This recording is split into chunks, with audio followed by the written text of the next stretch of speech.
Alrighty, welcome back everybody to our latest severe weather coverage. I hope everybody's having a good afternoon thus far.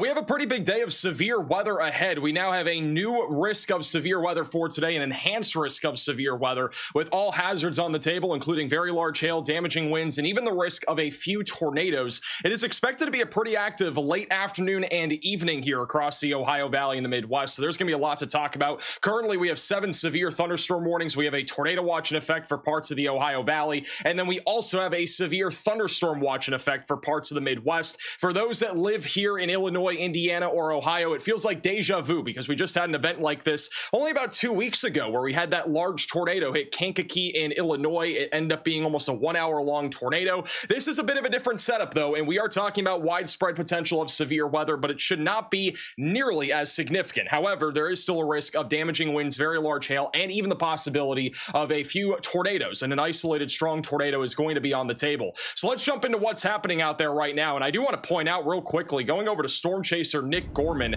he's been driving through the Gifford, Illinois area. This is just to the north of Urbana. There have been some very strong outflow winds and very strong downburst winds from these thunderstorms already, and you can see all the dust that's been moving across the field here just over the last few minutes. It's actually been pretty impressive to see here in real time. And if we go back just a moment, I'm not sure if he's live right now, but he's not live on YouTube. But over the last few minutes, he's been driving through a ton of dust. He actually sent us in a couple of photos and videos. And again, this is obviously just off to the north of Danville. But if we go over to one of the videos that he sent in to us, this is one of them.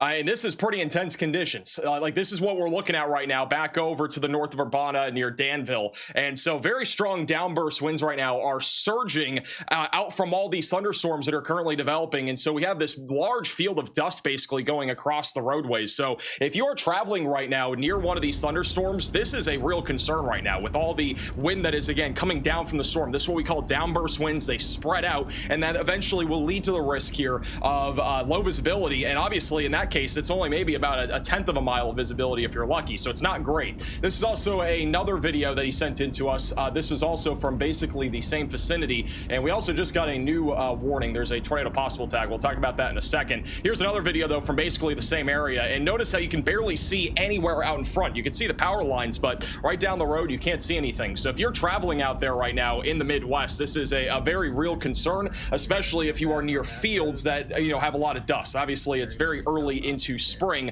so there's going to be a lot of dust out there that can be kicked up from these storms. All right, we do have a tornado possible severe warning that has just been issued north of Warren. So this is a storm right now near Cortland, Warren. It's also going towards the YNG airport. If you are in the severe thunderstorm warning in northeast Ohio, what I want you to be doing is getting to your safe place, again away from windows, as we do at least have a risk here of an isolated tornado threat as this storm continues to track towards the Pennsylvania and Ohio border. Notice right now across Ohio we have a lot of thunderstorms out there, plenty of lightning too, but not really many severe storms right now. I do anticipate that over the next hour we are going to see an uptick in terms of severe thunderstorm warnings and likely an increasing risk of damaging winds, hail, and perhaps even the risk of a couple of tornadoes. Further back off to the west, we do have a lot of thunderstorms going up right now in Indiana and as well as Illinois, and these are stretching from Bloomington back towards Goshen and South Bend.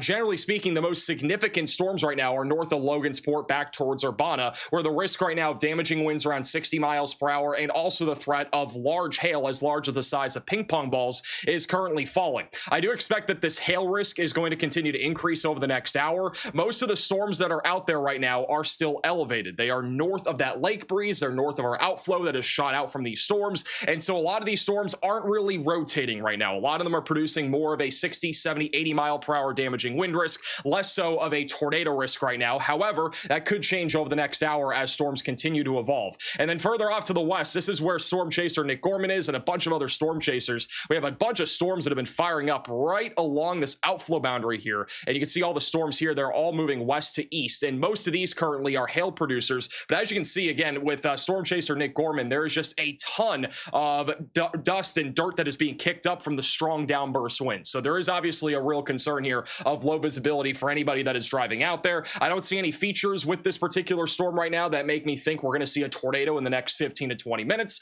However, that could change if any storms are able to latch to that outflow boundary, and clearly there's no evidence of that currently right now. Now, as a reminder, today's threat of severe weather is expected to be somewhat significant. Again, this is not expected to be a tornado outbreak. It is not that kind of day. However, we at least do have a risk of significant severe weather, which could even include the risk of very large hail, damaging winds, and possibly the risk of a few tornadoes. So if we head over to our SPC outlook for today, this is our day one outlook, and notice we do have a large orange area. Actually, I'm going to go ahead and show you guys this. This is on our website. So this is what it looks like here. So this is our day one outlook. Again, we have a enhanced risk of severe weather in place, and a lot of these areas are already beginning to see thunderstorms. So Cleveland, Canton, Columbus, Dayton, into Springfield and Peoria. We have a large enhanced risk of severe weather, where the greatest concern for today is expected to be very large hail and damaging winds. Granted, there is also a risk of maybe an isolated tornado or two. So it's not just going to be the risk here of very large hail and wind. There could actually be an isolated tornado, and in a case that we do get a tornado, there could even be a strong tornado. So here's your tornado outlook for today. If we go over to the SPC tornado risk, you can see there is a large hatched area, and that essentially means that we could see a strong tornado in today's environment. I don't think we're going to be seeing long tracked and violent tornadoes, nothing like I think what we saw in Kankakee a little over a week ago. With that said, we could definitely still see a strong tornado, and it obviously could impact a lot of lives if something like that were to happen with how high the population density is out here. But generally speaking, if you're anywhere in the green or brown, you need to have a tornado action plan ready to go and have multiple ways to receive warnings. Damaging wind risk is also quite elevated. Notice we have a red area outline. That means that there's a 30% chance within a 25-mile radius of damaging winds exceeding 60 miles per hour. There's also a real risk that a few of these storms could produce damaging winds over 70 or even 80 miles per hour. And then very large hail is the initial concern with any storms that go up, and almost every storm that is out there right now is currently producing some level of large hail. So again, that is definitely one of our main concerns for today. We have a lot of storm chasers out in the field right now, including storm chaser Nick Gorman, who you can see at the bottom left of your screen, or bottom right of your screen. If we go over to storm chaser John McKinney, he is also on this storm back over in Armstrong, Illinois, and look at the leaves going across the roadway. So the outflow winds are picking up, pretty strong damaging wind risk, and a lot of dust and dirt that is just being flung across the roadway right now. That has been very evident with the storm so far here in Illinois thus far. If we go over to storm chaser Nick Gorman, you can actually see the clouds are getting a little bit lower off there to the right. So this is north of Interstate 72. I don't see any sort of rotation on radar, but just look at how dusty it is currently at the very bottom here, and that is all right on the surface. And again, those downburst winds, what they do is basically come down and surge out, and so that is what we're seeing in real time. Also, that's something cool that I want to show you guys. So we talked about this. All right, I don't have anything really set up for this stream for it, but I want to show you guys something really cool. So this will be coming in our probably next severe weather coverage once everything is actually set up. However, you might have seen this on our social media pages, but we now have a green screen. It's pretty cool. I can't use it yet. I don't have everything ready for it. I don't have a microphone for it yet. Actually, the microphone just came today. Unfortunately, I didn't have time to set it up. But by the next time we have severe weather coverage, we will be able to show you what's actually happening on a green screen. Pretty cool, I know. Yeah, I'm really excited for it. We have an entire setup for it, so I had to use the white light. We have to change the lighting too. We have new lights coming, and we have a lot of stuff for it. But if you guys didn't see on our social media pages and all that good stuff, Riley was here this past weekend, and we ended up setting up a bunch of stuff for the green screen. So it'll be pretty cool once that thing is all ready to go. I won't be using it the entire stream, by the way. It'll only be like when I'm trying to point out stuff. But yeah, that'll be a pretty cool little feature that we're adding to these streams here very soon. All right, let's go back over to radar. We have a lot of storm chasers once again near these storms currently right along the Illinois and Indiana border. If we go over to storm chaser Carmen Permello, looks like he's having low signal. Can't see much there yet. Back over in Ohio, we have a lot of storm chasers right now, right around Sandusky, back towards Findlay. If you guys are in northern Ohio, this is never a good sign when you see all these storm chasers out there. But the good news right now is that we do not have any active severe thunderstorm warnings on any of these storms right now. However, I would be watching this storm right here near Bowling Green and Findlay, moving down towards Upper Sandusky and Ashland. This one down the line could produce a very large hail and damaging wind risk, and if it is able to organize and stays in that warm sector, which is where all the warm air is today, I definitely wouldn't rule out the possibility of a tornado with this storm as it continues to move down to the south and east. Also, we got some more cool stuff that we've come out with. Obviously, if you guys have been watching our videos too, we've been talking about this. We have a little interstate map, and what this basically shows you is the interstate conditions based off of weather today. So this is for the entire day. It basically shows you the worst score across the board, but we also have a little hourly forecast one that we can go ahead and show you. It'll take a second to load, and I'll show you that when it loads. But basically, we have a new thing on our website, maxvelocitywx.com, which basically will show you the the interstate conditions just based off of weather alone. So that'll be pretty cool when that comes out. Also, completely off topic, my second computer, which is where Riley controls it, it just completely turned off and is now doing updates. Hopefully my actual computer that I'm using right now does not do that midstream. That would be absolutely terrible. Didn't even tell it to do it, just did it. All right, back over to our storms. Let's go over to storm chaser Nick Gorman. He's had a very good view here of this storm here near Urbana over the last few minutes. And again, right now, this is what it looks like currently in Thomasboro. And you can see all the dust again moving across your screen there, right to left. Still got very strong downburst winds with these thunderstorms. None of these currently are tornadic. We've had some lower clouds, though, off to his left over the last few minutes. And visibility has rapidly dropped at times. So you can see, again, some of that dust going across the roadway there. And if you go ahead and look at this right here, this was, again, just moments ago, storm chaser Nick Gorman was driving through these fields, and you can see all that dirt and dust just being kicked up. Very classic downburst winds, and this is mostly going to be from that outflow boundary, but those winds just surging out from the storm for a few miles, and that creates this effect where we have really strong winds hitting the ground levels and picking up all those little dirt and dust particles and kind of kicking them up into the roadway. So if you're right now near Interstate 74, I would definitely be ready for this. Interstate 74, in my opinion, is definitely going to be the more concerning place here over the next little while. Also, here's your little hourly breakdown of interstate data. So this is 3 o'clock, so a little while ago, but this is basically over the next few hours. And notice how all the interstates and all the major highways here across the Ohio Valley are expected to have deteriorating road conditions when it comes to weather. So this is simulating rain, severe weather, precipitation, all that stuff is accounted for in this. And so again, conditions are going to deteriorate here over the next few hours as these storms continue to get going. And again, if you want to check that out, it's also on our website. Let me go over to our severe weather tab as well. Another cool thing that we just added, I know we're showing off a lot of cool things right now, but if you guys want to look at like your own location on what you could actually see for today, you can go to the storm ingredients tab. And I don't know if I'm spelling Indianapolis right, but it'll basically show you the peak timeline of storms and also the ingredients that are in place. So over in Indianapolis, our peak severe weather threat is expected to be right around about 7, 8 o'clock tonight. And you can see all the ingredients that are in place. We have a lot of storm relative helicity today. We have lots of instability. It's not nearly as favorable, once again, as our severe weather setup that we had back when the Kankakee tornado happened, but it is at least still favorable for a tornado risk if storms are able to stay south of our lake breeze that has happened over the last few hours and also stay south of this outflow boundary. And right now, you can see the outflow boundary, it is racing down to the south. So as this outflow boundary continues to race south, that tornado risk off to the north is at least going to get a little bit lower. If you're back over in Lafayette, if you're over in Logansport, and also near Fort Wayne, the tornado risk is at least still there. It's just not very high right now. I'd say it's on the low side of things. We need to watch this, though, pretty closely. We got a pretty strong cluster of thunderstorms with a very sharp DBZ drop west of Rochester, and this is a good indication that we have very large hail potentially happening right now near Rochester. DBZ values are almost at 70 right now, so potentially a little bit more of a significant hailstorm making its way right now into Rochester. At the minimum, we're talking about a lot of quarter-sized hail that is falling in Rochester at this moment, and this is continuing to race to the east right now. And if we go over to the timing here, it's moving east at, it says 85 miles per hour. Are we being serious?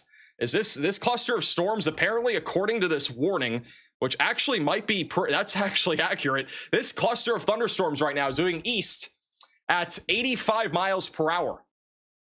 That is one of the fastest moving storms I think I have seen in a long time. Storm chaser Ryan Scholl is on the storm near Danville. You can see the clouds are pretty low here. Not much rotation on this.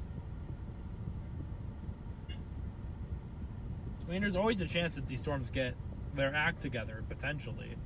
And you can kind of see, again, right here, the area of interest but I don't see much right now. I think mostly what we're seeing there is just scud. It's mostly an outflow boundary by the looks of it. I don't see a wall cloud. It looks just very scuddy. I see dust, that's for sure. I'm so excited to actually have a microphone for that green screen. It'll be so fun to use. Both ways, backing out. I have not been to Ohio today. I've been in Illinois all day. That is Storm Chaser Ryan Scholl. We also got more Storm Chasers out there like Connor Croft, Storm Intermedia. Most of them are currently over in Ohio, which nothing's really happening right now over in Ohio. We got a nice little shelf cloud, though, that is developed. This is Storm Chaser Storm Intermedia. They are located over in New Regal, Ohio, currently. Shout out to Diana for becoming a member of the green screen. We had a green screen like 3 years ago, but we were never able to actually use it. We didn't have like the infrastructure for it. We have a lot of stuff for this. Like it obviously we don't have a microphone. Like we have a microphone now, it's just not set up. But once the microphone's set up, it'll be usable. Somebody's asking in the chat, I have a PTZ camera in near Lake Erie Lakeshore. How do I share it with you? Send me an email and we'll try to get that up on our feed here at some point. We got a new severe thunderstorm warning over in Indiana. This one's going to be near Lafayette, just east of Danville for 60-mile-per-hour damaging winds, quarter-sized hail, all moving towards Williamsport, Interstate 74, just north of Veedersburg and Covington. Route 231 or US Highway 231 will be in the path this too. So if you're over in Lafayette, a new tornado warning has been definitely issued. Get ready for that. We have a tornado warning in Ohio. All right, so tornado warning now for Ohio. This one's going to be for Cortland, Fowler Township, Hartford Township, and Brookfield. So if we are in this tornado warning right now, we got to be getting into our safe place, get away from windows, get to the lowest floor possible, and get to an interior room of your home or building. The storm currently moving to the east-southeast right now. It's heading towards Sharpsville, Hermitage, Sharon, Brookfield, Interstate 80, and Interstate 376. All right, so this storm again moving to the southeast right now. Got a little hook echo and a little bit of an inflow. I'm not seeing much rotation right now in radar. It looks fairly broad, but if you are right now near Highway 11, near the YNG airport, that's going to be the Youngstown Warren Regional Airport. We need to be getting to our safe place right now. All right, so that is moving down to the east-southeast. That is our first tornado warning of the day, and obviously plenty more, in my opinion, are going to be coming. Further back off to the west, we got another severe thunderstorm warning for Angola, Montpelier, Pulaski, as well as Bryan. That'll be for quarter-sized hail. Not much of a wind risk on that storm for right now. As of right now, no act. I'm not sure why they issued. Let me look. This is a live shot here. Very close to the tornado warning. This is specifically just across the border east of Youngstown, Ohio. There is a lot of traffic here. I'm not sure if there's some sort of construction going on, but can't really see the storm right now. Presumably, there was probably a report of a wall cloud or something, because radar definitely is not showing a very definitive signature on this storm. And again, this is east of Cleveland. This is radar indicated rotation. So if we have a tornado right now, it's going to be over near the Fowler Township, right over Cortland. It'll be moving towards Hartford Township within the next 5 minutes.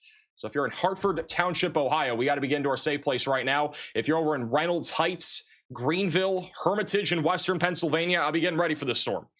All right, this environment specifically in northwestern Pennsylvania is actually very favorable for a tornado risk. It's actually a lot more instability is in this environment than forecasted, which is why the environment is more favorable today than what we actually thought it would be. So if we go over to the significant tornado parameter values, which is going to be only important for our discrete supercells, but let me show you guys the significant tornado parameter values here. If I can pull that up. All right, here we go. So this is our significant tornado parameter values for today. And this is an environment that is locally or more favorable for an isolated tornado threat. You can see the STP values here, mainly in northwest Ohio, northeastern Ohio, northwestern Pennsylvania. The storms that are coming off of Lake Erie right now are trying to become surface-based. So any storm that moves into that environment may end up producing an isolated tornado. And again, a strong tornado would be on the table. And we'll also have to watch any storms near that outflow boundary. So Indianapolis, Springfield, Columbus, Ohio, all the way down towards Louisville and Cincinnati, there will at least be a low-end chance of a tornado if any storms can latch that boundary. But this one is at least managing to stay a bit more surface-based. So broad rotation, again, moving towards western Pennsylvania right now. I would anticipate that they will be issuing a new tornado warning in a few minutes in far western Pennsylvania near Sharpsville if that hook echo and that rotation continue to remain a little bit more on the strong side of things. We need to watch this storm too near Fostoria. It doesn't look very organized right now, but if it can organize, there's at least a chance for an isolated tornado as that storm moves towards Tiffin and Bloomville. We got Storm Chaser Connor Croft en route for this right now. And you can see the very low-hanging base right there. It's very, very faint because of how far he is away from the storm right now. But this one in central Ohio is a concern. So if you're over in Columbus, Ohio, Tiffin, Willard, Mansfield even, I'd at least be staying weather aware. I think Columbus has a little bit of time, but north of Columbus specifically, we need to watch that storm going towards Ashland and Mansfield. All the storms around Cleveland, there's a lot of rain falling, plenty of lightning, none of those currently severe. Not too concerned about those storms yet, but we'll continue to keep an eye on those. We're now up to 9 severe thunderstorm warnings. We got a slew of warnings now in Indiana. The amount of warnings are rapidly increasing. I am still really watching this cluster of thunderstorms closely off to the west of Fort Wayne. I do have at least a sneaking suspicion that an isolated tornado risk could try to develop out of this cluster as it continues to push to the east here. Lots and lots of lightning. If you're over in North Manchester, you're probably going to have a lightning show. Also, one of the cool things about today's severe weather setup in particular is actually the environment here. Obviously, the environment is interesting because all these storms for the most part are moving from west to east or northwest to southeast. Not your typical type of severe weather day, but one of the interesting things about today's setup is that in our upper levels of today's atmosphere, essentially from the ground level and up, our wind is changing directions at all sorts of heights. So near the surface, the winds are not super strong. They get a lot stronger a few thousand feet off the ground, and then they weaken again. Then they get stronger again. Then they get weaker again. What that means is that if you look outside at one of these thunderstorms out in the horizon, you actually might see a pancake stack of clouds. What that essentially means is that our clouds will look something like this. I don't even know how to draw a cloud. This might be a terrible drawing, but it basically looks something like this. It almost looks like a pancake stack. All right, so that actually is a possibility here with these storms today, and we might end up seeing that. We've seen it before. It's actually very common in the Central Plains during mesoscale days. We had a few of those last year, like in Kansas, for example. But I don't think any storm chasers that we have out there right now have a view of that. But there's a real chance of that happening with these supercells. So that'll be pretty cool if it does happen. One of the cool and fascinating things and the non-life-threatening things about weather, seeing at least a pancake stack of clouds. I mean, obviously it does signify some level of severe weather, but Storm Chaser Connor Croft doesn't really have a view of that yet. Maybe you'll get a view. The one problem that might reside, though, with that is that the clouds are overshooting so low to the ground that we might not see those structures very well. Shout out to Ryan with the $20 super chat. Check out the Pittsburgh radar site. Yeah, that would be why they issued a tornado warning. The other radar site, this is going to be more close. The one over in Cleveland is more closer to the ground. So there's not really much happening at the ground right now. But look at that hook echo. Wow. That hook echo's come together a lot over the last few minutes. We got a very strong inflow, too. There's definitely a real risk here of a tornado with this storm.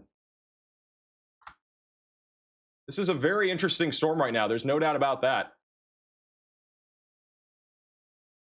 Anybody currently in western Pennsylvania or eastern Ohio right now? That storm looks crazy. And the rotation's not very strong, in my opinion. Again, it's mostly just broad rotation. It's not gotten strong in our hook echo, but that hook is it's definitely organized. Here are our echo tops right now. The storm is about 40,000 feet tall, so it is a pretty tall thunderstorm. Definitely concerning.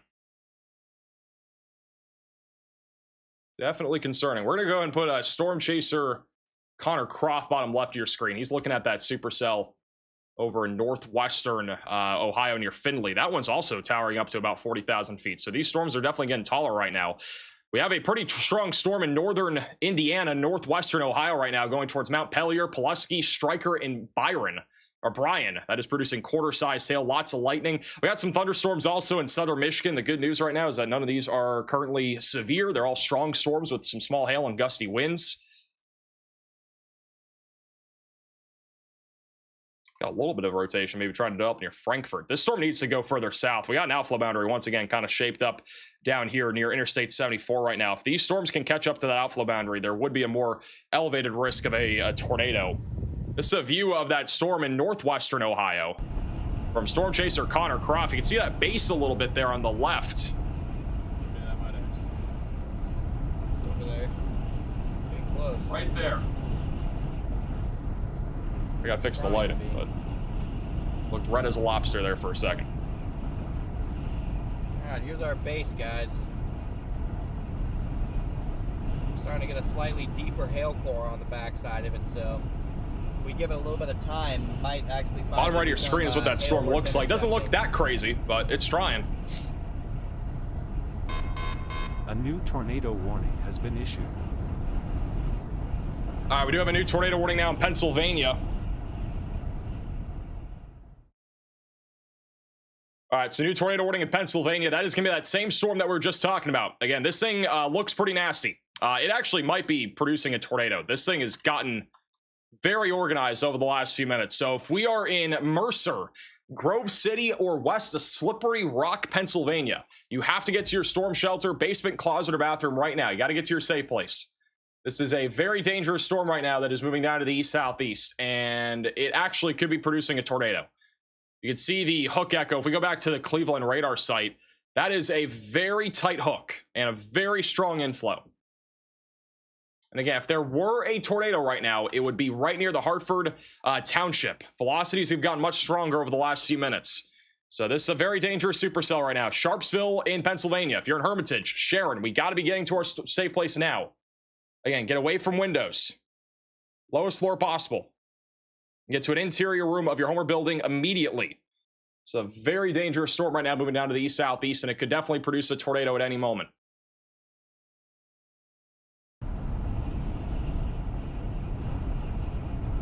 Alright, we now have eyes and a camera. This is an on urgent the alert. storm, A chat. tornado is on the ground. Seek shelter Go a immediately. little bit further. All right, we now have a Find clear tornado in area, watch progress. them at us for a little bit, and then we'll flip a Yui. That is this storm that we were just talking about. Flip a Yui and stay ahead of it. All right, so again, tornado is now in progress. They have confirmed this as a tornado on the ground in Ohio. So if you are in this warning, you got to get to your storm shelter now. Basement, closet, or bathroom immediately. All right, this is a dangerous storm again, moving down to the southeast. There was a debris signature on the last scan. That is what they are presumably saying. That was a tornado over Weldon, just south of Hartford Township. All right, so this is, again, a tornado that is in progress. It is a very organized supercell. We need to be getting to our safe place immediately. If we're in Sharpsville, Pennsylvania, if you guys have friends or family in Sharpsville, make them get there. Call them. Make sure that they're getting to their safe place. Hermitage and Sharon, you got to be getting to your safe place right now. This storm is entering into Pennsylvania literally in the next 2 minutes or so. And then after that, it's going to be tracking towards Mercer, Grove City, and Interstate 80. So if you're taking the Interstate 80 corridor between Hubbard and Youngstown, Ohio, through about Barkeyville, I would be trying to avoid it. All right, because we do have, again, a tornado that is currently in progress that is moving down to the southeast. You can see it on the latest scan, though. That was what they are saying. There was a tornado. We did have a small debris signature there over the west side of Weldon. But they are confirming this via radar. So again, damaging tornadoes in progress. If we go back to the Philadelphia radar site, that is, again, where the tornado will be located. It'll be right over Weldon. So that is dropping to the southeast into Sharpsville. Sharpsville, we got about a minute until this thing's hitting you. Grove City, we got about 15, 20 minutes. Again, these storms are fairly quick moving today. This one's moving southeast at about 50 miles per hour. So there's really not much time to wait for these storms. This isn't like our last severe weather event where you had maybe 20, 30 minutes to shelter if you got issued into a tornado warning because the storms were so slow. These are not. All right, these are moving very quickly, 50 miles per hour. The timestamps there are on the left side of your screen, kind of an ETA of when the storm's going to arrive to your location. Let me actually update this. Let's get the right timing on here. 1 second. We got to put 55 miles per hour, so just kind of overestimate. Be a little bit faster than those times I just put on there. All the times are on the left side of your screen for this storm. So again, Grove City, it's going to be hitting you in about 15, 20 minutes. Slippery Rock, we get about 25 minutes. Tornado's rapidly moving down to the southeast right now. If there is still a tornado down, it's going to be hitting Sharpsville. Sharpsville, Ohio. You're in the crosshairs here of a potentially strong tornado if it is still down. You can see the hook echo from the Cleveland radar site. Just look at that inflow wrapping in. It's a very small supercell comparatively to what we saw, a couple weeks ago with the Kankakee tornado or anything else. But again, the size doesn't matter. It doesn't really matter how large the storm is towering up or not. It really is irrelevant, all right? This is a bit more of a baby kind of supercell. It's a smaller storm in general. Cloud tops are up to about 40,000 feet. Again, a lot of the time in the Great Plains and Tornado Alley, we see storms tower up to 60,000 feet. We're not seeing that, obviously, right now, but it doesn't matter because we can still see tornadoes no matter what. This is just south of Reynolds Heights right now. Latest scan will come, or next scan will come in here in just a second. We do have a new severe warning just south of Cleveland. 60-mile-per-hour damaging winds are rapidly moving out of the southeast right now. You can see this cluster of thunderstorms has quickly organized. That is near Akron, as well as Kent and Ravenna.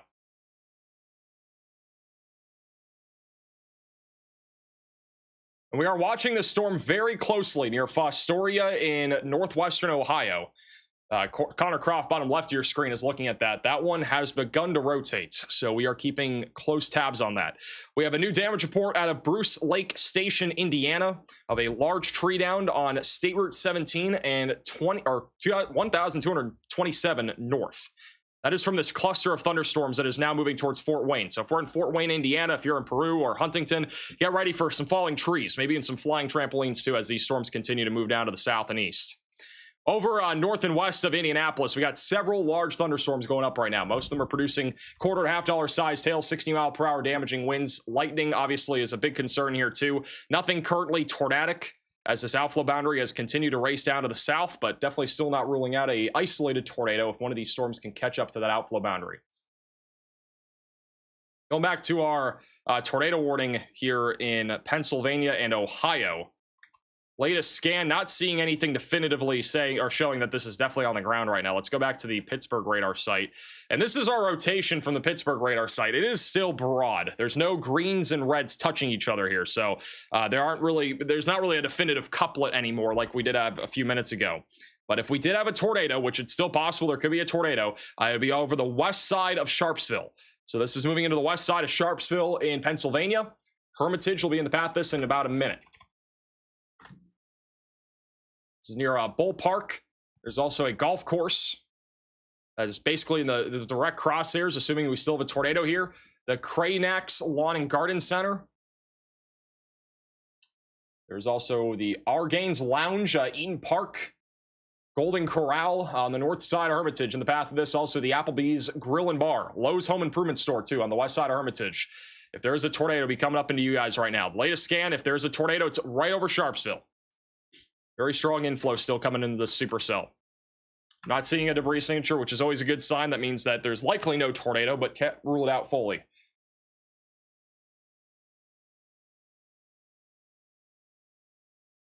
Riley, can you send me the... Oh, actually, I think we got them. Never mind. Send me... No, actually, we don't. Can you send me the watches?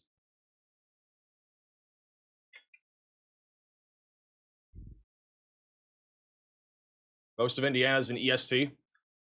We can change it. I think most of the risk actually today is in Eastern Daylight Time. It is EDT. We can change it though. Time's at the top right.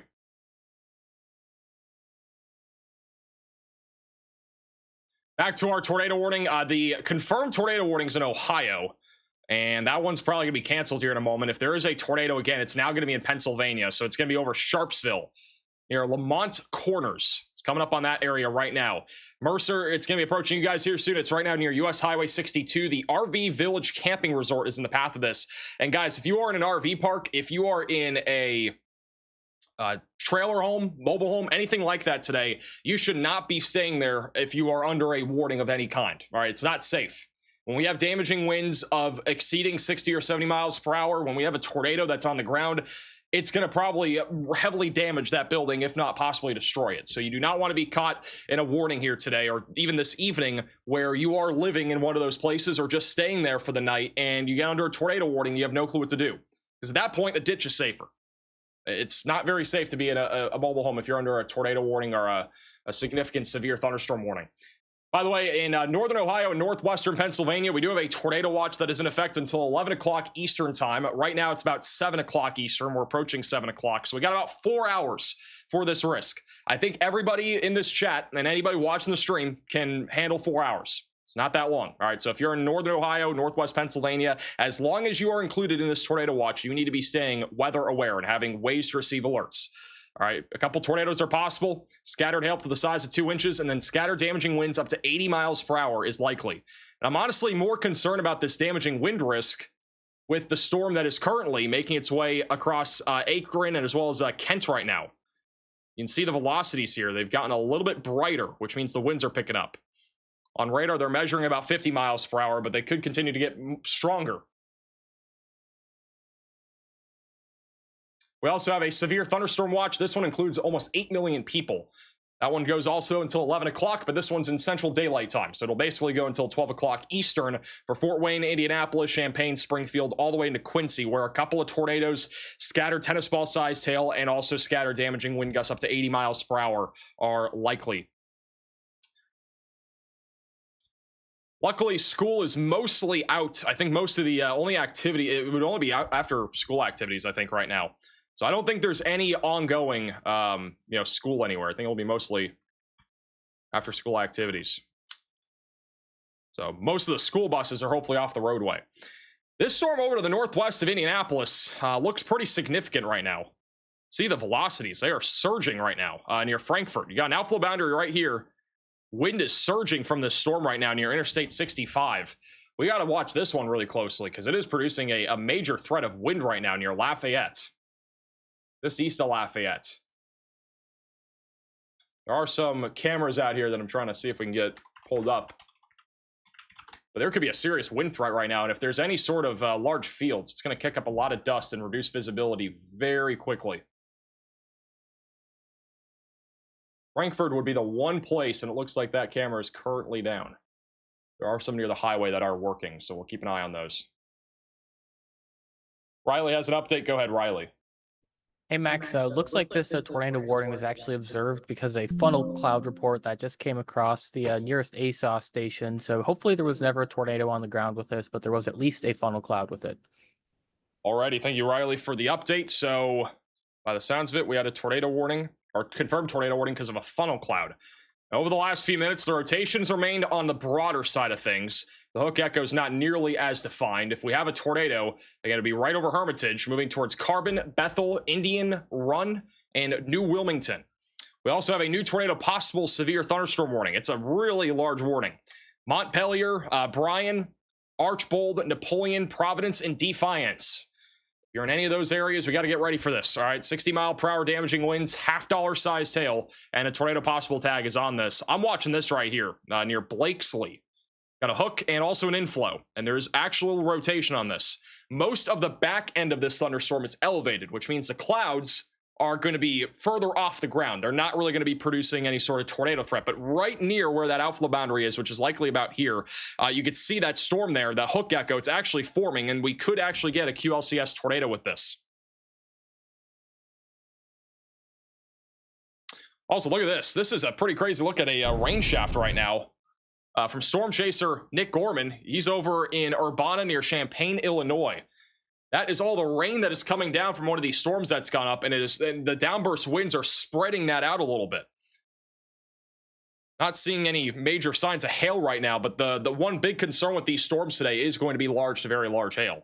So pretty impressive what we're seeing there with those very strong downburst winds.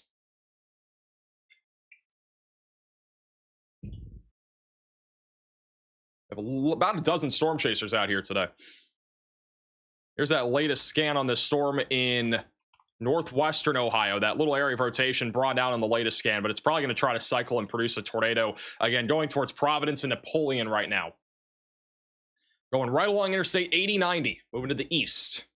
Do have a special weather statement on that storm we've been talking about near Tiffin, Bloomville, just north of Cary. There are a lot of chasers on this thing. We got about 5 chasers, I think, all in this special weather statement. So, again, if you're over in New Haven, definitely be ready for a possible hailstorm, maybe even a tornadic storm down the line.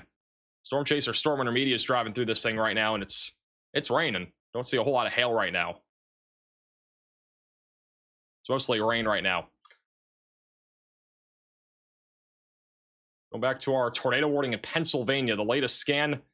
Rotation still fairly broad, so not as concerned about a tornado at this moment, but we'll keep an eye on that. There have been some storms over near Clarion that have been broadly rotating, but none of these are even close to being organized, so I'm not super concerned about those storms right now.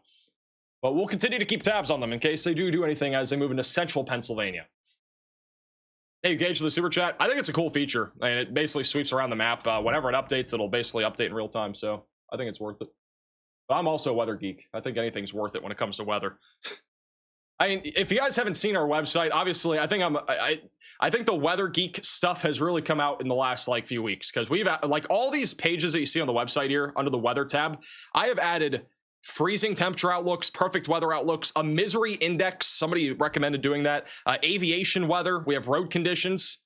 Like we have conditions for every single airport in the forecast hour by hour. I've literally just been going ham coding recently. We also have developers working on some of this stuff too, but like we've been adding so many cool weather tools. We also have a meso-analysis page coming to our website soon, specifically for severe weather. We also have a Will I See Severe Weather page on our website. If you guys are wondering, am I going to see severe weather today? I basically simplified this with the SPC outlooks and just made it into easier terminology. So if you're in the orange, it's likely you're going to see some level of severe weather. It's a maybe, possible if you're in that yellow. If you're in the lighter green, not likely, and then the dark green is basically highly unlikely. That'd be a general thunderstorm risk. So, yeah, I've been doing a lot of stuff. It's been quite the project. And you can also look up your own location under the storm ingredients tab. We can actually look at Columbus, Ohio, and I'll show you in a second, but it basically shows us all the storm ingredients that are in place, the timing of thunderstorms, and all that good stuff. So that's what this looks like. So you can see the threat level for today. The peak for thunderstorms will probably be around 11 o'clock Eastern Daylight Time tonight in Columbus. Gives you the hour-by-hour timeline, gives you the wind shear, all the ingredients that are in place. Got a low to medium tornado threat with our STP values. So, pretty cool. Pretty cool.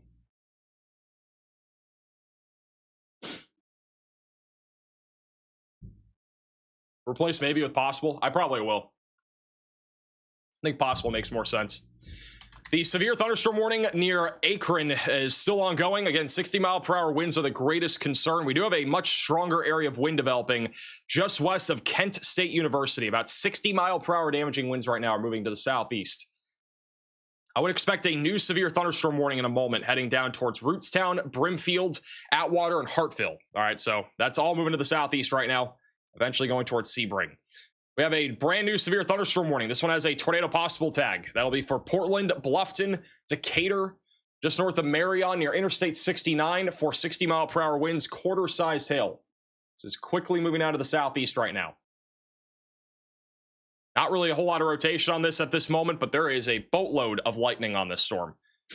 The one near Frankfort, too, has been kind of the same way. It's also been producing a pretty significant wind threat off to the east of Interstate 65, moving towards U.S. Highway 31 near State Route 28, just north of Indianapolis.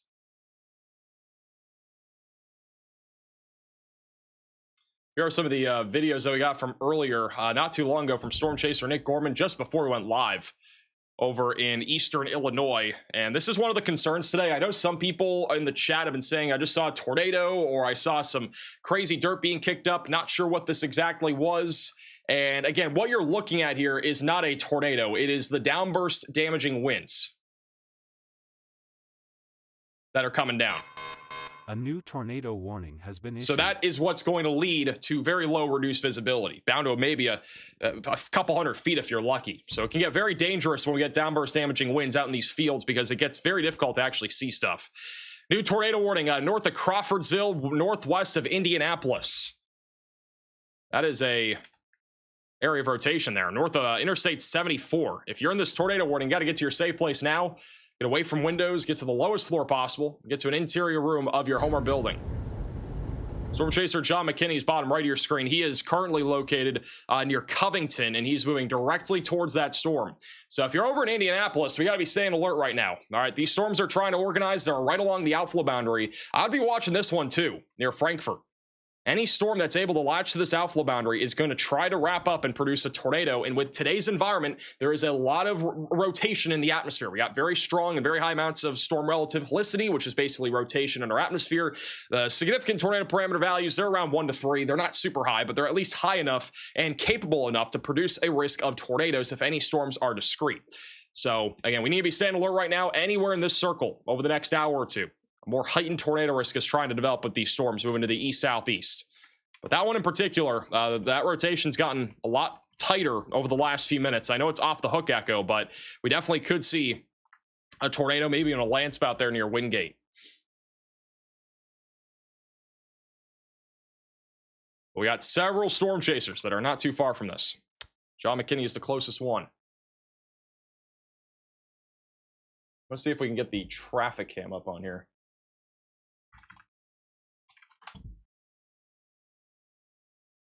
Got the family to watch the stream. Yeah, get the word out there. Again, we'll be live here all afternoon and evening covering the severe weather risk across the Ohio Valley and the Midwest. And completely commercial-free coverage. There's a camera in downtown Crawfordsville, but that one is in a town, so you can't really see anything. So that's not going to be very helpful. Thank you, Kim, for the super chat. Waiting for our next radar scan. If we do have a tornado, once again, it's going to be west of New Richmond, moving towards Cherry Grove.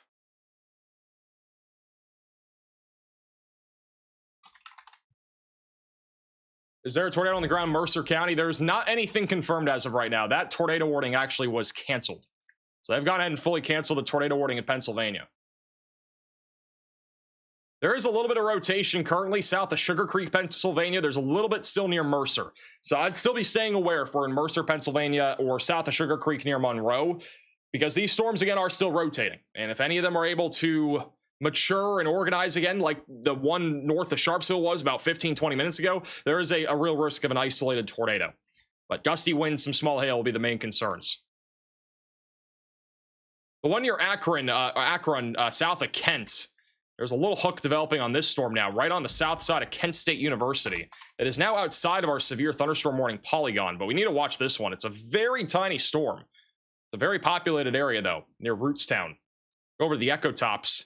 The storm's about 38,000 feet tall, so we need to watch this near Brimfield and Palmyra going towards Youngstown. The north side of Youngstown there was under a tornado warning only about 25 minutes ago, but this one's starting to rotate right now with a little hook echo on the south side of Kent State University. Riley has an update. Go ahead, Riley. Hey, Max, I have my eye on that storm due north of Indianapolis right now. We can see the very clear outflow boundary on that storm. But however, if you look at the area precipitation closest to that outflow boundary over the last few scans, it is trying to reach back out to that again. If it does manage to reach to this outflow boundary just a little bit further, it will once again regain inflow. And after that, it will be able to produce a tornado as it heads off to the east southeast. Alrighty, thank you, Riley, for the update. So this storm near Russiaville in Kokomo is at least producing 60-mile-per-hour winds and half-dollar-sized hail. We did talk about this just a few minutes ago. It looks somewhat similar to the storm that is currently tornado warned north of Waynetown, Indiana. But this one is also trying to catch up to the outflow boundary. And if it's able to latch to the boundary, which is what we call it, if it latches to the boundary, it could produce a tornado. But for right now, damaging winds and hail are the main concerns. We're also watching this other cluster of thunderstorms kind of turning into now a supercell south of Fort Wayne, and it's trying to do the same exact thing. All right, so this thing's also trying to catch up to an outflow boundary. Hasn't yet done so. And we were just talking about this little baby supercell in eastern Ohio, and it is now tornado possible tagged. So Interstate 76 near Ravenna. Riley has an urgent update. Go ahead, Riley. Hey, Max, just got an update from NWS Wilmington, Ohio. They are experiencing some sort of comms outage. That means that warnings will be taken over by another National Weather Service office. So we may see slow warnings coming out if you're anywhere in the NWS Wilmington, Ohio forecast area. NWS Cleveland and NWS Jackson are now going to be issuing warnings for that area. It sounds like radar data is unaffected, but that may be something that remains a little bit slow as they work through this communication issue. Thank you, Riley, for the update. So there is now a communication issue with a National Weather Service office. So again, we'll keep you posted if anything is happening here on radar. Again, this storm right now east of Kent, just east of Akron in Ohio, moving towards Palmyra, and as well as Lake Milton, is attempting to at least rotate right now. Broad rotation is located over Interstate 76, tracking towards Edinburgh and West Branch State Park. So we'll have to watch this one. It is a small little discrete supercell.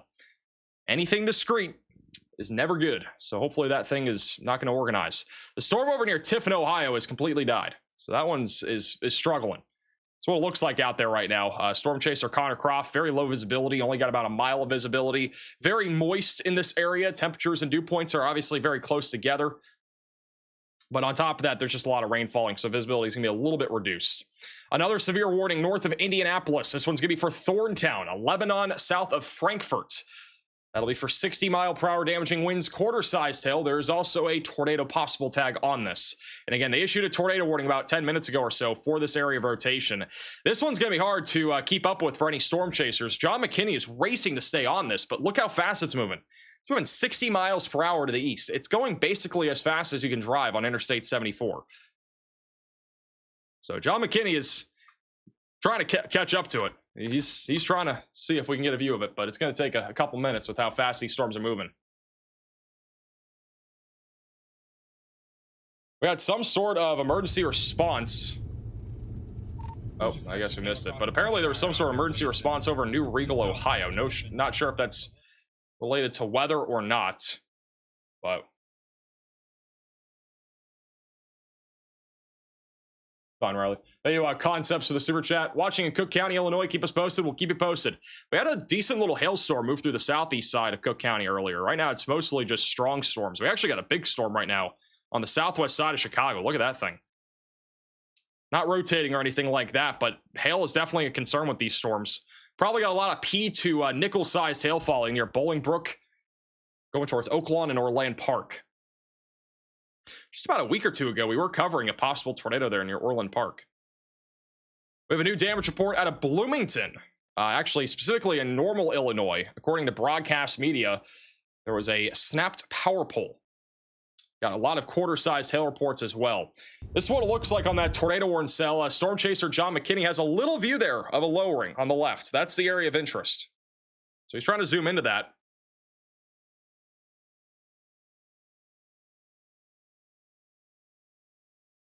You can see it barely there. Let me try to see if I can point it out here. Right here. A little lowering. That's at least trying to rotate. That's the area of interest.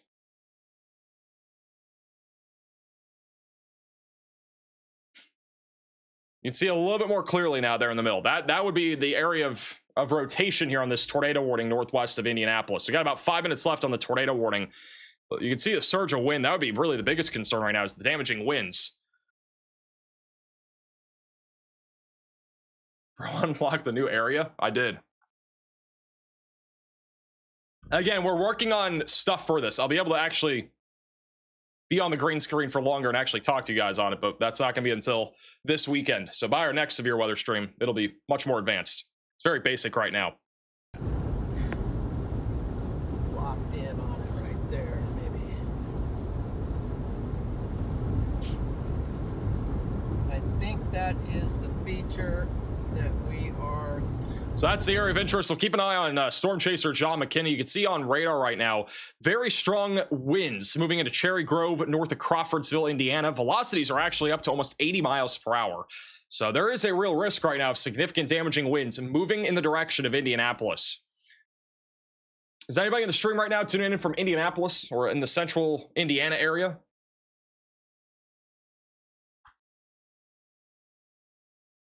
Shout out to Viren for the $10 super chat, watching from Ireland, but keeping friends in Texas, Kentucky, and Ohio updated. Thanks to your streams. Keep up the brilliant work for all you do, Max, and thank you for it. Appreciate that.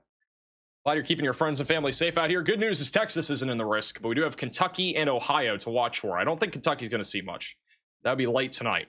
And then Ohio is basically any time during the daylight hours here. Also, could even see some severe weather in central Ohio by about 11 to 12 o'clock tonight. So it's actually going to be kind of an all-day event. Northwest Ohio, these storms are intensifying quite a bit. Archbold, Napoleon, Defiance. You got big hail right now falling. The storm's producing up to ping pong ball sized hail now. So we could have hail with this storm as it continues to move east in Ohio. There is a real risk that this might try to produce some very large hail, and that could potentially damage vehicles. So if you are over here in Defiance, stay away from windows.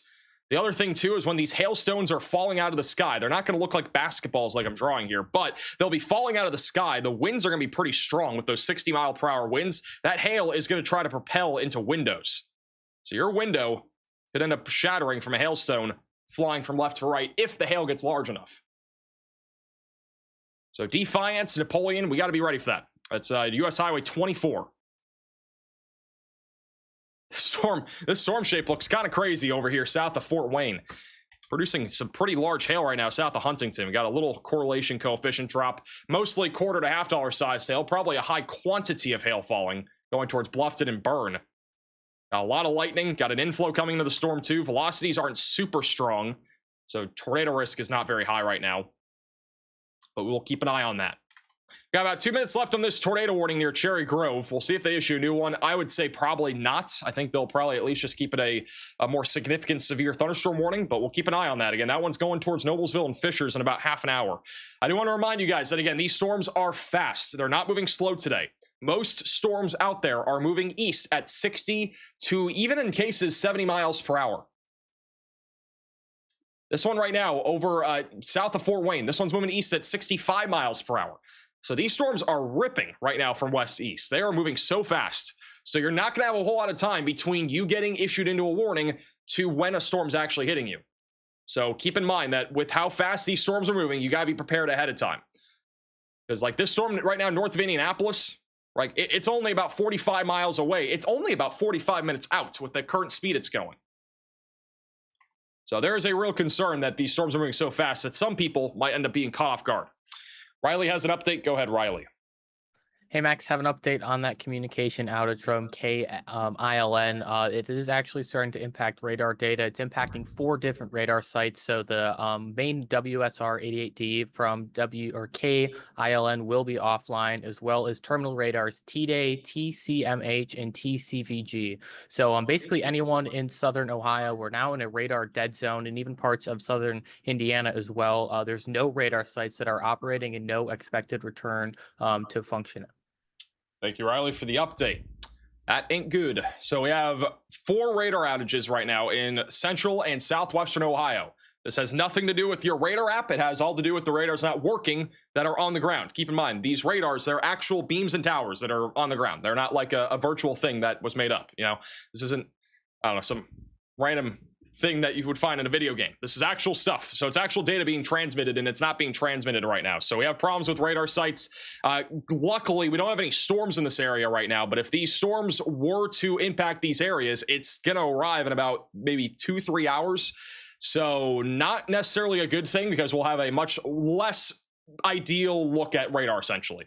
And if there were any tornadoes and we can't see them on radar, it's going to be a lot more tricky to really see them in real time. So that is not a good thing. Hopefully the radar sites come back up. They a lot of the time are fixed within a few hours with situations like this, but you never know.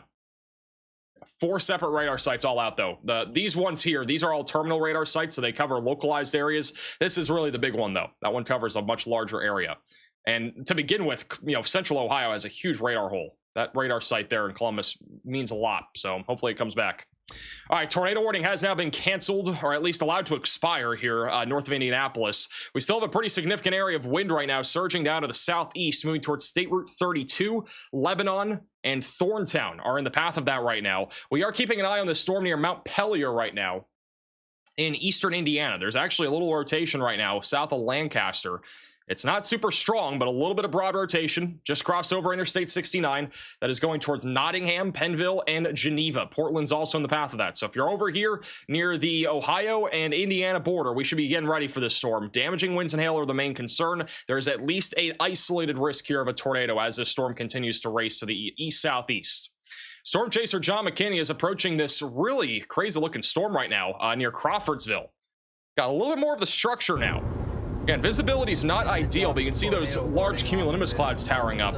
This is where the tornado warning was just ongoing a few minutes ago. You can actually see the very low-hanging clouds here. All right, let me show you guys. Above on that too.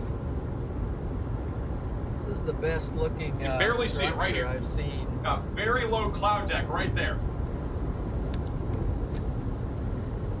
So that right there is where we're watching for a potential tornado risk. Then you can see some. Everything else is overshooting clouds. Inflow there,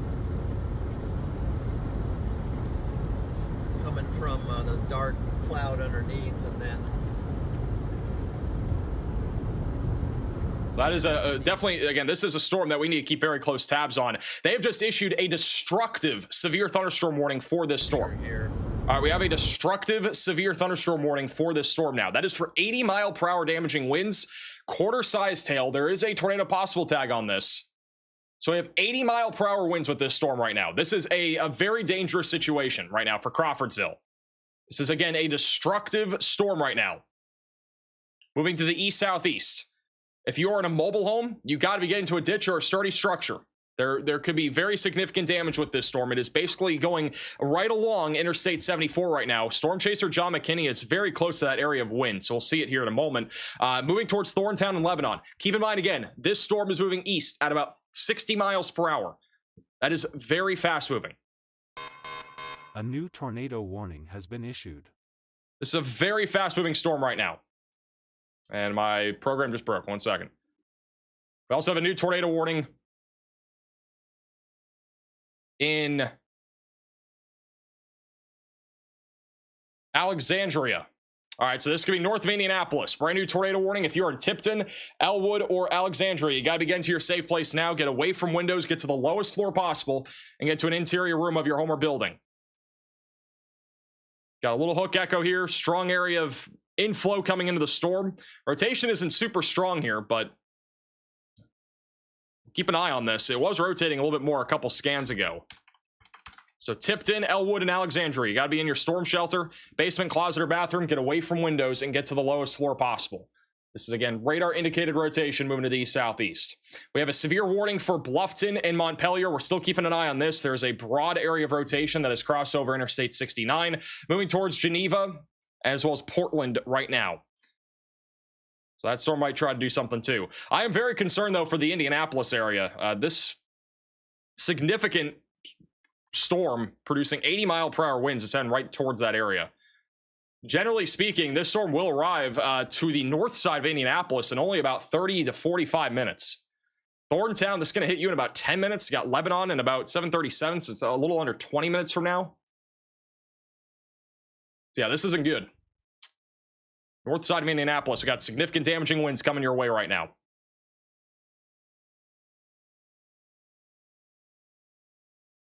Just lost John McKinney. We'll keep an eye on him.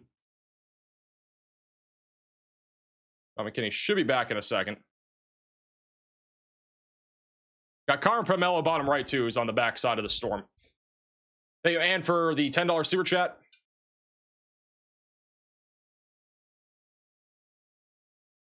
Thank you also, Calvin, for becoming a member.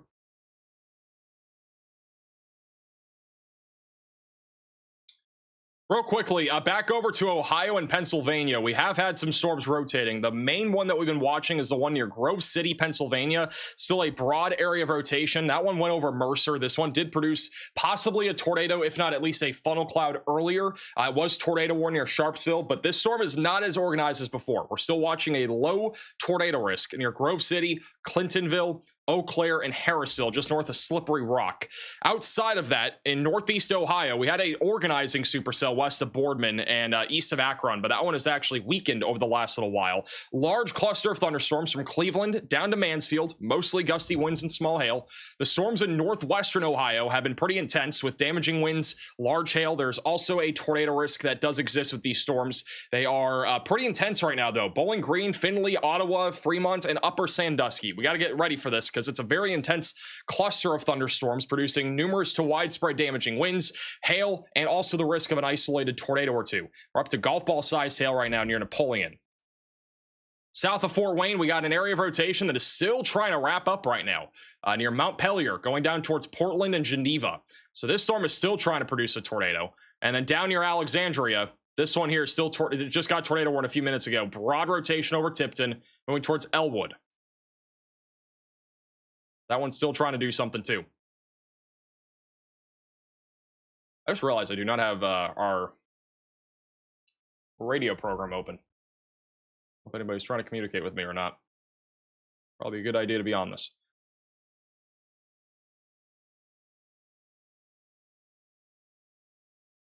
All right. Riley, is John McKinney's stream down or what's going on there? Do you know? This is what it looks like right now in the storm that is located near Crawfordsville.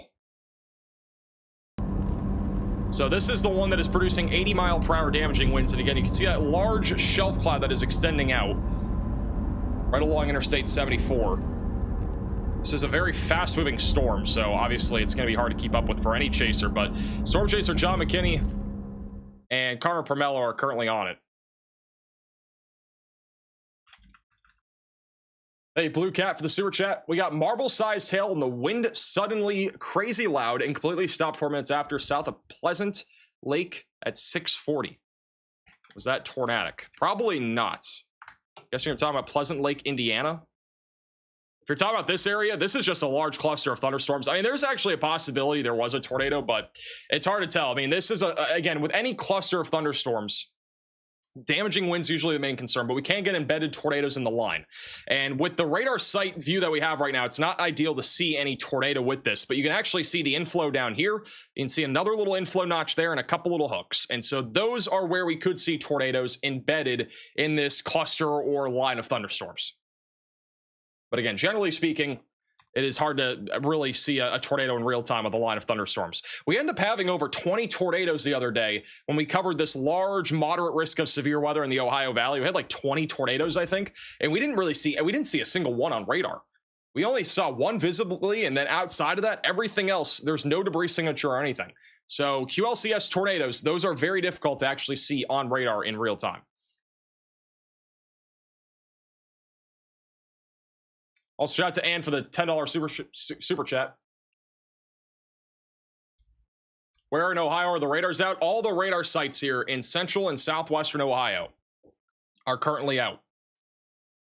Obviously, we're hoping they come back online. But that has not happened yet. All right, Storm Chaser John McKinney is back. We're going to put him, can you put him bottom middle? Or actually bottom right.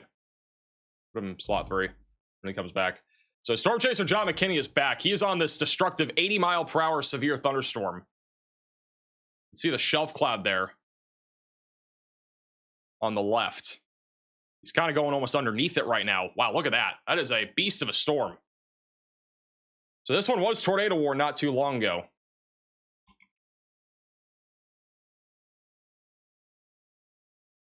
This is again live. We also just got a new tornado possible severe thunderstorm warning. That one is going to be back over in, I believe, Ohio. Or no, that is, where was that? Was that Ohio? Yeah, that was that, I think. So we got a new severe thunderstorm warning for Continental, as well as Ottawa. That is for 60-mile-per-hour winds. And we also have a tornado possible tag on that just to the west of Findlay. So we're keeping an eye on that. But this is a really impressive looking storm. Again, this is the one producing 80-mile-per-hour damaging winds right now.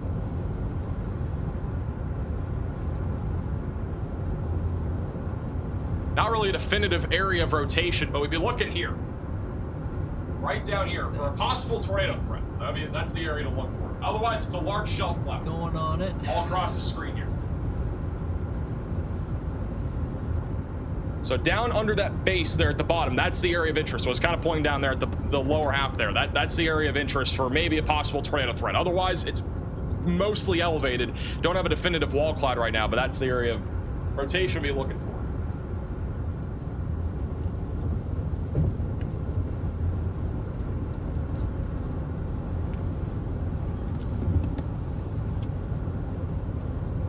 Shout out to Coneth for the $50 super chat. Thank you, Max, keeping our kids informed in Fishers, Indiana. We're here in Fort Wayne, so appreciate you. I appreciate that. I'm glad I can help. We have a new severe thunderstorm warning. This one is going to be in northwestern Ohio. That'll be for Bowling Green, Fremont, Toledo, Ohio. So this is a very populated area for 60-mile-per-hour damaging winds and ping-pong ball-sized hail. We have a lot of storm chasers up here. We're keeping an eye on all of them. That is a large severe thunderstorm warning that was just issued. We have another severe thunderstorm warning in Indiana. I believe it's, I don't even know which one it is anymore. All of them are flashing. Something news issued. I think they may have upgraded one of these warnings to a tornado possible tag. But right now, we're watching for a low tornado risk with the storm east of Marion. We got a tornado warning right now near Noblesville. We got another one right now near Lebanon and east of Crawfordsville. This one's mostly damaging winds now. You can see, again, bottom right of your screen, pretty impressive look of the structure of that storm near Thorntown. And again, I think really with these storms, the structure should be pretty impressive. So the structure with this storm right now near Thorntown is honestly pretty impressive right now. And then over near Covington and Danville, we got a pretty strong storm here going through with ping pong ball sized hail and 60 mile per hour winds going towards Covington and Petersburg. I'm going to put bottom left of your screen. That'll be Storm Chaser Ryan Schull. He is on that storm right now, so we'll keep an eye on him.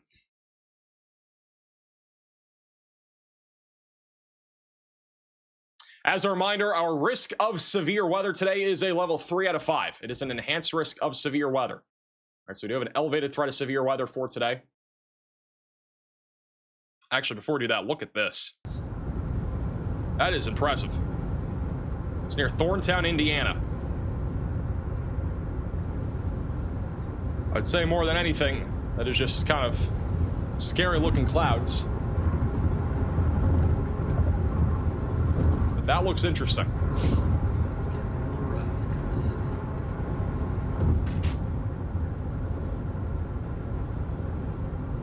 in. Almost looks like it's trying to develop into a wall cloud.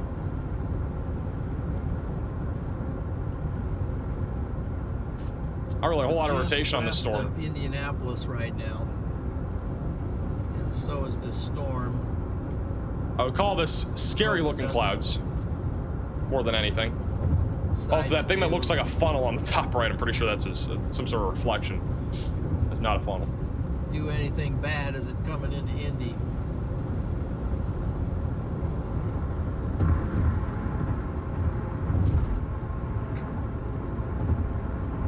Honestly, pretty impressive looking though right now. Again, just north of Indianapolis. Keep that bottom right of your screen. But once again, pretty impressive area of severe weather for today. About 30 million people, a little over 30 million people are at risk of severe storms. We got an enhanced risk of severe weather again for Cleveland, Canton, Columbus, and Springfield in Illinois.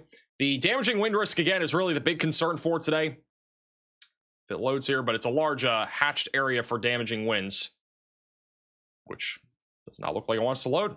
All right, we'll try that again later. But again, main concern for today is damaging winds, very large hail, and the risk for a couple of strong tornadoes. We've already at least had maybe one tornado. That one was in far northeastern Ohio about almost an hour ago now. And then we've obviously had tornado warnings in Indiana. We've had several tornado warnings already. We're watching the storm near Bluffton, which has become a pretty interesting looking supercell here with that hook echo.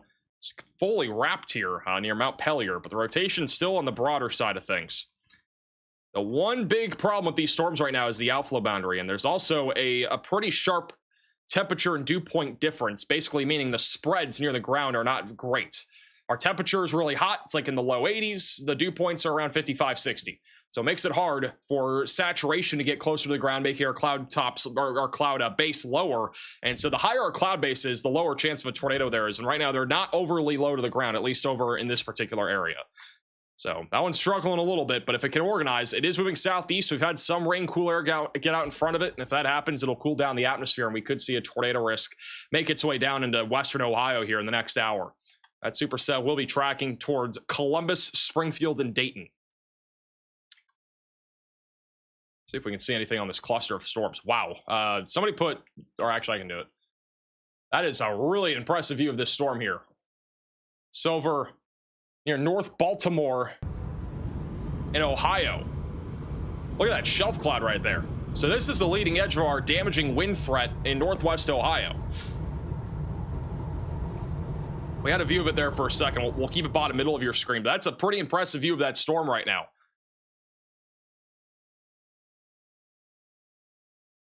This is a long line of thunderstorms stretching from about Detroit towards Ottawa. Bluffton, Interstate 75, you guys are all in the path of this right now. Crawford and Cary, get ready for this.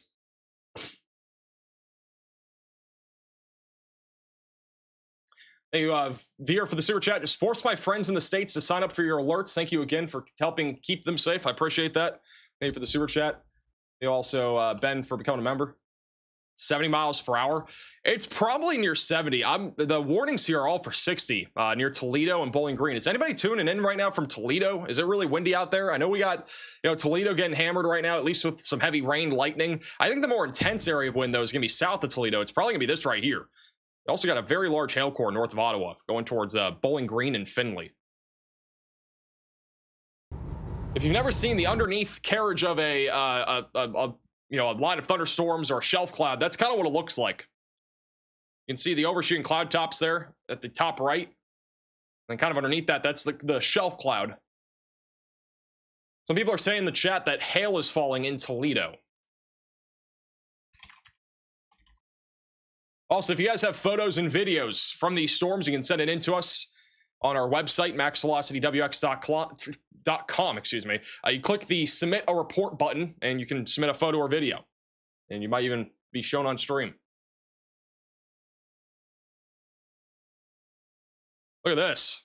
Storm chaser Ryan Scholl. Hail's not very big at all right now. Is in a severe storm right now. Got lots of hail, winds picking up. That is in this is in eastern Illinois, near Danville and Covington. It is a mess out here. He is in a hailstorm. Not enough to destroy a windshield by any means, but probably around $quarter to $half sized hail falling.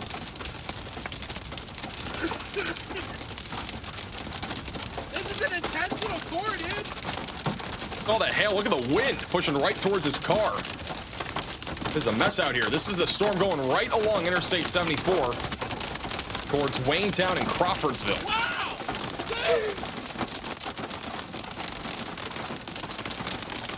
That's pretty crazy.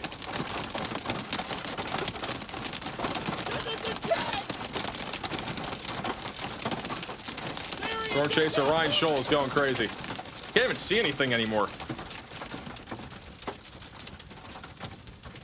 The wind isn't strong enough to really blow down any of the signs, luckily, so. And the wind's mostly probably around 50, 60 miles per hour. Once you cross the 70 mile per hour threshold, it gets a lot more dangerous. See the wind. A little more. All that rain, cool air pushing down, cooling things down, all the hail obviously falling.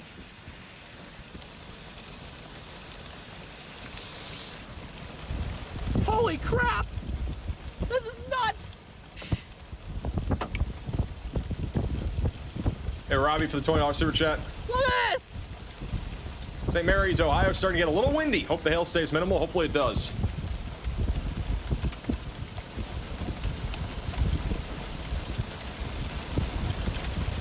Got a car going by. Not sure if that's a chaser. Shaking the car a little. My God, dude. Ooh, that's probably not supposed to get wet. So again, that is out there in eastern Illinois. That is the storm. Actually, it's in western Indiana now. It's over Covington. So pretty big hailstorm there. We did have ping pong ball-sized hail reported, according to broadcast media. That was actually from a viewer of the broadcast media station over in Danville by the lake. New severe warning in Warren County, Pennsylvania, all the way up here for 60 mile per hour damaging winds. So if you're in Warren, if you're south of Jamestown, watch out for that right along US Highway 6. Storm chasers are on all sorts of things right now. We got a really intense line of thunderstorms right now moving through Bowling Green and Toledo. I know some of you guys have been sending in some photos and videos. We're going to show a few of them. Yeah, a photo that was just sent in from bad over in Alton, Illinois at about 7 o'clock.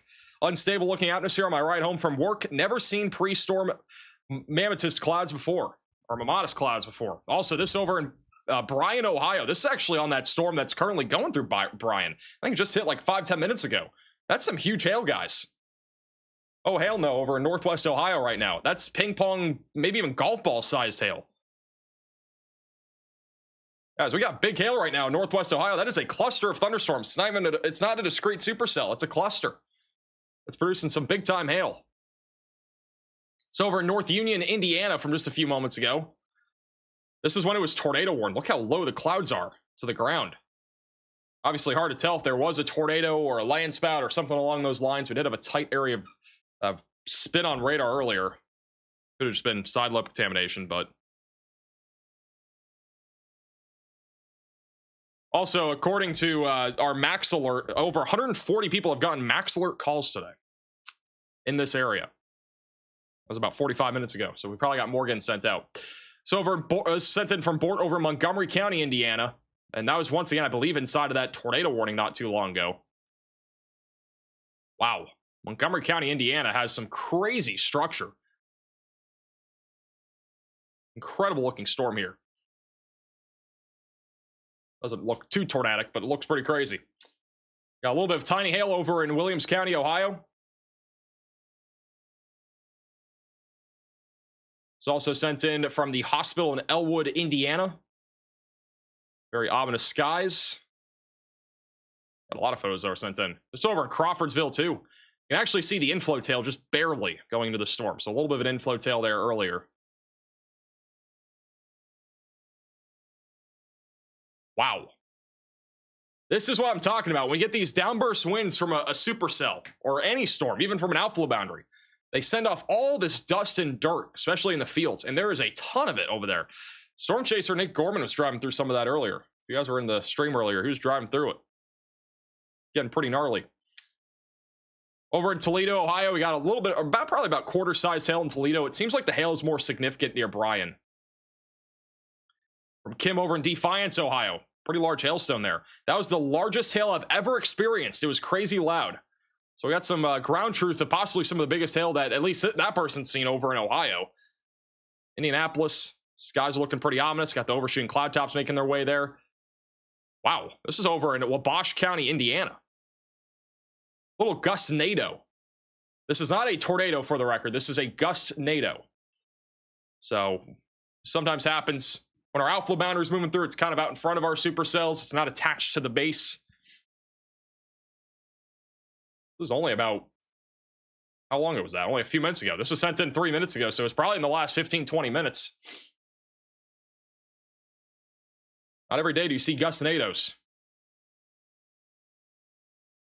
Over in Frankton, Indiana. This is when we were tornado warned in Madison County. Got dirt in my mouth.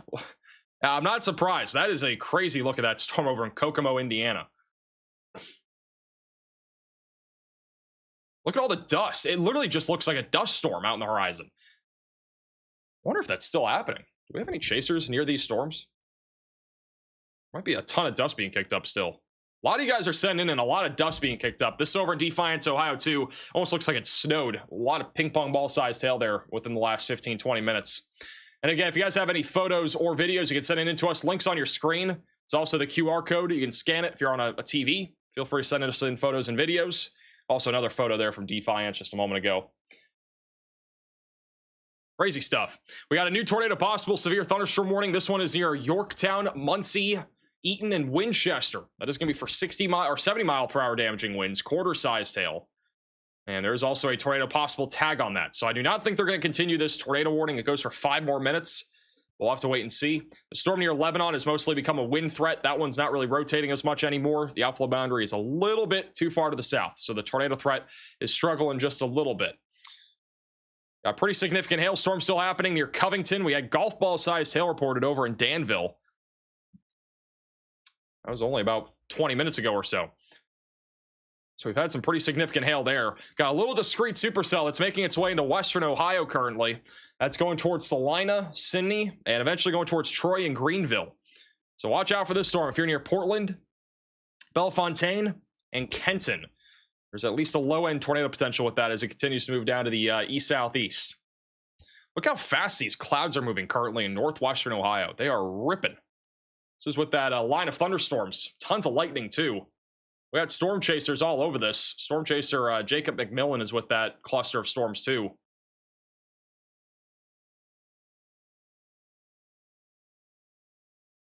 All sorts of chasers looking at this, though, right now over in northwest Ohio. Clouds are racing from right to left. Tons of lightning. We've had some photos sent in from those areas of upwards of ping pong ball sized hail, and they do currently have this warrant for ping pong ball sized hail and 60 mile per hour damaging winds. More damage reports coming out of Ohio now. Brunswick, Ohio has trees and power lines down near Marks Road between Sleepy Hollow and Gayer, and then over in Warren, we have roof damage in Fowler. Portions of the roof landed in a cornfield. 2-story residence structure, well built. This is where we may have had a tornado earlier. This one we had a confirmed tornado warning. Was right here. So there's actually a real possibility that this storm that was a confirmed tornado warning actually did produce a tornado with roof damage on a 2-story residential structure. We still have a severe warning out there near Palmyra, but that's going to expire in 3 minutes. Got a few more strong storms in the vicinity. Riley has an update. Go ahead, Riley.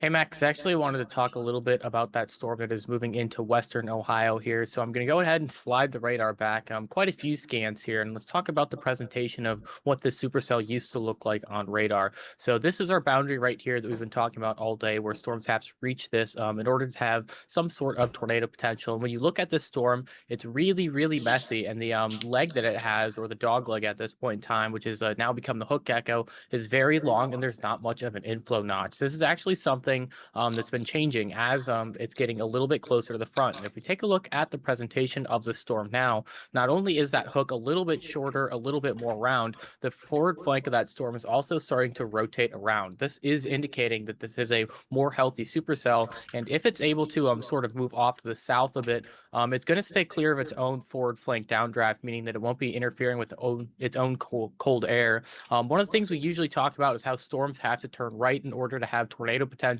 Well, today, when we have a lot of our storms already moving right, that right-hand turn actually brings it on a more of a south-moving vector. So as we see this storm go more straight south than off to the east, it will have an increased tornado potential as it takes its right-hand turn.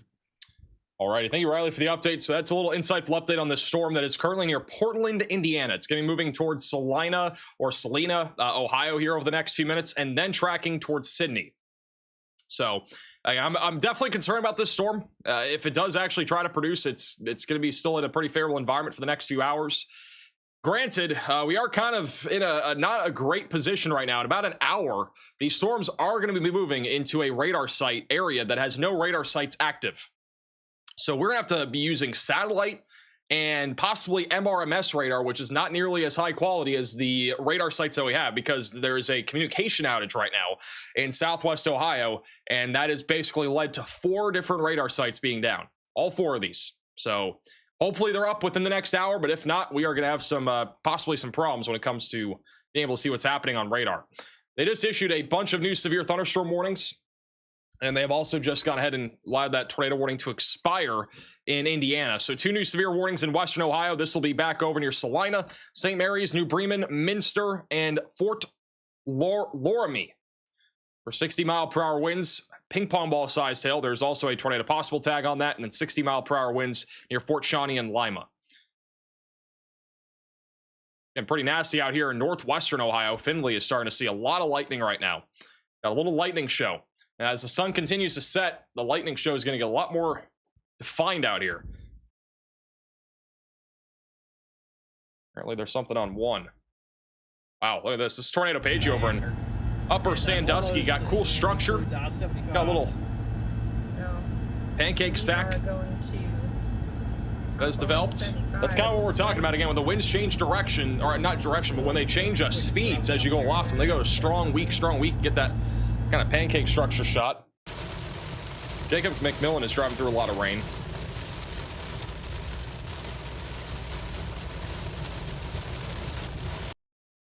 And then John McKinney currently is over in Pittsburgh, Indiana. We got some pretty significant storms right now just off to the north of Indianapolis. If you're on the north side of Indianapolis, we're watching for 70-mile-per-hour damaging winds moving towards Zionsville, Noblesville, Fishers, and Lawrence.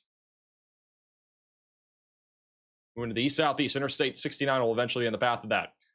Shout out to Scott with the $20 super chat saying thank you, good sir. Appreciate that.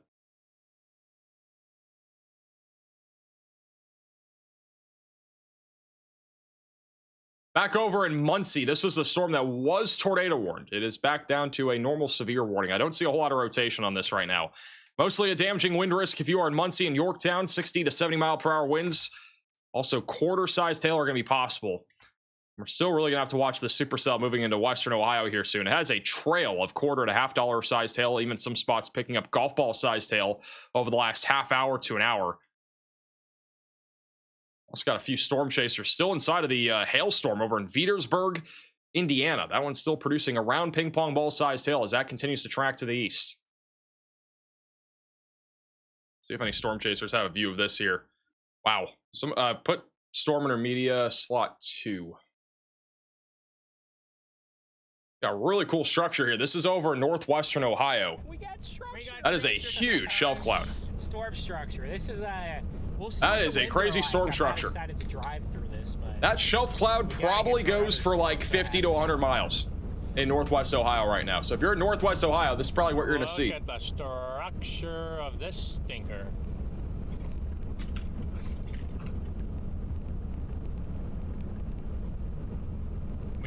We're also in a severe warning. There's no tornado warning for Columbus. There's only a tornado watch. So if you got a tornado warning, you're capping. There's no active tornado warnings. We are in a severe warning, so that's There's a gnarly shelf cloud. Wind. Let's see if it verifies. Look out! Look out! Tornado page is also coming up on that right now.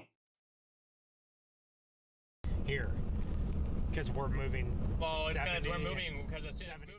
All the storm chasers there on the bottom of your screen.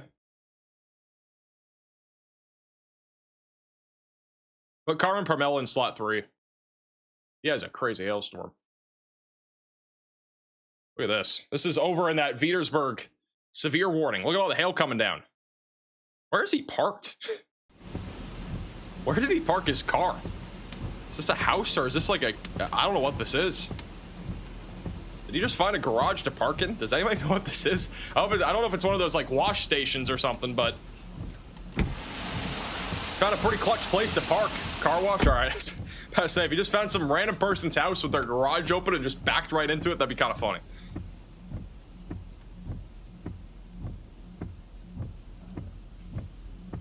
A self-serve car wash. Got a lot of hail coming down. Almost looks like it snowed. Hey, at least it's not an overpass. Hey, Josh for the super chat. Also, Taylor for the super chat. Ghoster says the radar site is down in southwest Ohio. It indeed is. It's looking kind of clutch he found that. Oh, he's actually walking outside. Walking outside of his car. Let's see. Let's see what it actually looks like. It's a POV of all the hail. Water going drip drip. That hail's pretty small. It's like maybe dime-sized hail. It's like cheese curd sized hail. It's not very large. Or just yeeted the hailstone like it was nothing.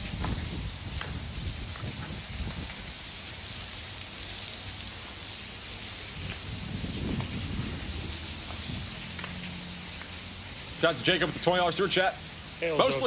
Mostly a wind threat tonight, but still watching for a couple tornadoes and possibly some very large hail. Like what we're seeing now, there's hail falling everywhere. Wow, look at Storm Intermedia's feed. That is a crazy looking sky. It looks blue. The sun is setting. It has actually set now in Ohio. It looks blue out here.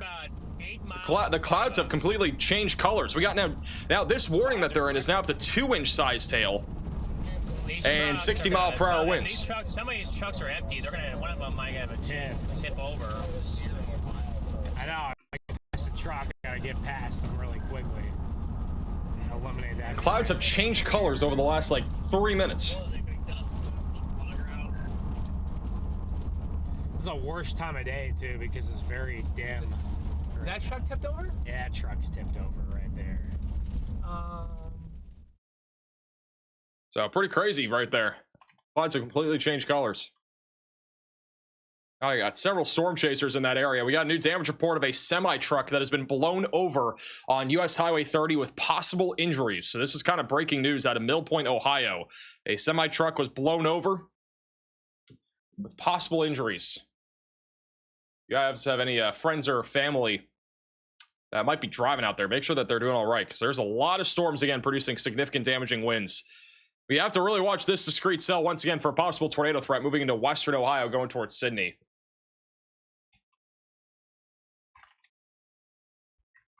Sydney, Troy are all in the path of that. We got very significant storms right now approaching the Indianapolis area. I think that one north of Indianapolis going towards Noblesville and Fishers, that one's gotten a little bit weaker. Still producing at least 60-mile-per-hour winds and quarter-sized hail, but not as significant of a windstorm anymore. We got a little hail core over Sheridan, but it's hard to really gauge if that's really producing that significant of hail.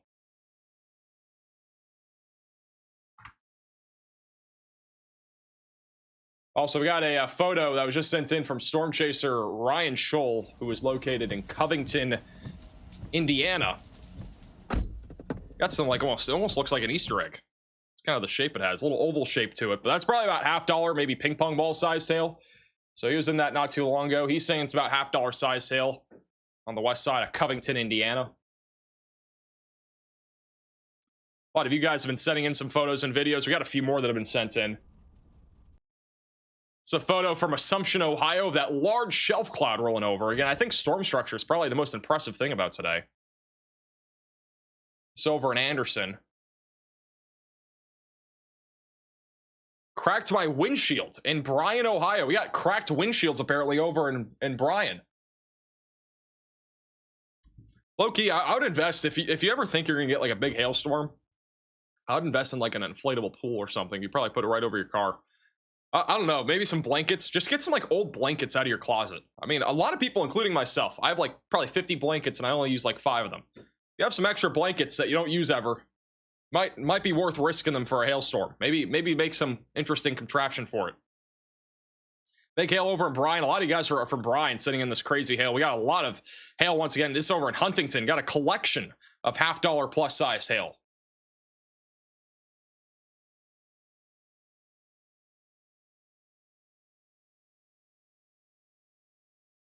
It's a video from Howard County, Indiana.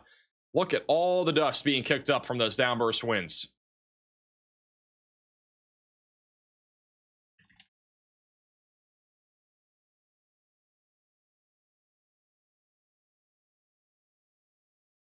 This is a pretty cool look at a storm. This is over in Fort County, Illinois. Overshooting cloud tops. Very large cumulonimbus clouds. And then a photo from Clinton County, Indiana. Again, some of these photos and videos that you guys have sent in have looked absolutely crazy when it comes to the amount of dust that's just being kicked up off the ground. Like this here, it really looks like you got a dust storm coming right at you. Almost looks like it's going to eat you up. Riley has an urgent update. Go ahead, Riley. Hey, Max, looking near Newcastle, Pennsylvania via KPBZ, a little bit of a convergent signature. Might see a spin-up tornado here in a few moments. Looking right there is our area of rotation. Thank you for the update. All right, so over in western Pennsylvania, they may issue a tornado warning for this. It's an area of convergence just over the last couple scans. You can see how the velocities a scan ago were more like this, kind of not really converging. The latest scan, though, look how it's wrapping a bit more. So when you get that little curvature, that little wrap, that can sometimes lead to a tornado. So Kennedy Mill, Rose Point, Prospect, Muddy Creek. We need to be weather aware right now. Need to be watching this closely. Could get a tornado warning and could get a spin up tornado. Again, this area in particular, there's a lot of trees and whatnot, so it makes it a little bit more dangerous, obviously. Tornado were to drop, it could easily lift up branches, kind of send a lot of debris flying. Actively no warning, no special weather statement, no nothing on this.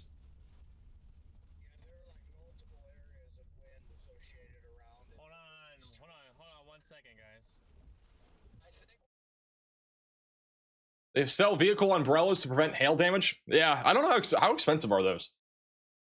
I'm just thinking like outside the box. Like if you don't have time to get one of those, you might want to just put some contraption together, blankets or something, or towels. Towels are probably better than blankets.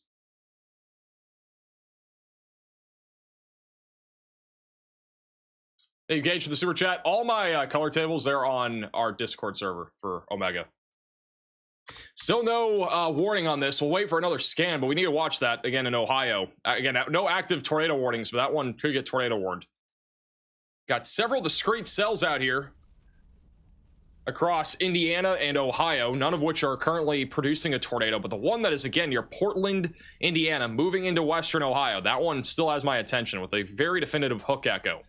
Very significant cluster of thunderstorms rolling across northwest Ohio at this moment. If you're over in Sandusky, Norwalk, Upper Sandusky, Mansfield, Marion, Mount Gilead, I would be ready again for upwards of 2+ inch sized hail and also the risk of over 60-mile-per-hour damaging winds. We've already had that here over the last half hour. It's a pretty concerning area of thunderstorms. We've had a lot of you guys sending in photos of the crazy hail, so there's a real risk there of that producing significant hail and wind as it moves east. New tornado possible, severe warning. This one is going to be near J City and Noble. That is that discrete supercell we're just talking about. It's moving towards Sydney right now, moving directly to the southeast. They just issued a massive severe thunderstorm warning for far northern Ohio, Port Clinton, Sandusky, Vermilion, Avon Lake, Norwalk, and Huron. $half sized hail and 60-mile-per-hour damaging winds are going to be the main concern here.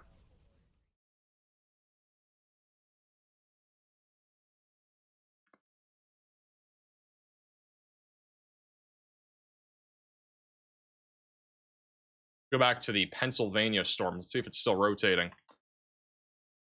And still got a little bit of rotation on that Pennsylvania storm. Latest scan still showing a broad area of rotation. On our velocity scale, this would be kind of borderline tornado warning criteria. It's about a 4 out of 10.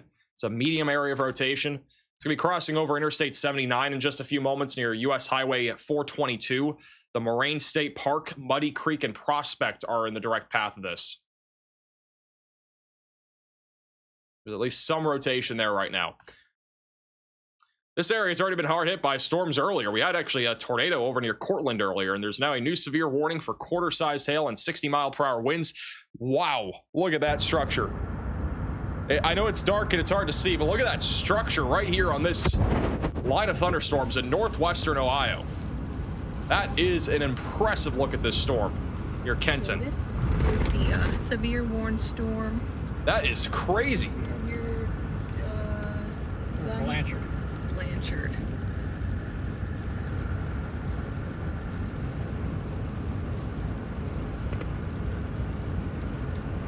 Can't really see the pancake stack, but it's gonna be up here. All right, so there's a pancake stack that basically goes up in layers. There's a large shelf cloud there, down near the ground. That's gonna be where all the downburst winds are surging out. Crazy looking thing. You can actually see the base at the bottom there, just a little bit. Not a whole lot of a tornado risk with this, but if there were to be a tornado, we come on the left. Down right over here, under the tree line. Yeah, very large shelf cloud.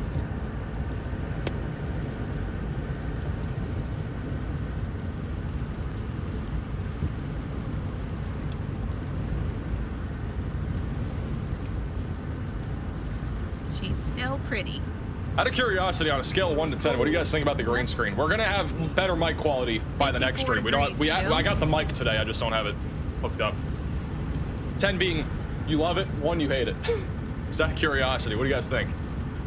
Andy said that's nice for Ohio. So okay, everybody loves it. All right, that's good to hear. Honestly, I was kind of concerned that people would not like the green screen, but like, I think it's really cool. I don't know how I fit it into the studio, by the way. This is like a 12 by 12 room. It's not big. But I'm glad that it actually fits. It's off, obviously, here to my left, to your right.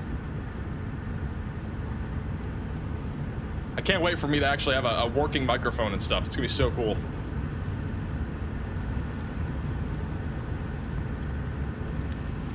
We'll make it so it works, though. Like, again, there's gonna be improvements. This is very basic. The lighting also is gonna be improved. Crazy looking thing. So that is in northwestern Ohio. Crazy looking storm.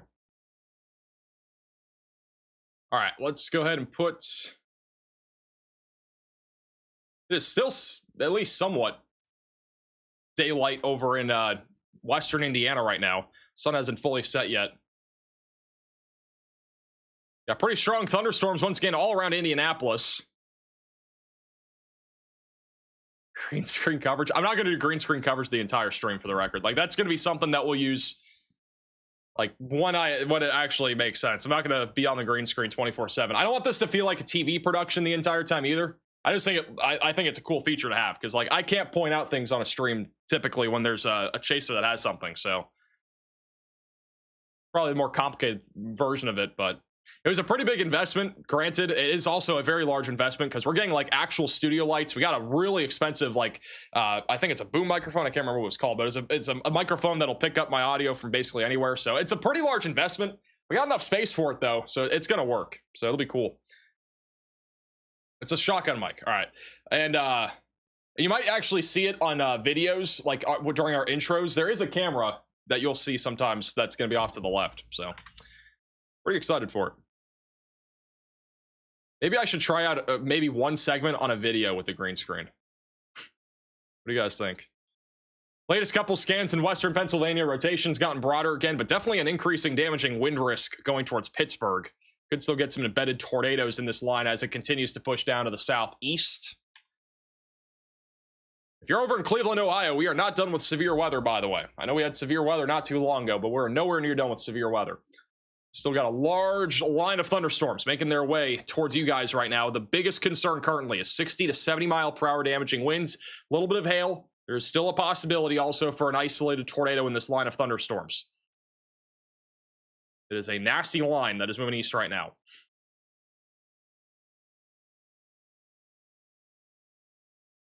This storm here, we really still got to watch it. This thing is, I know there's no tornado warning or anything, but that hook echo, man, huge hail core too. There's probably ping pong golf ball sized hail falling in there right now near Highway 49. I think Storm Chaser, Tornado Pagey, and Connor Croft are both going south to try to go west towards this thing, because I mean that thing has legitimate potential for a tornado down the line. Maybe moving in this general direction. New tornado possible, severe warning. This one's south of Worcester. Little area of convergence over Shreve. That is moving over Holmesville, Mount Hope, as well as Berlin and Walnut Creek. Millersburg also in the path of that. Still got crazy structure out here in Northwest Ohio. It's pretty open out here, so that's kind of nice too. It's actually cool. You can kind of see the light going over the clouds a little bit there. That's the sun setting. Sun's, I think, fully, yeah, sun's fully set now in Ohio. Dim. Thanks, Myrtle Bill. If you guys are over in Kenton, Ohio, you can probably see that. Got a few more photos and videos that you guys have sent in. Let me first go to, if I can find it. There's a good video sent in. I can't find it.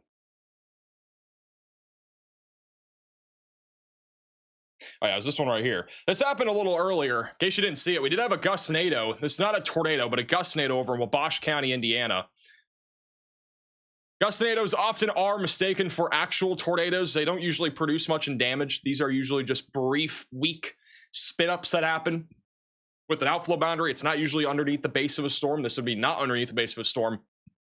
And so that right there is just a gustnado, but looks awfully similar to an actual tornado. It was sent in by somebody anonymous, but whoever took this, pretty crazy that you see this out in a field. I don't know how in the world you just randomly look outside and see a gustnado.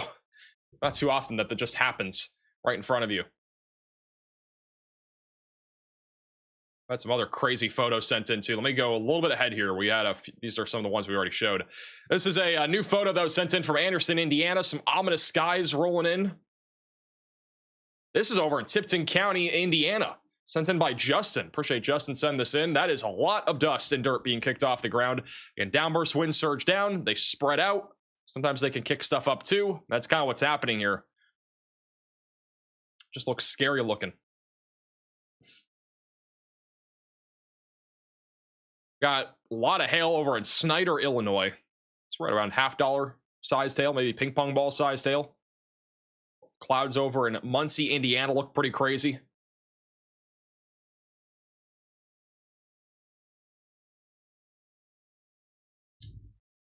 Madison County, Indiana. I think we saw that one earlier.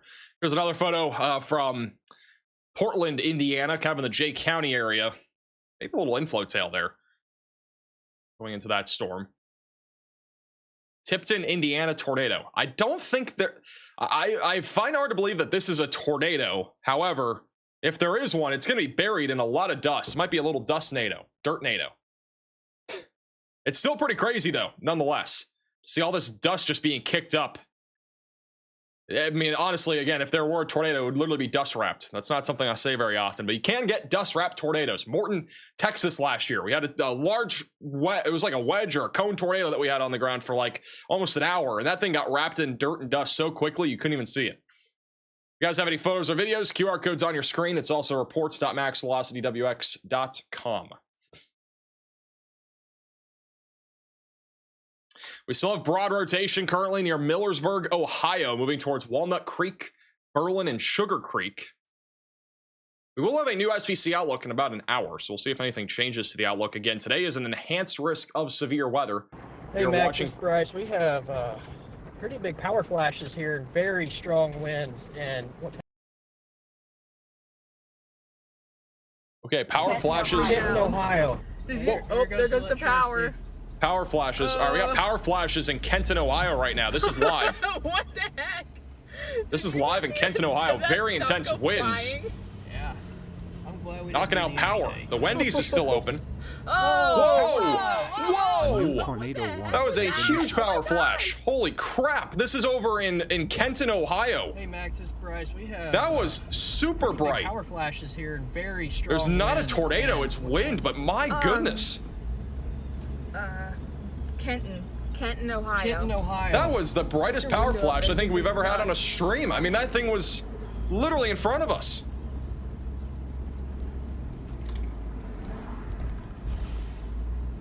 Oh my gosh, there's like Point at the power flash? I don't think I gotta do any pointing for the power flash. That was unbelievable. That is strong. We now have a tornado warning in western Ohio Doesn't make much sense to me. near Minster and New Bremen. That's the storm we've been talking about for a while. Look at the wind here. It's starting to rapidly pick up now. This isn't even like, I mean, the shelf cloud just went overhead. Let's see. Yeah.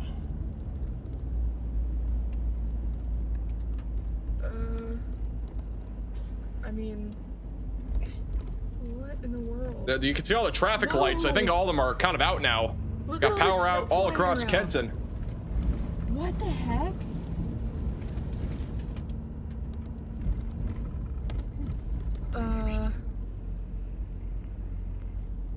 Our supercell just got a tornado warning though. What the heck? That was insane. More power flashes. All right, going to our radar. We have a new tornado warning. This one is again in western Ohio, south of Salina, near Minster and Fort Loramie. If you are in this tornado warning, got to get to your safe place now. It is a discrete supercell moving to the east southeast towards Sydney and Interstate 75. And this storm is definitely concerning. All right, it has the potential to produce a tornado down the line. It could easily drop a tornado. All right, so again, seek shelter immediately. If you are in this tornado warning, get away from windows and get on the lowest floor possible. Got several storm chasers that are en route for this storm, including Storm Intermedia. I think Tornado Pagey. Got Connor Croft, I think, maybe going that direction. So that is a dangerous storm right now. We got a lot of severe warnings across the board. Obviously, all of these, for the most part, from Indianapolis into Youngstown, Ohio, are producing scattered to numerous damaging winds anywhere from 60 to 80 miles per hour and very large hail. But I would say the tornado risk is definitely not over by any means, especially with these supercells. These storms right now in Indiana are kind of struggling when it comes to a tornado threat, as the outflow boundary is very far down to the south. They've gone ahead and issued another tornado warning. This one is going to be to the west of Canton near Millersburg. All right, so Berlin, Millersburg, Walnut Creek. We got to get into our storm shelter, basement, closet, or bathroom. Get away from windows and get on the lowest floor possible. Again, get to your safe place now. If you're in either of these tornado warnings, they are both dangerous. It is nighttime now. We have entered a nocturnal tornado threat. It is clear and evident that you can barely see anything out there anymore. All three of our chasers at the bottom of your screen barely can see anything now. It's almost impossible to see anything because of how dark it is. So just keep in mind, it is it's going to be like this for the rest of the night, and any storms that happen, it's going to be hard to see anything. Oh my goodness, what happened here? I just reported it. We got a semi that is flipped over in Bluffton, Ohio. This is live. So the very strong downburst winds, I don't know if this just happened, but a semi got flipped over. I can't tell. I think it's off the interstate. A new tornado warning has been issued. Got a full-blown semi that has been flipped over. Hey, Max, this is Bryce. You got a copy? Yeah, go ahead. Yeah, we just came through Kenton, Ohio. We're on the south side of town. There is substantial roof damage and power poles down all through town. Thank you for the update. All right, so we got power poles, we got roofs being ripped apart over in Kenton. Kenton was where we just had that really big power flash. We got a semi truck that is flipped over on Interstate 75. There is obviously a lot of damage from these storms right now. If these scenes that you're seeing do not justify how significant these storms are, I don't know what other things I can show you. All right, again, these are very dangerous thunderstorms all across northwestern Ohio. If you guys have friends or family in Ohio, they need to be aware of this situation. The storms might not look as intense on radar, but they are very intense. We are seeing winds upwards of 80 miles per hour. We are seeing power flashes. We're seeing semis get flipped over. It's a very dangerous situation. We have 3 tornado warnings now, and we have a new one for Upper Sandusky, Galleon, Marion, and Clarendon. This is a pretty populated area. If you are in this tornado warning, you've got to get to your safe place now. Get away from windows, get on the lowest floor humanly possible, get to an interior room of your home or building. All right, the storm is dangerous. It's moving east-southeast. There's a lot of people in this warning. The one further to the west, near Fort LeMaine, New Bremen, Minster. Again, this one's also a pretty populated area. It's at least heading towards a populated area. This is a discrete supercell, and it has a very high probability of trying to produce a tornado as it moves towards Sydney and the north side of Troy. Bellefontaine will eventually be in the path of this. We're looking at Columbus, Grove City, London, Dublin, Marysville, all of you guys down the line. You guys are gonna be in the path of that discrete supercell. So we need to have that tornado action plan ready to go if you're a little further off to the east.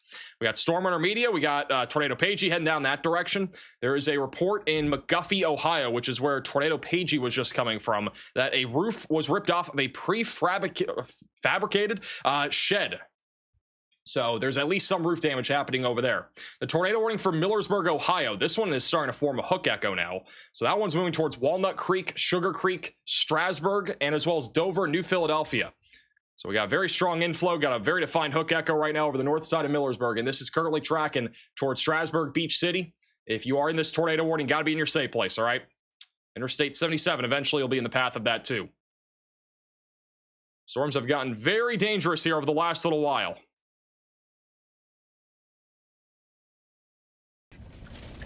And hopefully the truck driver's okay. There's an ambulance on the scene. Hopefully everybody's okay here.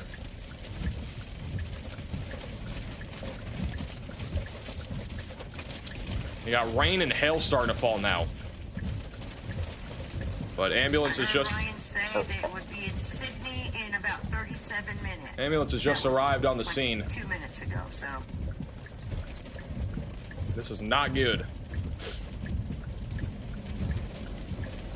This was just moments ago.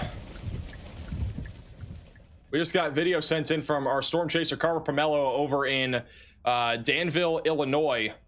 This is a bunch of dust being kicked up in a field. Pretty scary sight here. There is also apparently a gust-nado. I'm getting the video for that here in 2 seconds. It's this one.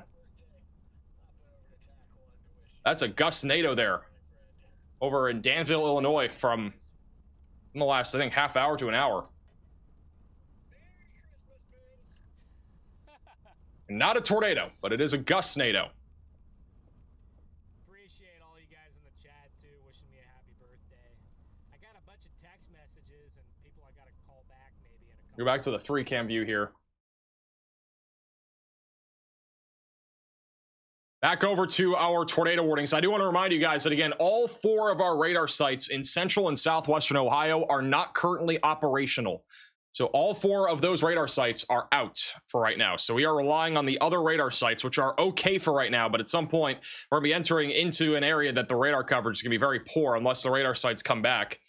There's some sort of communication outage down there. So we are watching the supercell very closely right now, heading towards Sydney and going just barely to the north right now of Dayton and Troy. Again, that one's pretty concerning. It's a discrete supercell, no tornado actively, but it has been rotating for quite some time. The one near Upper Sandusky has a very strong area of wind. There's quite a bit of rotation near Brownstown and Upper Sandusky, tracking towards US Highway 23, and it'll be going towards Galleon and Clarendon. Got to be in your safe place right now if you're in that warning. And really, if you're in any severe warning right now, I would be staying in your safe place because we have so much wind happening with all these thunderstorms that there's debris flying, there's dust flying, you got semis flipping over. It's a pretty dangerous line of thunderstorms. I mean, where the semis flipped over wasn't even hit by this core of rain. Keep in mind that we can still get damaging winds even outside of our highest reflectivity value. So over here, south of Findlay, that is where that semi truck in the bottom right of your screen flipped over. That is nowhere near where the more intense area of rain has been. We have another semi-truck that was flipped over at Middle Point, Ohio on US 30 with possible injuries. Over near Ada, there was, again, a roof ripped off of a building, so damage reports are increasing right now. There is an ambulance on the scene right now. Again, unknown if somebody's actually injured and or having to go to the hospital here, but at least as a precaution, there is an ambulance on the scene in Bluffton, Ohio. This semi flipped over on US Highway 30. And I believe if I am correct, I think this is westbound. Not 100% sure though. That is just barely outside of our tornado warning. We have a lot of lightning happening in that area too, so hopefully everybody stays safe. Luckily, most of the lightning right now is cloud to cloud and not cloud to ground. Cloud to ground would be a lot more dangerous. We have a few more storms beginning to rotate off to the east of our tornado warning near Millersburg. Got a little bit of rotation just east of Canton. Got a little bit of rotation just west of Interstate 77. It's all kind of turning into a large cluster of thunderstorms, this being the main semi-discrete supercell. And this is, again, an evolving situation. We now have state troopers on the scene. To my understanding, this is the only semi-truck that is currently flipped over in this at least general area. We're going to keep that bottom right of your screen. Latest new severe warning. This one is basically where the strong winds just came from US Highway 30. So this is moving into Kenton, Bellefontaine, Wapakoneta as well for 60-mile-per-hour winds and quarter-sized hail. This is going all to the east and southeast right now. Keep in mind, all these storms right now are moving very quickly at 40, 50, 60 miles per hour. These are very fast-moving storms all across the board. There's a ton of lightning too.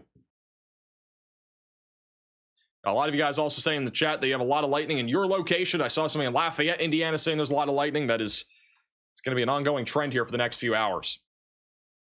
We got Storm Chaser, Storm Intermedia quickly approaching this tornadic supercell right now in western Ohio. And I think, again, by far, my opinion, this is the most concerning storm right now when it comes to a pure tornado threat. I mean, I think there's obviously a couple other tornado warnings, but this one would pose the risk of a strong tornado if it were to happen. Whoa, look at that lightning. I mean, my goodness, I was just talking about how cloud to ground lightning wasn't a big thing. We just had one. Cloud to ground light, or cloud to cloud lightning was crazy there too. These storms are insane tonight in Ohio. They just lit up the entire sky. That was crazy. Came out of nowhere.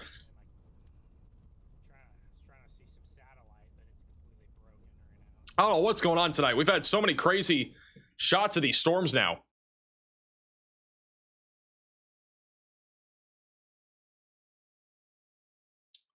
We'll update on our supercell in southeastern central Ohio. It's east of Columbus.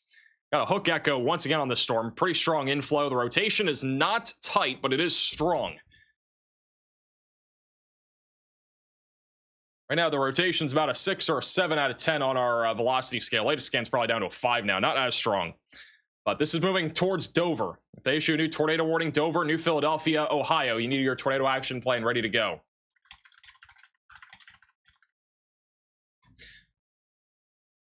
We just asked in the chat what's going on in Ohio. Michigan. Michigan's pretty much done with severe weather. It should be mostly strong storms up there. We have a new severe warning in Indiana. That's going to be for Marion, Gas City, Hartford, and Montpelier for 60-mile, or actually just quarter-sized hail, no wind threat.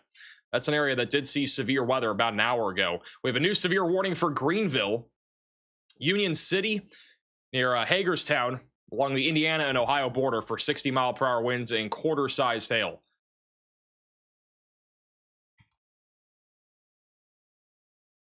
We are losing the ability to really see the rotation on this storm. The last few scans have definitely gotten broader, but there's a lot of lightning. Still got a hook, strong inflow still in place on this supercell. We will have a view of the storm within the next few minutes from Storm Runner Media. It looks like PA Storm Trackers is now leaving the scene on US Highway 30. I think that's all traffic that is backed up. Tons of emergency response here for that semi truck that was flipped over. There's at least one semi that flipped over here. You are clear. Let's at least get out of the way of this mess. We don't create more of a problem. So they're leaving the scene there, but there was fortunately, again, a semi that was fully flipped over.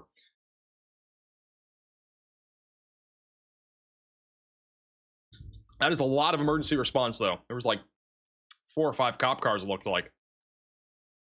I'm still pretty concerned about this storm near Upper Sandusky and Clarendon.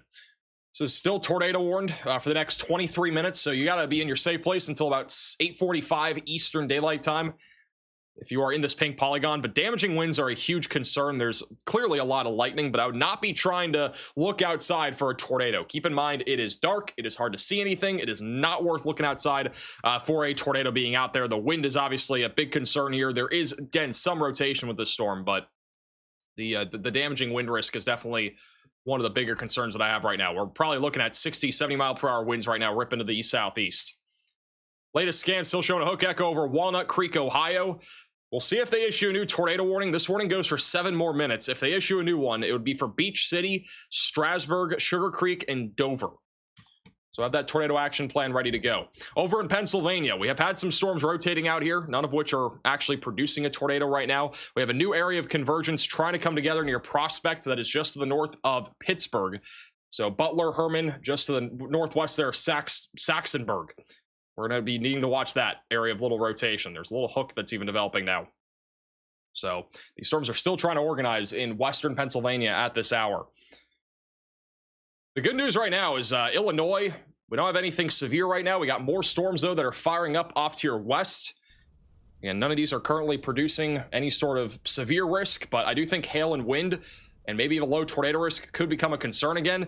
Chicago, for the 3rd or 4th time today, is seeing another hailstorm with lightning. The temperatures right now in Chicago are like 45 degrees. It is not very warm there.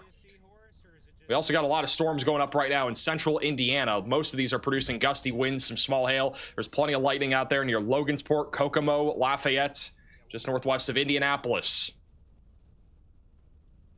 So they're going to continue the tornado warning? Got a new radar scan coming in right now. It looks like we got some convection that's eating up into this hook right now near Fort LeMaine, so it's not super organized right now. We have Storm Chaser, Storm Runner Media, who is approaching this storm, so we're going to continue to keep a close eye on them. Whoa, this is a couple, guys, he is okay. We went up couple more photos and videos that were sent in. This is sent in from Mount Pleasant, Indiana. Just outside of Logansport, trees and utility lines are down. So we got an entire large tree branch that fell right into the power lines. It might take a few hours for some power to come back over here in Mount Pleasant. And basically a dust storm photo here from Hamilton County, Indiana. This was sent in by Wyatt. It's been a very common scene that we've seen so far today. And again, if you guys have any photos or videos, you can send it in to us. QR code's on your screen. It's reports.maxvelocitywx.com. If you have any photos or videos from these crazy storms that are happening right now. We have a new severe warning in Ohio for New Philadelphia, Carrollton, Hopedale, Cadiz, as well as Goshen and Richville. That is going to be for 60 mile per hour damage, or actually no 60 mile per hour wind threat, just quarter-sized hail. It'll be interesting to see if they issue a new tornado warning on this storm. It has a hook echo still, but the velocities have not been very tight. Going right along Highway 39 right now, tracking to the east-southeast. The storms have slowed down a little bit in speed. This one's moving at 50 miles per hour, so it's not nearly as fast. I might be able to outrun 50 miles per hour, but most people can't. Basically a cheetah. This is the timing, though, on this storm here. So New Philadelphia about 8:36. Got Cadiz at about 9 o'clock. Steubenville and Wellsburg right along the West Virginia-Ohio border. Going to be about 9:20. Timestamps are on the left side of your screen there. The 3 radars down there went out within 3 minutes of each other. Between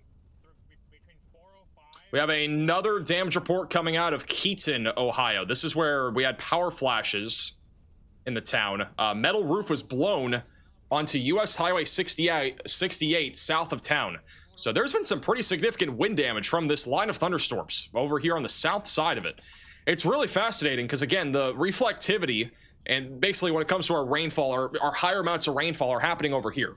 Usually that's where the strongest of these thunderstorms would be, but with how strong the outflow winds are coming from these storms up here in northwest Ohio, it's actually wound up to be over here near Lima and Ada and Kenton, where we are seeing some really significant wind, and it's knocked off multiple roofs now. It's flipped over semi-trucks. I'd assume we've had some flying trampolines too, but no photos of that quite yet. That'll probably be something that comes in here pretty soon. Tornado warning near Sydney in Ohio. That one has lost its hook echo over the last several minutes. Storm Chaser Storm Intermedia is very close to this storm, so we'll keep an eye on them. But there's really not been a whole lot of lightning here. We had that really crazy flash of lightning a few minutes ago, but ever since then, there hasn't really been a whole lot. It's been very interesting to see how this storm's evolved here recently. That'll be moving towards Sydney, though, so if they issue a new warning, Sydney would be next in line for that. Fun fact, Champaign, Illinois fell from 84 degrees at 5 p.m.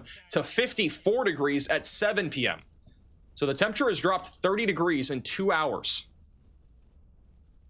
We have a new mesoscale discussion from the Storm Prediction Center. This one is for Illinois and Indiana, with damaging winds up to 70 miles per hour and half-dollar sized hail likely to continue across the severe weather watch that we have in place, which goes for 3.5 hours more.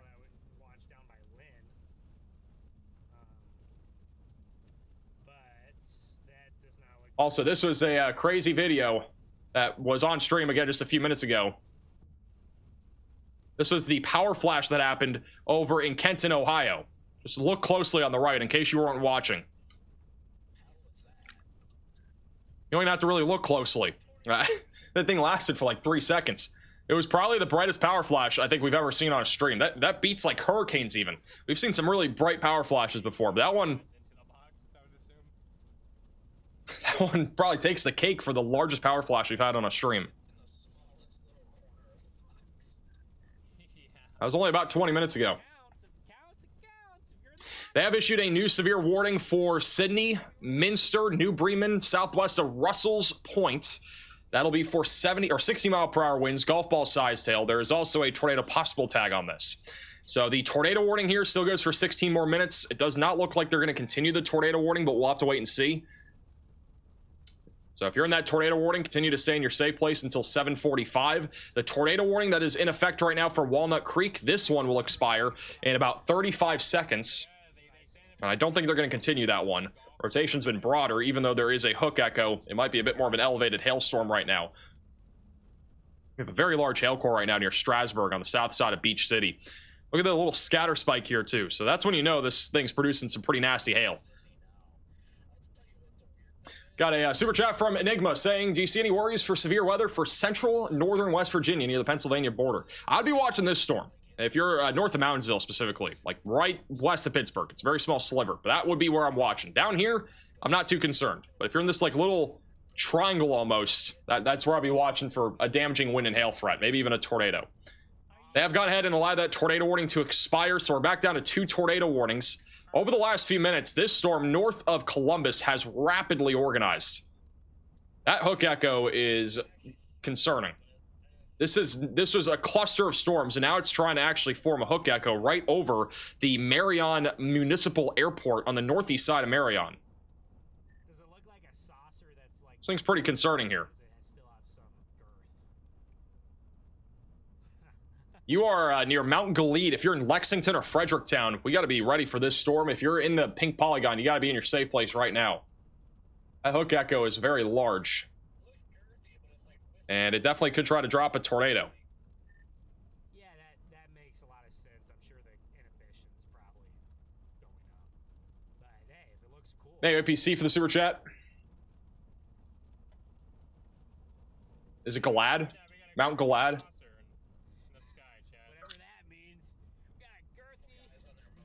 Was that power flash a tornado? We do not think so. We think it was just wind. Power flashes can happen from pretty significant wind. We had another storm coming to Fort Wayne. That one's pretty strong. Look at all the storms up here in northern Indiana right now. There's a barrage of thunderstorms anywhere north of Indianapolis and north of Interstate 70. It's going to be a long evening here across Indiana, Ohio, and even Illinois with these thunderstorms. They're just going to keep firing up. We got so much juice in this environment, a lot of instability. It's very easy for storms to fire up right now. Outflow boundaries are being shot off everywhere. Like, I mean, we got stuff going up literally everywhere right now. We just got a new severe warning near Waynetown on I-74 in western Indiana. We have Storm Chaser Carmen Permella near that. We'll keep an eye on him. We also got John McKinney en route for that storm too. That's near Petersburg, south of Frankfurt. Never heard of a power flash? That's actually surprising. I hear that more often than not. Some people don't know power flashes are even a thing. It's basically when a transformer or a power line, basically anything like that, usually a transformer just blows up from high winds or a tornado. Happens very often during tornado-like events, but it also can happen from damaging winds. Happens frequently during hurricanes too. You just see a bright flash in the sky, which a lot of people think is lightning, but if it lasts longer than like 2 seconds, you pretty much know that's a power flash. As long as it's coming from the same concurrent area.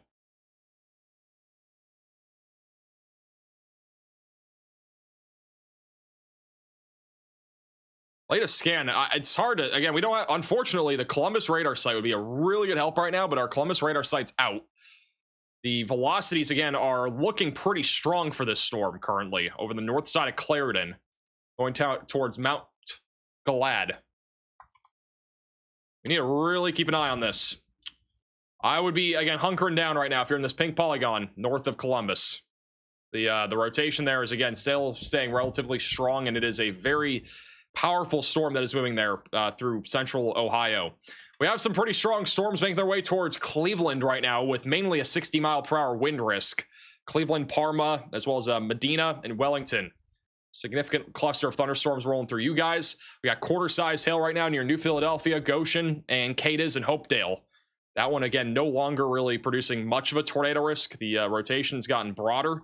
That right there is just going to be contamination from the hail. So that is not a tornado. We have a new damage report south of Salina. Power poles down on U.S. Highway 274 in Chickasha, Ohio. So that is from this tornado-warned storm that is currently moving to the southeast. We do have Storm Chaser, Storm Media, who is currently inside of this tornado warning, or right next to it at least, and not seeing a whole lot right now. The lightning has not been very prominent. Those tornado sirens? Couldn't tell if that was a tornado siren or the seatbelt. Now here, this one comes back around again. I think that's a tornado siren. It does say it's warned for golf balls and tornado possible, so I can see why they warned it in Sydney. I got tornado sirens going off here in Sydney, Ohio. That was loud. Now I can tell. I don't know if there's their seatbelt or something. Sometimes it is. How far are we from Brown County? I have to look. Let me see. I don't think we're far, but let me see. So off to the right would be the area of interest. Now as we get out of the city, we should have some less lights. We should be obviously you can hear the tornado sirens. Okay, so Brown County look over is on here the west, it's on the east side of Cincinnati. That's the area that we're looking. We're over here Dayton. somewhere. So we're lots of lightning, obviously, kind of illuminating the skies here. Definitely see a good structure to my But north. that would be where we're looking for a possible tornado threat again. We're a little too far away from seeing much, but there is a hook again trying to reform on this supercell. good structure. Definitely some sort of a lowering to my north. I can't. Over here. There's at least a report of a lowering from, I think that was Brandon. Well, we're back in supercell country because this thing is going. And there's not a whole lot of trees there, so. Yeah. There's your structures up there, chat. If we get any flash of lightning underneath the base, we'll probably see it. Again, we have to look down here. More constant, your flashes To be the area to the look north. See it. Oh yeah. Structure is obviously up top. Have some structure on this guy. Hey, I'll just have to turn north somewhere and get a view of it and sit there, get the lightning. I will be fixing the audio, guys. Don't worry. It's Again, it's southeast, temporary. so It'll be fixed by the next stream. We actually have a microphone for the green screen. I just didn't have time to set it up today. Let's see here.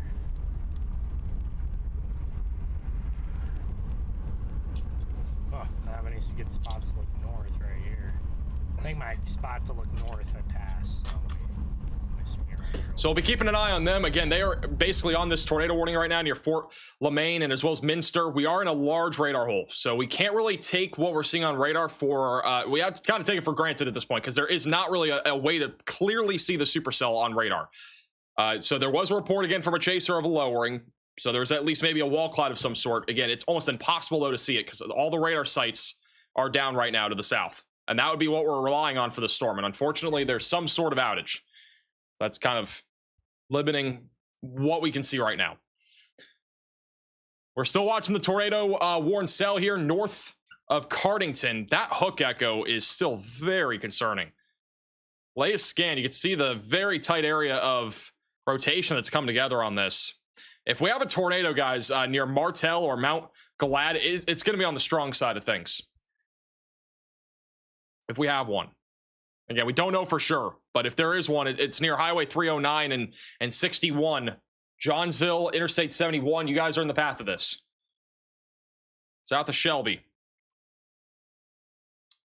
This is a crazy looking supercell out here in central northern Ohio. Just north of Columbus.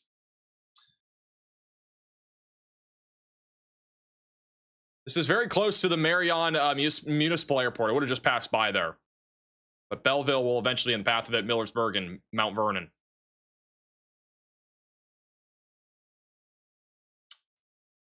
Yeah, I wish we had better radar coverage on this because, I mean, man, that thing looks very concerning.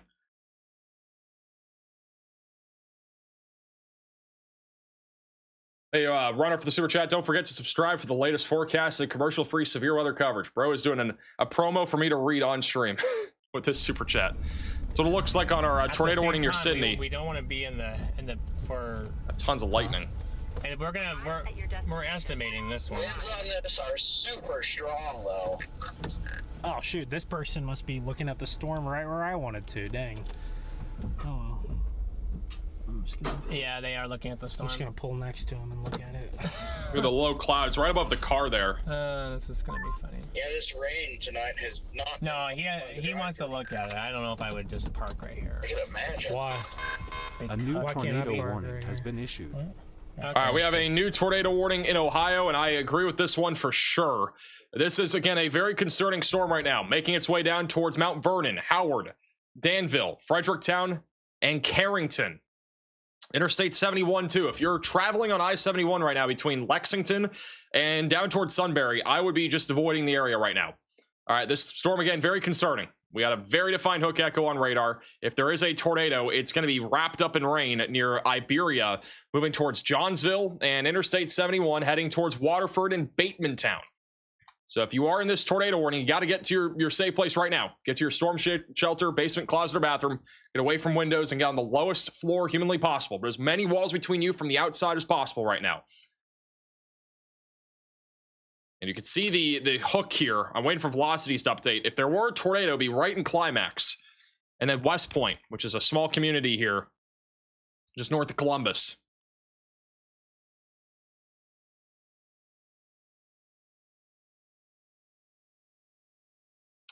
Velocities on the latest scan, unfortunately, are contaminated entirely. But if there were a tornado, it's in Climax, Ohio. That's going to be moving towards Williamsport and as well as Darlington.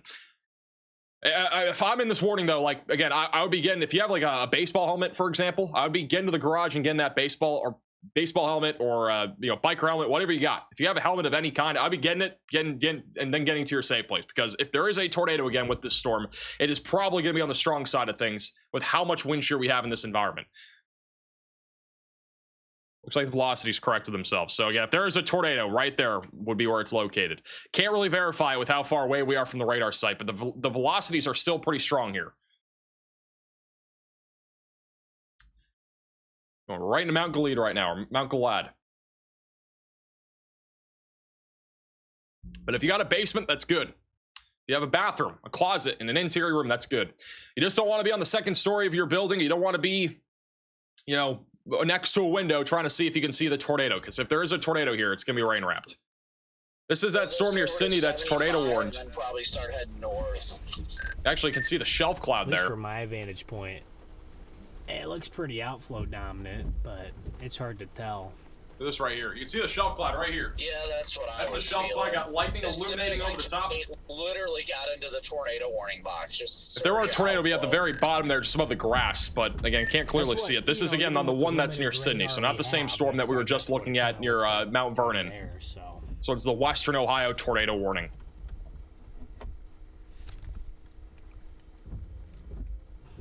But look down here. It's gonna be the area of interest right there. Yeah, I can't see much going on. You just see the large shelf cloud. Now. It's rain wrapped and outflow. Taylor and structure. Well, do you want to go east of Sydney? Still haven't found any hail either. Oh my goodness. Ping pong's here. Oh yeah, Sunday. Yeah. Can't really see much right now, but we'll keep an eye on it. Oh yeah. I guess it's just kind of you can see the surge. Even on the far away, you can still see that like. Tornado sirens were going off not too long ago. Can't hear them from where they're at right now. Still can't fully confirm if there is a tornado with this storm north of Columbus, but the rotation has remained strong over the last few minutes. Velocities are still very strong. The wind's still very strong. Going towards Interstate 71. There were a tornado. It would be located on the north side of Mount Galad. For the green screen, again, we will have a microphone. I know a lot of people are saying you should have a microphone. We will. By the next stream. I didn't have enough time to set it up today. We have all sorts of stuff. We have also better lighting and stuff coming too. So it'll be like actually more professional by the time you see our next live stream, which will probably be next week. I know today is pretty active, but also next week, we're going to have like probably 4 or 5 live streams, I think. There's a lot of severe weather coming first week of April. It is going to be a very active period. If you're not already, subscribe to the channel, click the bell icon so you're notified. I mean, we're going to have a crazy stretch of weather, I think, next week, and it's going to be daily videos, live streams probably almost every day. We're going to have a very crazy stretch of weather. Obviously, today is somewhat significant, but I think next week could easily be triple the significance with some days.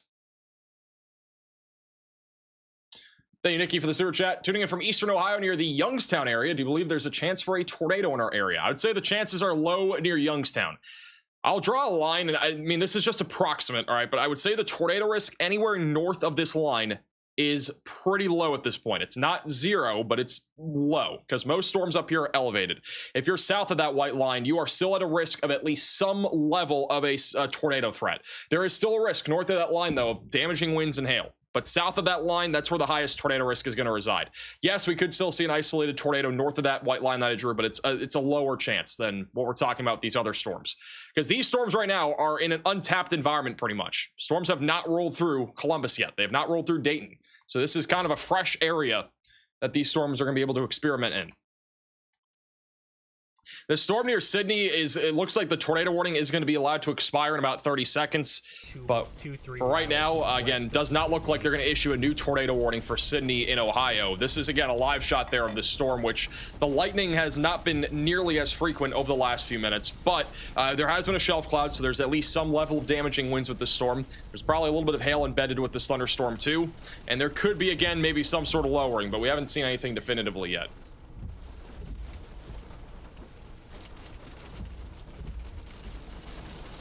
Shout out to Spider for becoming a member. Also, thank you to Lee for also becoming a member. Tornado warn line. Is it doing anything? All right, not seeing much anymore. The lightning has really gotten a lot less frequent there. Still really concerned about this tornadic supercell near Mount Galad, heading towards Fredericktown. Still got an inflow. The Hook Echo is over, kind of a bit disorganized, but it's over Highway 61. In terms of our velocity scale, it was at about an 8 about 5 minutes ago. It's back down to about a 7. It's not nearly as strong, but it is still rotating. And if there is a tornado, it's heading towards, again, very populated areas in central Ohio near Fredericktown and Mount Vernon. Got a live shot over in Ashland, Ohio. Temperature is only 52 degrees here. Got a little bit of lightning at the very top of your screen. It's like this is a camera inside of a building, but I got a little bit of lightning there. Back down towards Dayton, Ohio. We don't have any storms near Dayton yet. We're probably still a little over half an hour until storms are knocking on your doorstep, but we should have a view in the next 30 minutes. of a lot more lightning. You just barely see the flashes of lightning at the top right there. So those are the storms that are coming in within the next half hour or so.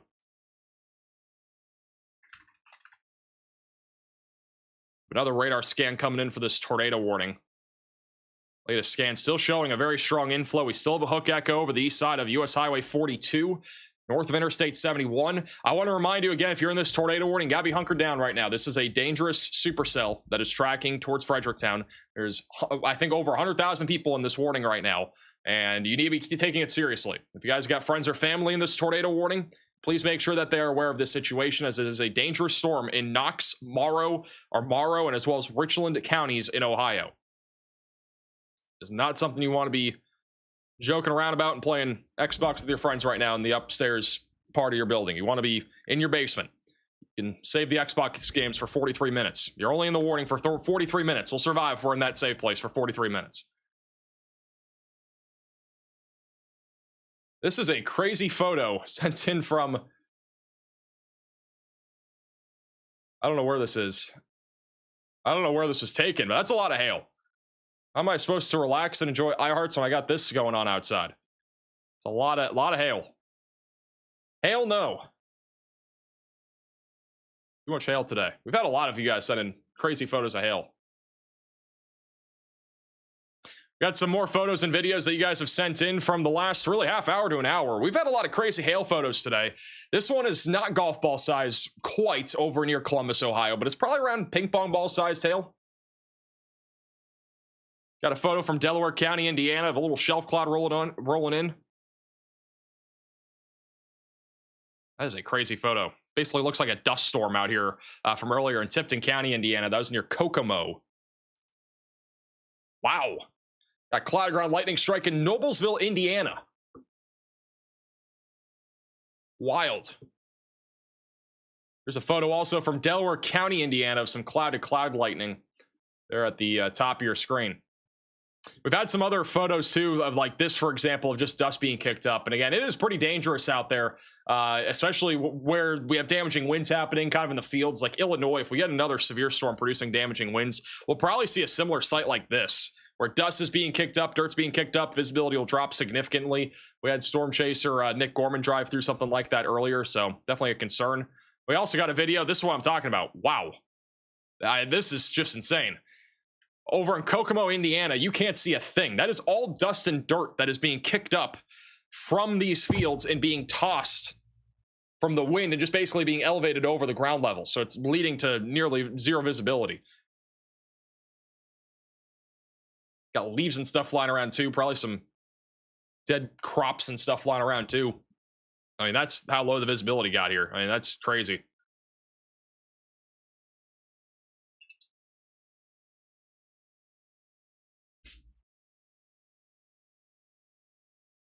Basically a dust storm that we've been seeing. And now I mean, if you're driving through this, you're going to need a car wash tomorrow. You'll probably need a car wash. If you guys have photos or videos, QR code's on your screen. It's also reports.maxvelocitywx.com. They just said they still have power out in Youngstown, Ohio. We've had quite a few power outages with these storms. Not a high number, but over in Ohio, we're seeing about 20,000 customers without power, most of which are over where we had those power flashes earlier on stream, over in Hardin County. We got about 30% of customers without power there.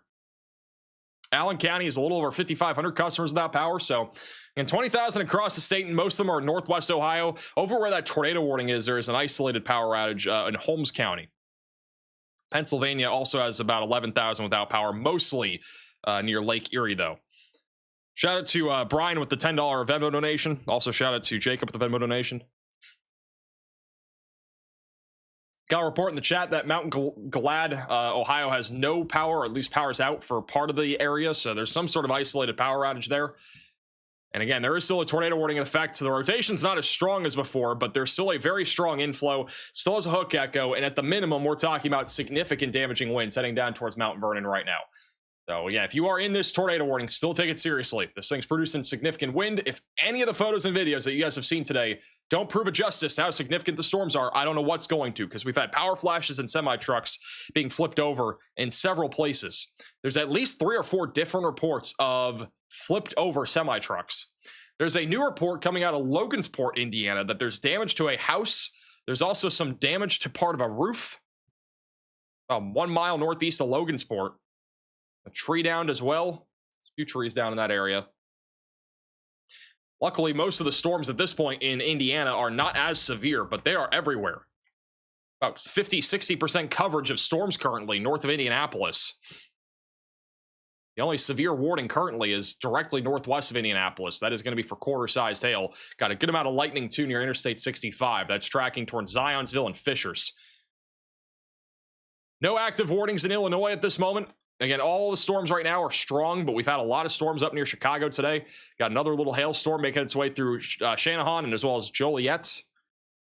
Most of the temperatures right now in northeast Illinois are like in the 40s. It's pretty cold up there.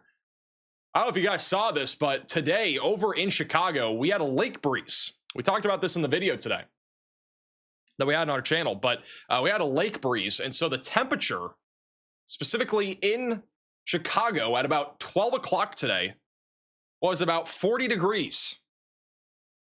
If you go about 5 miles to the west of Chicago at that same time, it would have been about 70 to 75 degrees. You would basically need every layer of clothing humanly possible if you lived in Chicago today and you had to drive west, because you would have to go from a winter jacket and pants, probably to shorts and a t-shirt. Probably would have to ask your employer if you can go to the bathroom and change out of your clothes if you're in these areas, because of how drastically the temperature difference was. What a lake breeze does. That's when the weather just doesn't know what to do with itself. All right, we still have 1 tornado warning, 6 severe thunderstorm warnings right now. Further off to the east near Urichville, we've been keeping an eye on this storm. This one's back to having 60-mile-per-hour winds and ping pong ball size tail. There is a little bit of rotation developing on this again. So if you're anywhere near Pittsburgh, west of Pittsburgh, near the West Virginia, Ohio, Pennsylvania border, there's at least a hail and wind risk right now. At least maybe a possibility of a tornado down the line. Rotation's broad right now. On the velocity scale, this is about a 3 out of 10. So again, not super strong for rotation, but it is tracking right along US Highway 250. Cadiz and Hopedale are in the path of this. Steubenville will eventually be in the path of it too. Got a little scatter spike here, which would indicate the hail is definitely large right now, south of Carrollton.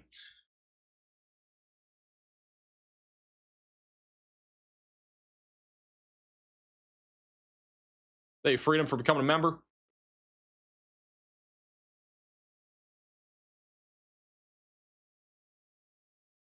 Some people have been saying in the chat, and I've seen a few photos sent in of a possible tornado in Tipton earlier, but again, I'm not entirely sure if we actually had a tornado. I know a lot of you guys have sent in photos and videos from that area, but nothing definitively showed that there was a tornado.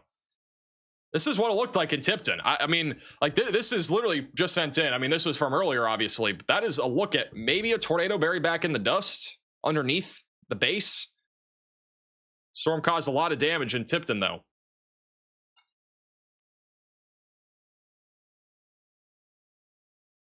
I'm really not sure, though, if there was a tornado or not. We didn't have a definitive view on radar, but this is a photo from Oswego, Illinois, of around penny-sized hail. About 7 o'clock Central Time, so about under an hour ago. Greenville, Ohio. Wow, that's kind of crazy. This guy started shaking his camera after he saw it. He probably got jump scared. Cloud ground lightning was going right towards him. Really cool lightning, though.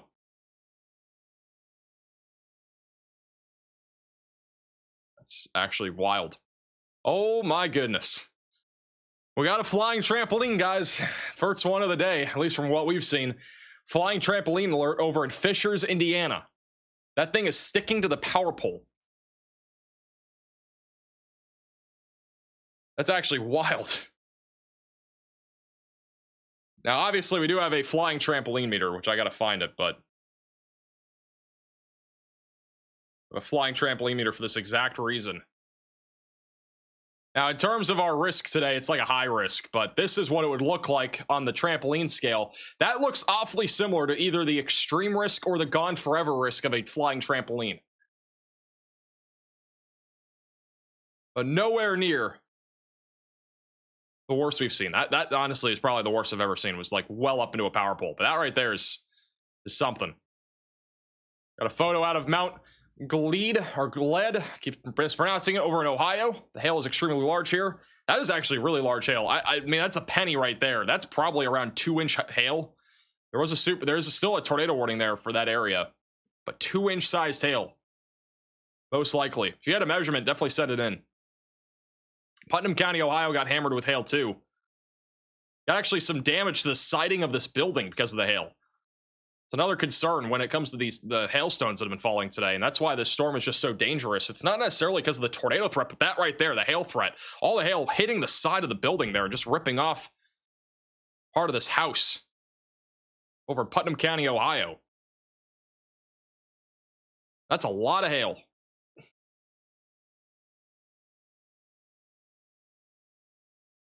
Another part of this house heavily damaged. And there's literally holes in the side of this too. Looks like the glass got cracked open. Yeah, that glass broke too. So this is one of the concerns with these hailstorms. It's not just the hail falling straight down. You got wind that is pushing the hail even into windows and the sides of homes. So you can see how most of the hail damage is on the side of this home. It actually looks like there might have been snow on the roof there. I don't know if that was snow or just hail. Probably just hail. Something white up there though. Clustered together. This guy did a whole tour of his hail damage to his home. Really, this entire, whatever side of the home it is, I'm guessing the west side of the home, got a serious amount of hail damage. Something else heavily damaged there too. Even through the chairs. That's crazy. Those are patio chairs.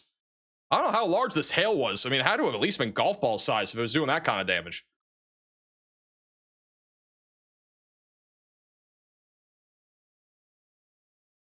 You even see some of the writing on the inside of the home. So that obviously shouldn't be like that, but wow. I just doubt that hail is that small, doing that much damage, but that's pretty crazy. That's over in Putnam County, Ohio. This is a video from Hardin County, Ohio. This is the same one I think we were looking at earlier, that power flash. That was the same one Tornado Pagey saw. They probably drove right by you, Kayla. Lit up the entire sky. Bro is eating Dave's Hot Chicken in Stark County, Ohio, just watching the storm on his patio. Hey, I don't recommend it, but you can kind of do what you want to do. It's almost like Oklahoma. Get the beer out, get on the patio, and just watch a tornado roll by. They do out there in Oklahoma, I mean. We still have a tornado warning currently in central Ohio. This is north. Hello, usual. Welcome in. Hello, usual. This is north right now of Columbus. Last few scans have gotten a little bit more concerning. The rotation's gotten stronger. It's a little bit side-lobed, but there could be a tornado again near Fredericktown. This is still a very dangerous storm, and unfortunately, our radar sites that are south of it don't have any view of this. But that is pretty concerning right now. Moving in the direction of Danville, Howard, Mount Vernon, Gambier, and Brookhaven. Again, I would be in your safe place again if you're in this pink polygon. This storm is very dangerous. It's already produced 2-inch hail. It has produced very high winds, and there could be a tornado. And if there is one, it is right now located near 13, just east of Interstate 71, tracking towards Danville in Ohio.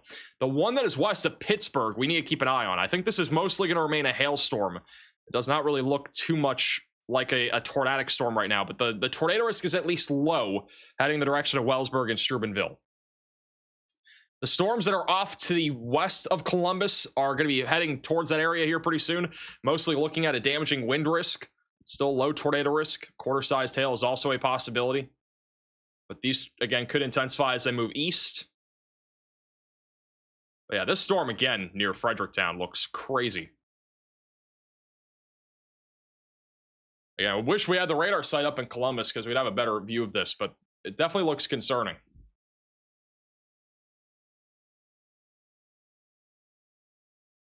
I mean, we'll wait for the velocities to update here. There is a tornado. It's going to be rain wrapped. It's obviously nighttime. It's 9 o'clock. Not going to really see much of a view of these storms.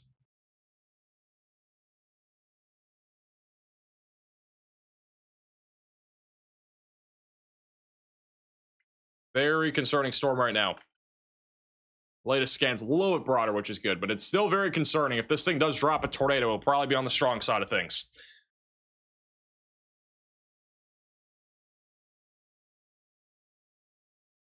Where are you guys all tuning in from in the chat? Let me know. Put your state in the chat. Don't put your exact location. Just put your state. Like Ohio, Illinois, whatever state you're in. I'm curious. We do have a new special weather statement for Fort Wayne. That is going to be for gusty winds and some small hail. There are a lot of you guys tuning in from Ohio right now. That is a lot of people in Ohio. Yeah, Ohio right now is by far, obviously, the most concerning state. We obviously have a tornado watch for the next 2 hours. It goes until 11 o'clock Eastern time. But the good news, I want to say some good news. I don't want it to all be bad news here, but the good news is that luckily this storm near Cadiz, west of Pittsburgh, is not a tornado storm right now, or tornadic supercell. It is, though, a very dangerous hailstorm. The hail threat here is significant. And we gotta hope this storm stays south of Pittsburgh, because if it goes into Pittsburgh, we're gonna have a multi-million-dollar hail event happen there. So maybe more than that. One of the concerns with today is with any storms here, it's obviously very populated all across Ohio, Indiana, and Illinois. And if any hailstorms got going that were producing very large hail, we could easily have multi-million-dollar hail events happen in major cities. I mean, Indianapolis obviously is one of those places. Columbus, Cleveland, Pittsburgh is really the one I'll be watching for right now. But the hail here is huge. I mean, we have a CC drop, a correlation coefficient drop for hail specifically right now. That is just how significant this hailstorm is. Storm near Mount Vernon is more of a wind and tornado concern right now, which has been, again, producing some fairly strong rotation for the last half hour. If you are in Mount Galad, if you're in Carrington, you no longer have to be in your tornado shelter or basement. You're no longer included in the tornado warning. This tornado warning still does continue for those in Knox and Richland counties in Ohio. They've also expanded the tornado watch to include a little bit more of Indiana and I believe Ohio. That was a little over an hour ago, but the tornado watch is a little bit larger down here to the south and east and west.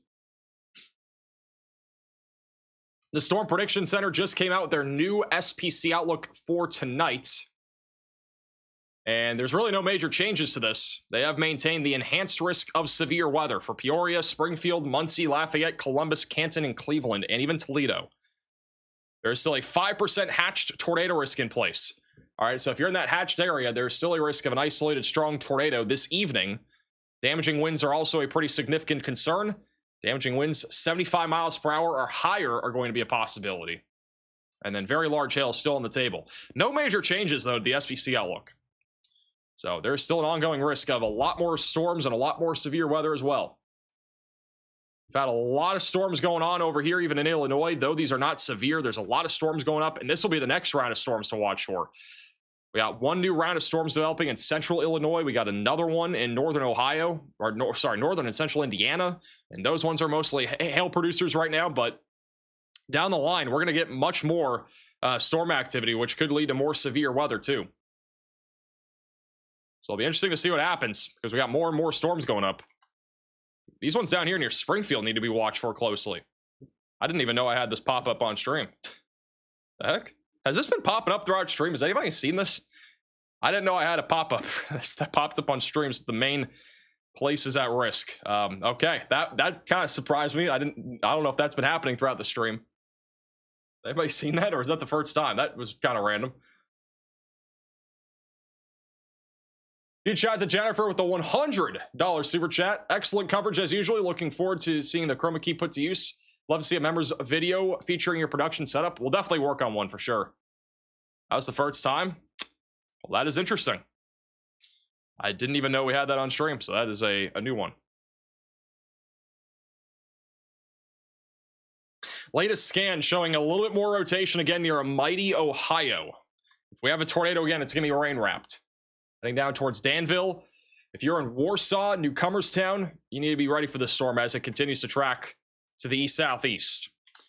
Still a very dangerous supercell. It's tracking east at about 50 miles per hour. Let me put a little timing guide on this. It's the general direction of where it's heading. So you got some timestamps there on the left side of your screen.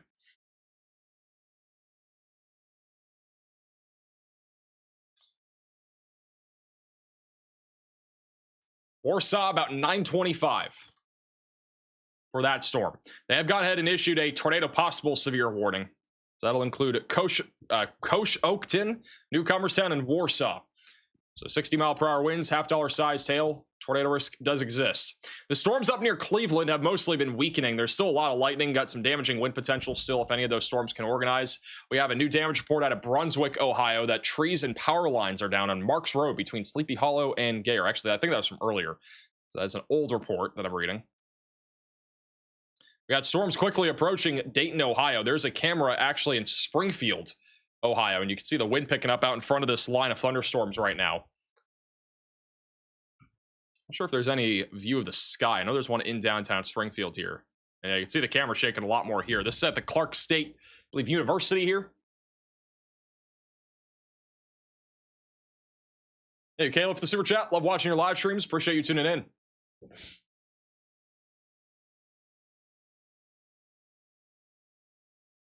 Yeah, we're shaking quite a bit there in downtown Springfield right now.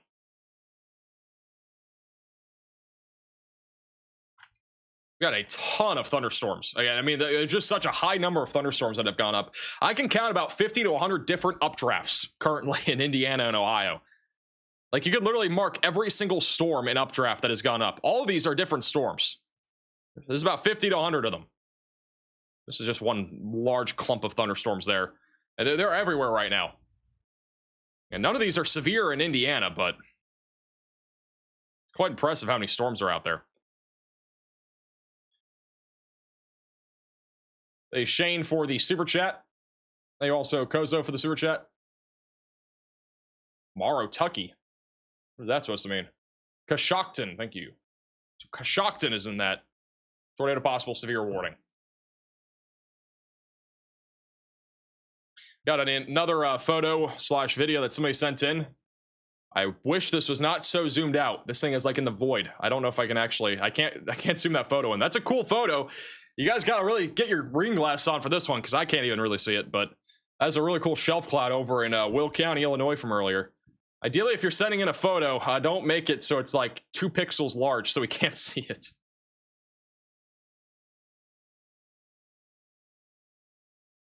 Do these storms have potential for tornadoes? They still do.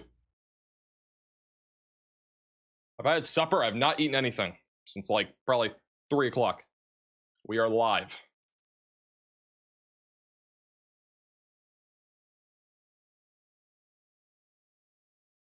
Going back over to the west side of Pittsburgh, we're still watching this really significant hailstorm right now west of Pittsburgh. It is trying to form a little hook right now. They just issued a new severe warning for this for quarter-sized hail and 60-mile-per-hour winds.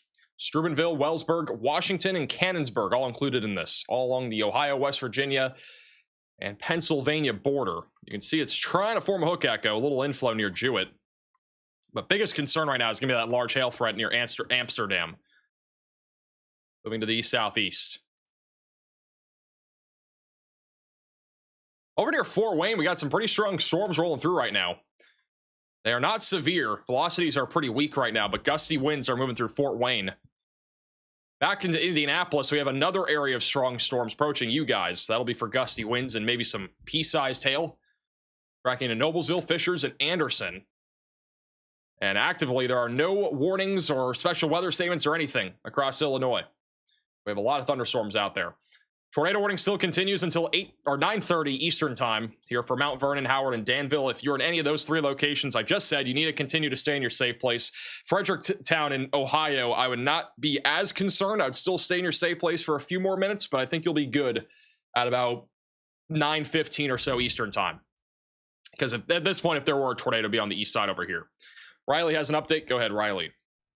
Hey Max, just got an update from Bryce and Tornado Pagey. They're currently just off to the west of Columbus, but interestingly, it is still 80 degrees there. So there's still storms moving into this area. I know it is in a little bit of a radar hole. So when there's a radar hole like this, especially with all the outages we have today, we have to rely on ground truth for what weather could possibly happen there. And as long as we still have that warm, moist air in place ahead of those thunderstorms, which we definitely do, especially if it's almost 80 degrees, that means these storms could still pose a tornado threat. Now, in that latest SPCI out, look, they did trim the northern portion of that tornado risk off, even though the enhanced was continued. That is because we need that warm, moist air in order to see a tornado threat. So if you go outside, and there's, of course, don't go outside if there's an active thunderstorm, but after the storms come through, if you stick your hand outside and it feels pretty cold, pretty stable out there, you're not really going to have a tornado threat later on. However, we are still going to be talking about a damaging wind and hail threat, but that's really the easiest way to tell if there's still a chance of a tornado for you today, is just feel how warm it is outside. The warmer it is, the higher the chances.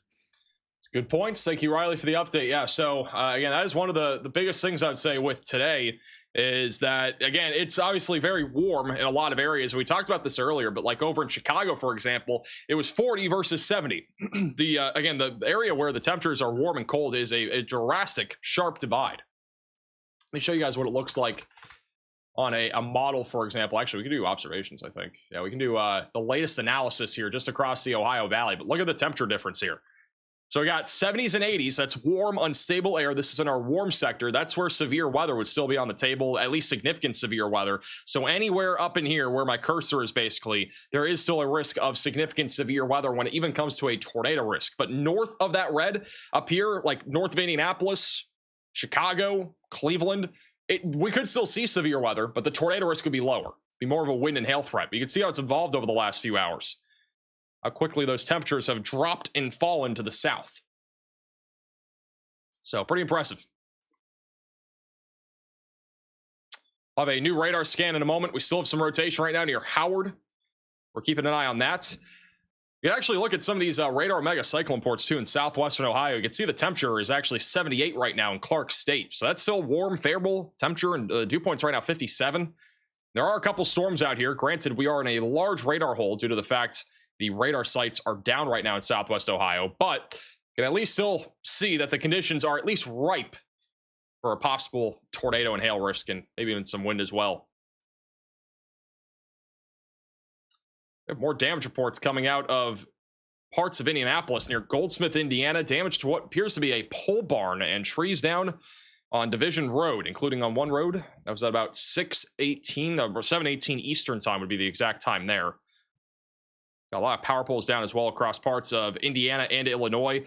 I'd be watching these storms down here near Springfield. None of them are currently severe, but as they continue to fire up and move southeast towards Shelbyville, we'll be monitoring an increasing risk of wind and hail. Low-end tornado risk too. I know we have some people tuning in from like St. Louis, Vincennes, and Bloomington and Columbus, kind of across this line here. And I would say our severe weather risk is only getting started. We're nowhere near where we'll actually be seeing severe weather. We're probably still a few hours from actually seeing active severe weather in your area. We'll see if they issue a new tornado warning on the storm near Danville, going towards Warsaw, Ohio, but there is still rotation right now over Danville and Howard. It's going to be moving towards Highway 83 south of Millersburg. We're still keeping eyes on that. The one west of Pittsburgh has been mostly producing a damaging wind risk and hail risk. The rotation has been pretty weak on this storm. It is trying to form a hook echo, though, and there's a little inflow coming out of the south and west. Completely off topic, but we've been making some improvements to our website, maxvelocitywx.com. This is completely free to use. We have a severe weather tab with all sorts of things that you can use on here. But kind of a cool little thing that we added was a misery index. This has to do, I literally just made this today, but this misery index basically has to do with temperature, dew point, all that stuff. So I don't know what you guys think of this, but we just made this today. It has more to do with, again, with the humidity, the temperature, and all that stuff. It doesn't necessarily have to do with severe weather. It has more to do with how it feels outside. So southern Indiana is in the unpleasant category today. We also have a road conditions page too. We do have aviation. You can see the road conditions today. Not great over here in Indiana and Ohio due to the weather that's happening. Tomorrow will not be great either, at least tomorrow morning. And in terms of aviation stuff for today, the conditions are not great over in Indiana and Ohio. I'll give it a second to load, but the airports are going to have some problems with the weather that's incoming. I think Columbus is fine for right now, and Indianapolis might have a few problems with the thunderstorms that are nearby, but luckily there's no severe weather really at any major airports currently. Best weather website, in my opinion. It's getting better. We're going crazy right now with the website. I'm not even gonna lie. I've been literally just coding for the last like 5 days, like 12 hours a day. I've been so locked in. It's insane. The amount of locking in that has happened with this website is all-time highs. And also getting the green screen ready to go. Hopefully it'll be ready to go in a few days for our next big severe weather coverage. There's going to be a lot of severe weather coverage, I think, next week.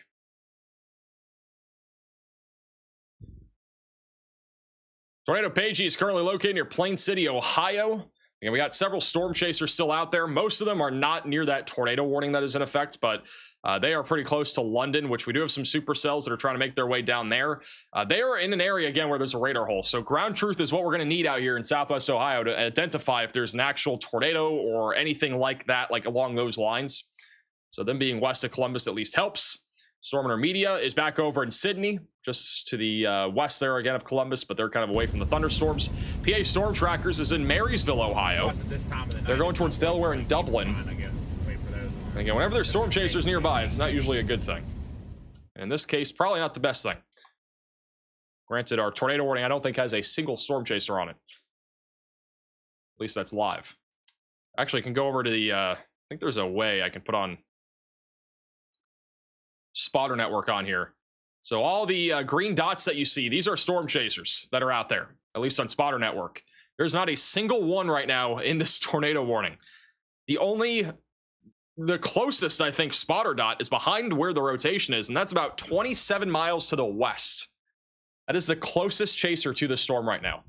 That is not something you see very often, by the way, especially for Ohio, where it's pretty populated. It's an enhanced risk of severe weather. But down here, you got chasers everywhere. Down in Southwest Ohio right now. All those green dots are chasers. Got a lot across Indiana and Illinois. They're all kind of spread out. But low-key pretty impressive. Closest one is Austin. We got a couple over in New Philadelphia. Got Austin Weaver. We got Brent. I don't know who they are, but got some people out here.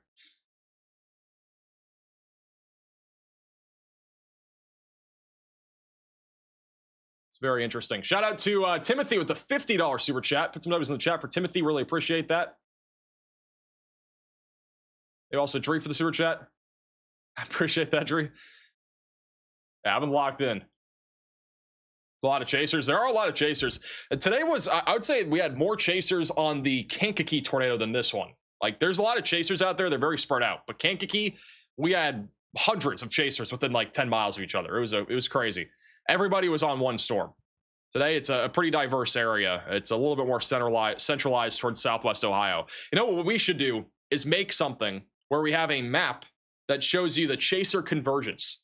It basically takes into account all the spotter dots, all the chasers and stuff, and puts a focus on like a heat map almost, where we have like where the highest amount of chasers are. Would you guys like that? I think that's a kind of a cool idea.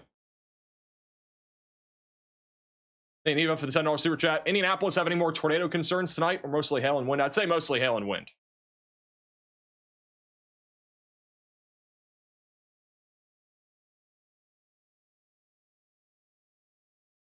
Good idea, peak idea. We should. Also, here are here's the airport data for tonight. Obviously, there's gonna be some problems out here in Ohio and surrounding areas. Got yellow, which basically means fair. Not great would be orange. But basically, you click on any airport, it'll give you the hour-by-hour breakdown. Columbus is fine for the next like hour or two, and then late tonight it gets worse. You actually click, I believe, yeah, on every hour you can click and see the conditions. So Columbus is not going to have great visibility or anything for that airport tonight. Indianapolis has some problems too. Most people that are probably tuning in aren't at an airport right now, but there could be some on and off problems with reduced visibility and storms in the area. Yeah, if you want to check out all those, it's on maxweather.net, maxvelocitywx.com. It's a bunch of cool tabs on there that you can look at.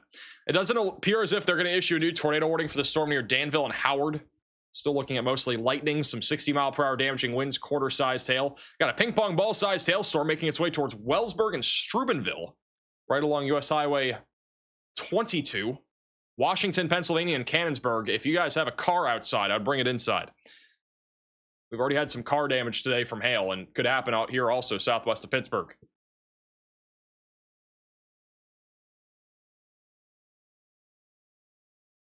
Please tell me what's going to happen in northeastern Pennsylvania tonight.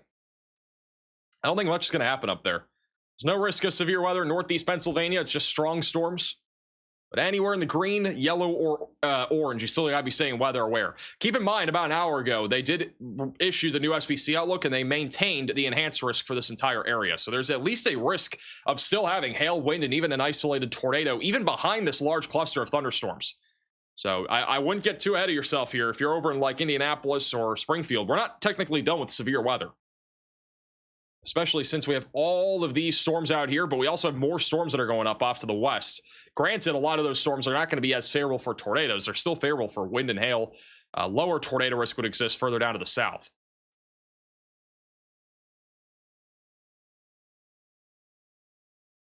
Got a little strong storm in Iowa right now near Mount Pleasant. Tons and tons of storms out there tonight. Storm over here to the south of where Shoal is, near Decatur, looks kind of interesting. Got a little hook trying to form on this thing. Not really much rotation near Taylorville, but we'll be keeping an eye on that. A little bit of rotation, too, south of Springfield. See a little bit of that lightning out here on the horizon. That is Storm Chaser Ryan Shoal.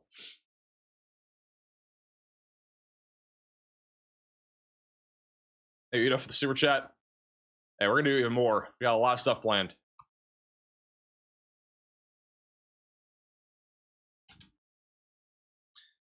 Over in Indianapolis, just strong storms right now. Should I be worried in southern Michigan? No, I would not be worried. I wouldn't really be worried anywhere, to be honest. Just have ways to receive alerts, stay weather aware. I think southern Michigan, though, is pretty much done. Areas that are not done will be over here in like Ohio and Indiana. Here's the future radar for tonight. It's kind of giving you an idea of what's going to be popping over the next few hours. Again, this is basically what it looks like right now. By 9 o'clock, we'll continue to have a large area of thunderstorms. Sorry, this is going to be 10 o'clock. 10 o'clock Eastern time. So this is about 40 minutes from now. Still a large area of thunderstorms. The greatest tornado threat will be in this region here. So basically from central Pennsylvania towards St. Louis. I would say the tornado risk is not that high, though. I would say it's on the lower side of things. But there is at least a tornado risk. 11 o'clock, storms are still widespread. Localized flooding will become a concern, especially in Ohio and Pennsylvania, where heavy rain will continue to overlap over the next few hours. After midnight, most of our severe weather risk is going to be confined to this region here, most of which is hail and wind. There could still be, again, a tornado risk. I would say, again, very isolated by this point. 1 to 2 in the morning, I think the tornado risk is basically near zero, but there will still be an ongoing risk of damaging winds and hail. And then as we approach 4, 5, 6 in the morning, most of the storms are moving out to the south and east. And then by tomorrow morning, we're done with severe weather. So again, the next like 4 hours is when you got to be staying weather aware. Outside of the next 4 hours, there is not a whole lot of weather that's going to be happening. So we basically got now until about midnight, maybe 1 in the morning. They've gone ahead and issued a severe warning for this hailstorm south of Decatur in Illinois. That is for Mount Zion and Sullivan. Or 60 mile per hour, or no 60 mile per hour winds, but quarter-sized hail is on this supercell. Christian, Macon, Moultrie, and Shelby counties. They are going to allow that tornado warning to expire in about 6 minutes. So we'll be back down to no tornado warnings in about 6 minutes. This was the storm that was tornado warned. It is broadly rotating, pretty contaminated though across the board. Got a lot of lightning, got some hail probably falling still with this storm. So if you're in Newcomerstown or Warsaw, hopefully you protected your vehicle. You should definitely be protecting your vehicle if you're in Wellsburg or Cannonsburg, right along the Pennsylvania, West Virginia, and Ohio border. That is a dangerous storm right now, moving down to the southeast. All right, we got some more photos and videos that you guys have sent in, or no, we do not. We actually have none that were approved. Just kidding. Real quickly, we do have some photos and videos from earlier.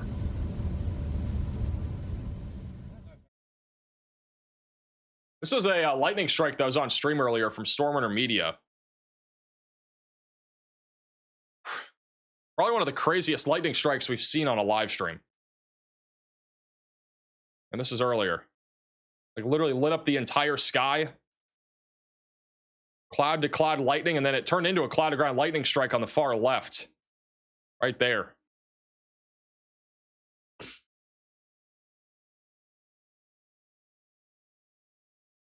Another video earlier from power flashes on stream. This was one of the brightest power flashes we've seen on a stream.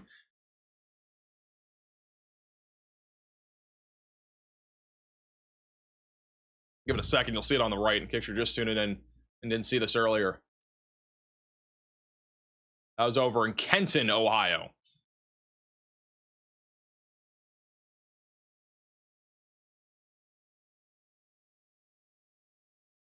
Crazy. Well, gustnado earlier too in a field. I think this is Eastern Illinois.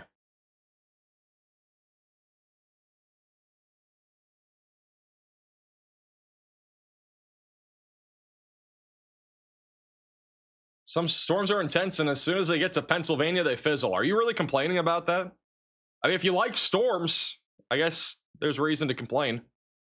But if you are somebody that does not like storms, I would not be complaining. This storm in particular going into Pennsylvania is, in my opinion, the most concerning storm right now across the board. There is a very significant hail threat with this thing over Wintersville and Steubenville. Definitely dropping quarters and $half out of the sky. Probably isn't damaging a whole lot, but might be destroying some sidings of homes and such, maybe some patio furniture. That storm near Warsaw has definitely gotten a lot weaker. Over near Springfield, we got storms rolling in right now. We got a few cameras out there. This one's at Clark State downtown. Guys, see the shelf claw at the top of your screen there, right beyond the tall buildings. They arranged for the $10 super chat. Wait, I just asked about Northeast Ohio. I think Northeast Ohio is chilling. Mostly gonna be strong storms from here. I haven't actually done a sitting stream with our new setup. Those that don't know, we did some renovations to the weather studio, and you probably don't notice the difference, but this desk that I'm using is actually closer to the wall now. It's like against it. We have sound panels up everywhere, so the sound quality is going to be a little bit better. And we obviously have the green screen off to my right. So, yeah. We have a lot of improvements that have happened. But the green screen is massive. I don't know if you guys have seen photos of it, but it is literally massive. I did post it on social media. I'm really excited about this green screen. It was a pretty large investment, but like, it is going to make these streams so much better and also more interactive. For perspective, this is basically what it looked like. It looked like a gray flashing screen. All right, Facebook does not want to load, apparently. Here we go. That's what it basically looks like. It's pretty large. Almost goes up to the ceiling. So the studio's over here on the right, and then you got the green screen on the left.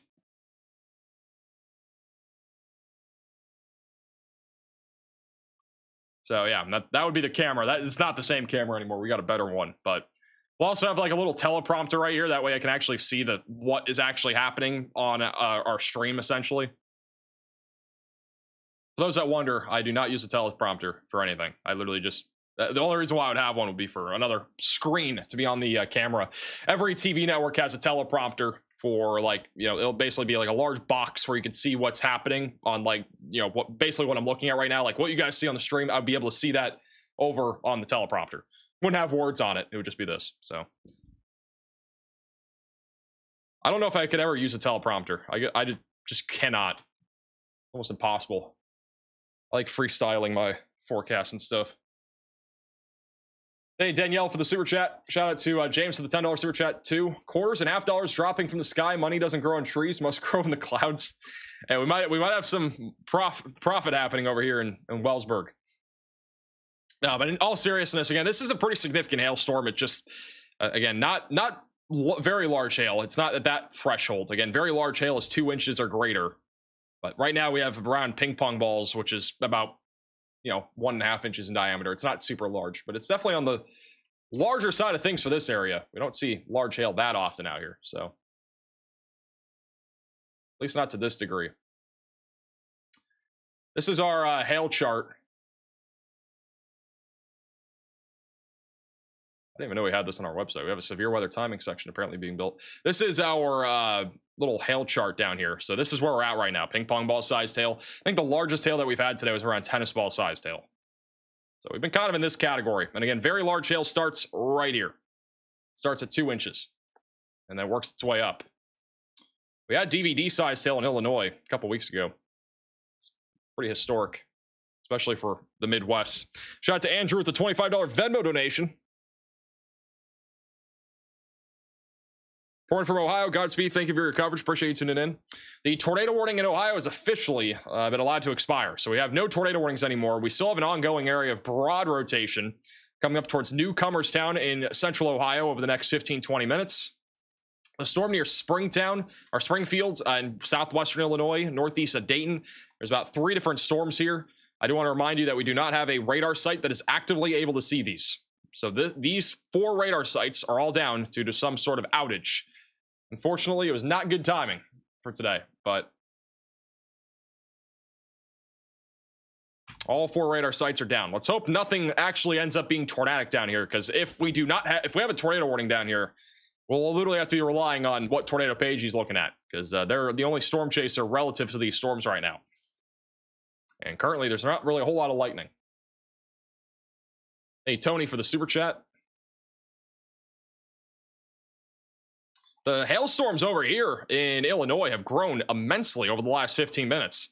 The storm near Mount Zion has blown up in hail. That is a really deep area of a very strong DBZ value. We've got 71 for DBZ. This is a very large hail core right now over near Walker. I wouldn't be surprised if they upgrade this warning to larger hailstone size. But Bethany, Sullivan, Lovington, Illinois, we got to be ready for a major hailstorm here. Arcola, Tuscola, Interstate 57. Watch out for this. This could be the type of hail that damages vehicles and cars. Maybe even the siding of buildings too. Riley has an update. Go ahead, Riley. Yeah, Max, just looking at that storm, it looks like, judging off the strength of the updraft, the thickness of the triple body scatter spike, and a few other things, as well as what GR2 is indicating, this storm is easily producing hail over 3 inches in diameter. The latest GR2 tag does say that it's producing hail 3.78 inches in diameter. I'd be surprised if it was that big, but nonetheless, definitely 3-inch plus hail coming down from this storm. I would expect those storms off to its west to do the same thing as they move into a similar environment as well. Alrighty, thank you, Riley, for the update. So again, major hailstorm here. Still producing very significant hail, moving towards Bethany, Sullivan, Allenville. A strong area of downburst winds, but that is basically a circular supercell right now. It's actually pretty impressive.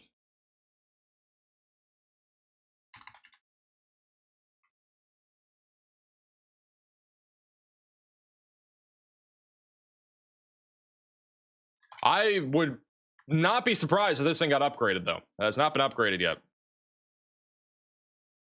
Surprised it hasn't been upgraded yet. Got a little storm making its way through Danville right now over here in Tilton and Westville. Probably some tiny hail. Indianapolis is marked safe for the time being from any hailstorms, but keep in mind these ones over here we'll have to keep an eye on for that area. They're mostly moving to the east and east-southeast right now. Also, shout out to Kat with the $25 super chat saying, I just joined your weather alerts. Do you text alerts or only do phone calls? Max Alert does both. So if you're under like a significant severe warning or a tornado warning, you'll get a phone call. If you are, under a normal severe warning, it depends on your preferences that you set. But if you're under like a normal severe warning, you may get a call or you might just get a text. It just depends on what you set for your preferences. The hailstorm near Steubenville has gotten more intense over the last few minutes. Mingo Junction and Rockdale. We got a big hail core going right through Coketown, moving towards Fowlerstown and as well as Jefferson. This is right along the West Virginia, Ohio, and Pennsylvania border. This hailstorm has still remained very intense here over the last little while. They've still not upgraded the hailstorm here, the severe warning, but major hail threat right now south of Macon in Illinois, moving towards Sullivan.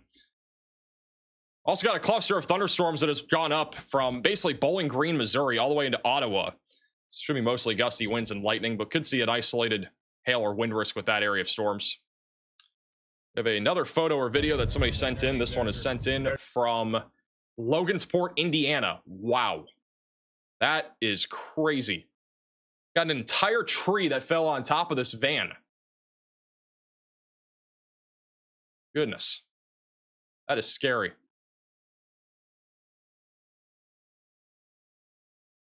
Hopefully nobody was inside of the van when this happened. It looks like it's just a parked van, but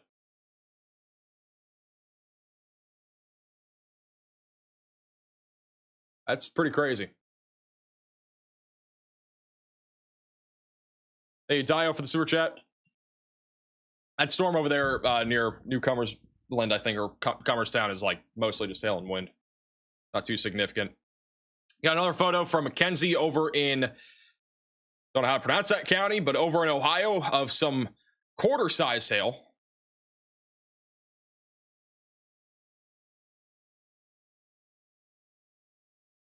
So a video sent in earlier from Tipton County, Indiana. There is a possibility that we did have a tornado here earlier. Large area of dust kind of twirling around from left to right. A little bit of motion on the backside, but it's almost impossible to tell if this is actually a tornado from this angle. We would need some sort of other angle here. We had a lot of viewers send in photos and videos from this area.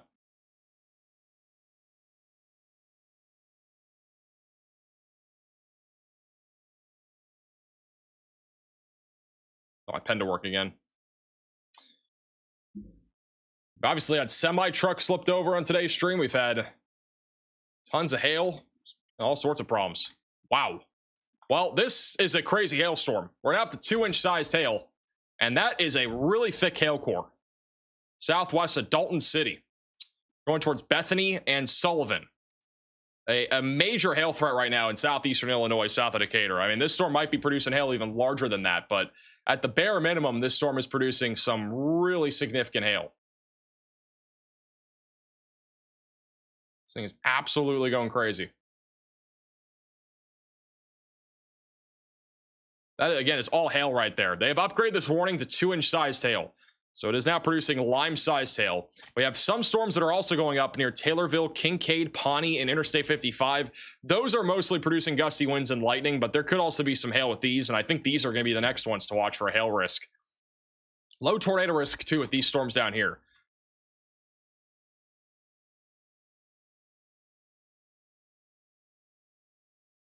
This is one of the, I think this might actually end up being the largest hailstorm that we've had so far today. Is this one right here. I mean, the largest hail that has been observed, I'm pretty sure, officially was about golf ball size. We've had a couple storms get up to 2-inch hail warnings, but that right there is on the brink right now of going closer to tennis balls or even baseball sized hail. Off the record, our environment for tornadoes here is not super favorable, but there's still an area here where an isolated tornado may occur over the next hour or two as these storms continue to push down to the south and east. It's definitely not zero, but that would be the area to look for right there. These discrete cells. Still plenty of instability, but it's going to run out by about midnight. So we got about 3 to 4 hours left of at least some significant severe weather. Storm chaser Tornado Pagey is currently punching into the storm near Springfield in Ohio. The winds have been strong here for the last little while. They're right on Interstate 70, driving right into the thing currently. That's what it looks like out there. Put a little bit of a lightning show out here. Got some rain falling. We just got a new severe thunderstorm warning. This one's going to be back over to the north of Zanesville. So that will be for Newcomerstown, Center, Cambridge, as well as Byesville and Pleasant City for half-dollar-sized hail and 60-mile-per-hour damaging winds. Barnesville, Interstate 70, and St. Clairsville will eventually be in the path of this. This was the storm that was tornado warned earlier north of Columbus. Storms have now made their way through Pittsburgh. We also have some storms stretching all the way up towards Williamsport. Most of these have not been producing any severe weather, but producing some gusty winds, some lightning. Got heavy rain all across central and western Pennsylvania right now. Localized flooding is definitely a concern this evening. The storm near Wellsburg and Independence still has a little hook, little inflow too. I'm really looking at any sort of major tornado threat there right now, but we're keeping an eye on it. Still think the most impressive storm right now is this one in Illinois. It's a beefy hail core. It's happening out here right now. Shout out to Maria for the $5 super chat. If I'm in South Dayton, Ohio, and the radar is down, does that mean we don't really know what's going to happen here? Or is it, or if there is a tornado? Not necessarily. It just makes it harder to identify what's going on, at least with our radar site. And I'll talk more about that here in a second. We got a new radar scan on this hailstorm. Still got a crazy hail core approaching Bethany, Illinois. Very dangerous hailstorm. That's the kind of hail, again, that could damage vehicles. But yeah, over here, like near Dayton, for example, Columbus, surrounding areas, like, again, the big concern right now is that we don't have a radar site that's obviously operational, so it's hard to look at these storms. But we do have some things like satellite that can actually help to identify if any of these storms are doing anything crazy, or if they might be producing hail and wind. So again, a lot of the storms that we're looking at, there's not really many, but the only storms that we're looking at are western Columbus, and the only one that would be concerning is this one near Springfield. These ones have lost their updrafts, it looks like, or at least not as intense. They're not towering up as high. This one definitely still is, according to our far-ranged radar site. But a lot of the time, we got to look at satellite. And you can sometimes identify tornadic storms and such from that. But with that said, it's still not helpful because we do not have a great radar view here. We'd have to literally go over to the MRMS radar to have at least a decent shot at it. And this would be the main storm to look at. These ones don't look as intense. But this radar can help to see this type of stuff too.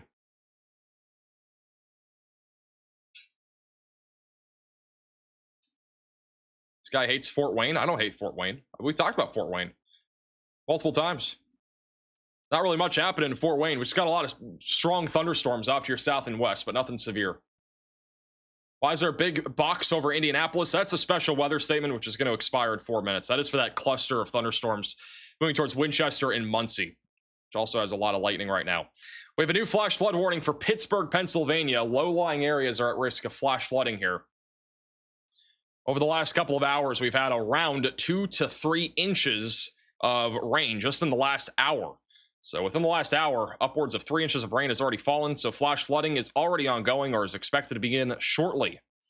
So if you're near a small creek, stream, urban area, highway, near streets or underpasses, these are the areas that could have poor drainage and could lead to some flooding around Pittsburgh. Plenty of people that are inside of that flash flood warning right now. If you have any intentions of traveling tonight, there will be some problems there. We still have a big hailstorm making its way towards Cannonsburg and Washington. Ping pong ball sized hail, 60-mile-per-hour winds are the main concern. Got very weak rotation on this storm, not anything too concerning. We also have a new special weather statement, which means a strong thunderstorm is going to be making its way into Columbus, Grove City, Circleville, and Lancaster, and London. It's near Springfield right now in central Ohio, so get ready for some strong storms as this thing continues to move down to the southeast.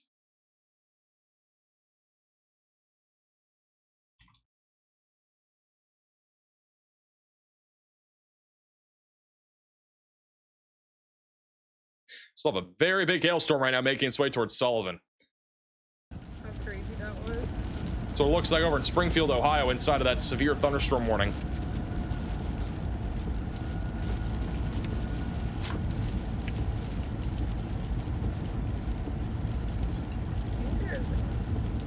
Am I from London? I am not.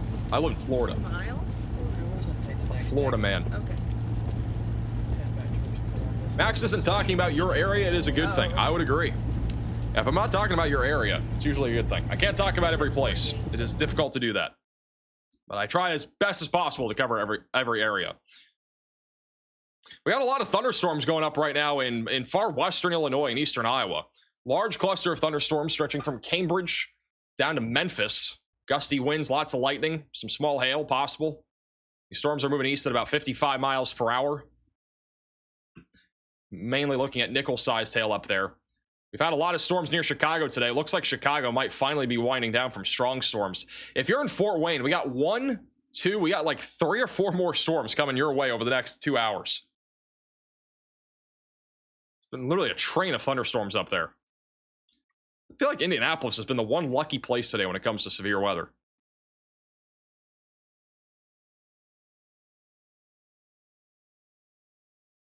Shout out to Molly with the 2-month membership. Excellent coverage. Appreciate that. Also, Big Eat for the 21-month membership. Fantastic thunder and lightning tonight in western Pennsylvania. Very nice drive home from work tonight. I bet. I sometimes like driving through thunderstorms. I don't know why. By the way, if you guys have any photos or videos from today's thunderstorms, or just in general, if you have any from recently even, you can send it in to us. It's reports.maxvelocitywx.com.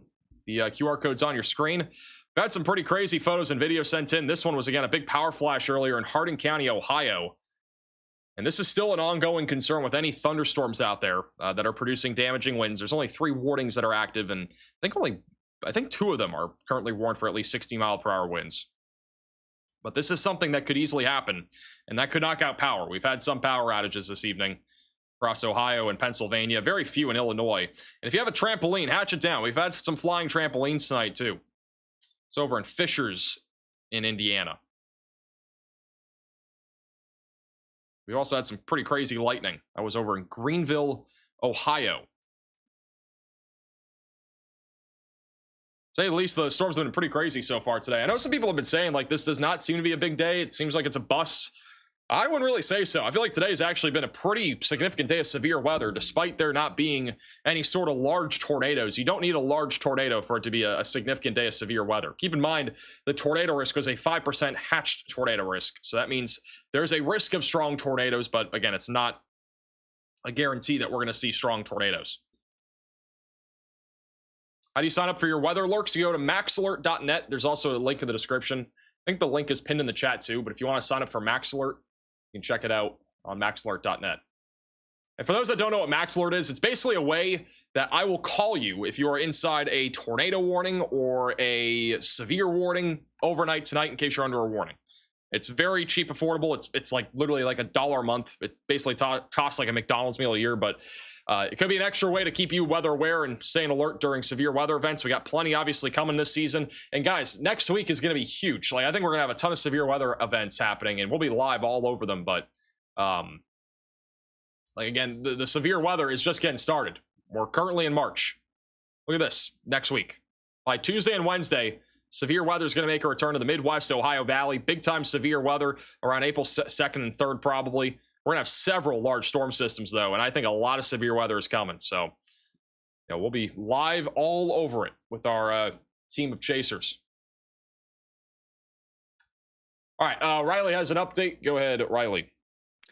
Hey Max, just an update on the flash flooding situation, because I think that's going to start to become one of the sort of highlights of today as we start to shift out of the tornado threat. We are still going to see some very large hailstorms start to form in portions of Illinois and Indiana, but where I have my eye on right now is central Ohio. So across central Ohio right now, taking a look at our MRMS showing all of our reflectivity, we can see that there's still a lot of precipitation ongoing across much of our severe weather watch. And when we take a look at the precipitation that's already fallen across this area, we can see that a lot of places are already pushing towards an inch of rain. We have places in Illinois and Indiana as well that are pushing towards an inch of rain, but in Ohio, we're actually going to end up seeing multiple rounds of rain throughout tonight. So the Weather Prediction Center does have a slight risk of excessive rainfall for portions of Ohio, just a little bit of West Virginia, and then Pennsylvania as well as that more widespread marginal risk of excessive rainfall. But when we take a look at the HRRR and sort of look at how much more rain could be coming for this area, if I just go ahead and drag it all the way out, we can see this very large yellow swath of area across places in Indiana, Ohio, West Virginia, and Pennsylvania. These are areas that have already seen rain. This is the last HRRR run. So this is what's supposed to be added on top of what we've already seen. And I actually think that the current slight risk area from the Weather Prediction Center is probably a little bit too small. If you're anywhere in any of these yellow areas, know that there is probably a chance of flash flooding or excessive rainfall leading to river flooding and long-term flooding basically throughout the rest of tonight and into tomorrow morning as well. All righty. Thank you, Riley, for the update. Flooding is definitely a big concern for tonight. Thank you, Justin, for the super chat. Have you heard anything on the Williamston, Ohio weather station being down? Is Cincinnati in the path? Yes. Again, all the radar sites right now are down right now in Southwest Ohio. Good news, though. Cincinnati, nothing currently happening. Obviously, we could have severe weather later, but there's nothing currently happening, and I don't see really anything imminent. But we'll be keeping an eye on that if anything gets going. But most of the storms have been off to your north so far this evening. You will see storms tonight at some point, just nothing probably until, I would say, like 11, 12 o'clock maybe. It's going to be a little while. Hey, Axel, for the super chat. I didn't know Columbus and Troy and Williamston radars were down. Yeah, I'm not sure what happened. There was some sort of communication issue, and I'm not sure, but it's never a good thing when radar sites are down during severe weather events. Luckily, that is not the main area for severe weather today, but it is an area that could, still see severe weather, especially later tonight. We are still watching the storm south of Pittsburgh. It is still a big hailstorm right now, producing ping pong ball sized hail and 60-mile-per-hour damaging winds. You can actually see the winds right now surging around this storm. We got damaging wind potential. Winds are changing directions even. No really imminent tornado threat with this storm, but it is approaching Interstate 79. So drivers could be affected here going down towards Washington, South Strabane, and then eventually tracking towards Redstone and down the line going towards Uniontown. Severe thunderstorm warning still in effect near Newcomerstown, Cambridge Center, and Byesville for ping pong ball sized hail and 60-mile-per-hour winds. Again, I'd be staying away from windows, lowest floor possible. If you are in this severe warning, hail can go into windows and it can go into the side of homes. We saw it earlier on somebody's video that was sent in. It's a big concern with any hailstorm. We no longer have any severe warnings at this point in central Ohio, but look at the winds here. This is this is live right now over in Clark State University. It's in Southwest Ohio. The flags were actually going this way, and now they're going this way. So the wind has completely changed direction. We got gusty winds around 40 to 50 miles per hour moving through here. We could have some small tree branches come down into roadways. USMC with the $10 super chat just said, I just got a call from you. I'm in Shelbyville, Illinois. That goes to show Max Alert works. Right, Page, he's also driving through this storm right now near Clark State in Southwest Ohio. We do have a new severe warning in just our kind of in southern central parts of Illinois. That'll be for Taylorville, Pana, Shelbyville. That'll be for quarter-sized hail and 60-mile-per-hour winds. Got a boatload of lightning on this storm too. It's going to be approaching US Highway 51 and Pana. So get ready for the storm again if you are in this severe thunderstorm warning. Pretty significant thunderstorm making its way east right now.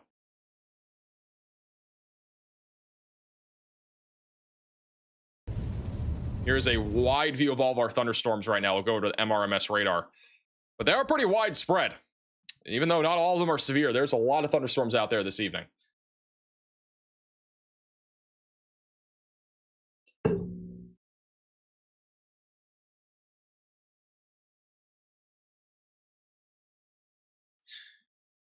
You might be just tuning in for the first time tonight. We had some pretty crazy storms here earlier today, too. A lot of damage across central Indiana. Mount Pleasant, specifically, had a huge tree branch down on a power line. We had basically a dust storm across central Indiana earlier with all the downburst winds that were happening. And this may have been a tornado. A lot of people have been saying that there may have been a tornado in Tipton, Indiana. We don't have any evidence of that quite yet, but if there were a tornado been buried in the dust, all circulating around the base of the supercell. The skies were angry today. We've had lots of hail, too. Illinois and Indiana, the hardest hit by hail. Ohio's been hit hard by wind. We had some semi-trucks blown over earlier, too. So over in Kokomo, Indiana, where we did, again, this is kind of in the same general area where we may have had a tornado.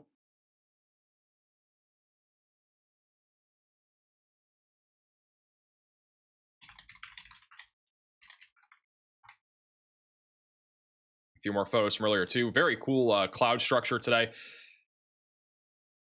I'd say the one thing that we unfortunately did not see today was really a clear view of the pancake stack cloud structure that was in play today. You know, what I mean by that, let's see if I can show you guys a sounding here. But basically today, with today's environment, we had a potential of seeing pancake stacks, essentially. Mostly because our winds are changing directions as we go aloft. So I'll just kind of draw an example here. But basically, we were expecting, like, near the surface, the winds were going to be kind of strong, way more strong in the low levels, and then kind of varying as you go up in height. So with the winds varying in intensity as you go up in height, it can actually create this effect where we have these like pancake stacks. So the clouds kind of look something like this almost, where they kind of look something like this, sort of, where they're kind of stretched out, almost kind of looks like pancake stacks. That's what we call the IHOP pancake stacks. This is actually a weather sounding. You can see these on our website. This is over in, and this pop-up popped up again. This is over in Wilmington, Ohio. And you can see the wind changing direction a little bit, but more than anything, the wind speeds varying with height. See it on the hodograph too. Very strong, kind of varies here, and it varies all across the board. So that creates that pancake stack effect. Pretty common in the springtime in Kansas and some other states, but didn't really have a whole lot of that today. You prefer pancakes or waffles? I don't know. I'd probably say I prefer pancakes more. What are you guys in the chat? Team pancake or team waffles? Hey, Shelby for the super chat. Should I be worried about this radar hole overnight? I'm in Cincinnati. I would be worried. Just have ways to receive alerts. I would say the tornado risk for Cincinnati specifically tonight is pretty low.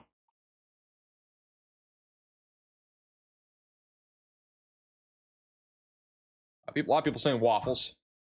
Everybody's saying waffles. Wow, Team Pancake is weak. I guess I'm in the wrong. Apparently, pancakes are not as popular as I thought. I like pancakes. Team Bacon. Ask Tim the Tap Man. What does he have to do anything with this? Team French Toast. French Toast is pretty good.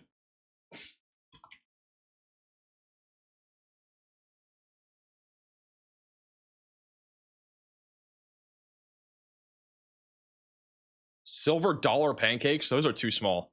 I love pancakes with chocolate chips in them. Those are gas. We got a little area of rotation trying to develop. It's mostly wind right now, but this is a small area of convergence that's developing near Washington, Pennsylvania right now. And it's not imminent for a tornado, but there's a small area of convergence. So if you're over near the Charlie, Roy, Redstone locations, definitely stay alert for this. First severe warning of the day in Missouri and Iowa. That is going to be for those near Fort Madison and Nauvoo. A little bit of hail and wind is possible with this. Actually got a couple of cameras that are looking at this storm. This is a live shot from Fort Madison. This one's going to be for some quarter-sized hail and 60-mile-per-hour damaging winds. Got a few different cameras that are in this area. This being one of them. Got a little bit of lightning out in the horizon.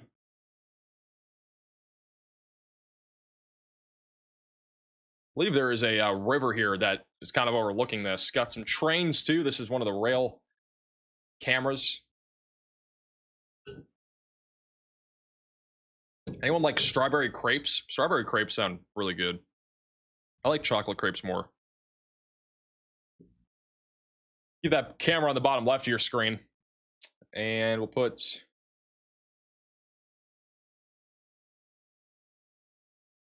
Actually a pretty good one. Bottom middle of your screen's a good shot. In that same area. You mentioned something about Memphis, Tennessee earlier. I don't think I've said Memphis, Tennessee once today. But I don't think much is going to happen in Memphis, Tennessee. Gonna have some showers and an isolated thunderstorm tomorrow morning, but nothing severe. Very strong winds right now hitting Interstate 79 in Pennsylvania, moving down towards Bentleyville, California, Brownsville, and Redstone. Very weak area of rotation there still. Pretty significant storm approaching Cambridge, Ohio, too. I think we're pretty fortunate that we've had really no severe weather so far in this general area, because there is no way to see anything on radar. Thank you, Calhoun, for the super chat. How many computers do I have? I have 3 computers. We only use 2 of them on stream. So we have like 1 computer for what we're doing here. We have another computer for the side monitors, basically the second computer, and then we have a third one, which is going to be used soon.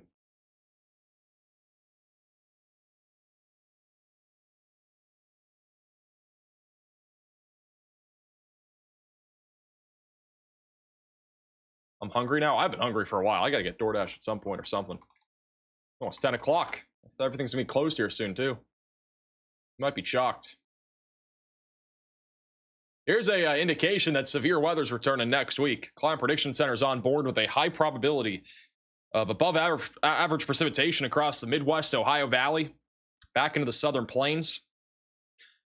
And I think next week is gonna be crazy for severe weather. It'll probably all begin on Tuesday. So our next stream beyond today will be Tuesday, I think. Look at Tuesday right there. Got a big area of thunderstorms from Texas into the Ohio Valley. And honestly, anything that happens next week will probably be levels above what we saw today. Wednesday, Thursday could be kind of southeastern stuff. Another storm system by Friday into Saturday. You know, obviously a lot of this is about a week out, but it looks very active to start off April. Radar's down where? It's Cincinnati. And then 3 terminal radar sites. So nothing's up right now. By next week, we'll be able to use the green screen too. Pretty excited for that. We'll be able to use it fully. I know we used it today, but it's not been used to the degree I want it to be used. We'll obviously have a microphone and stuff like that too. For it.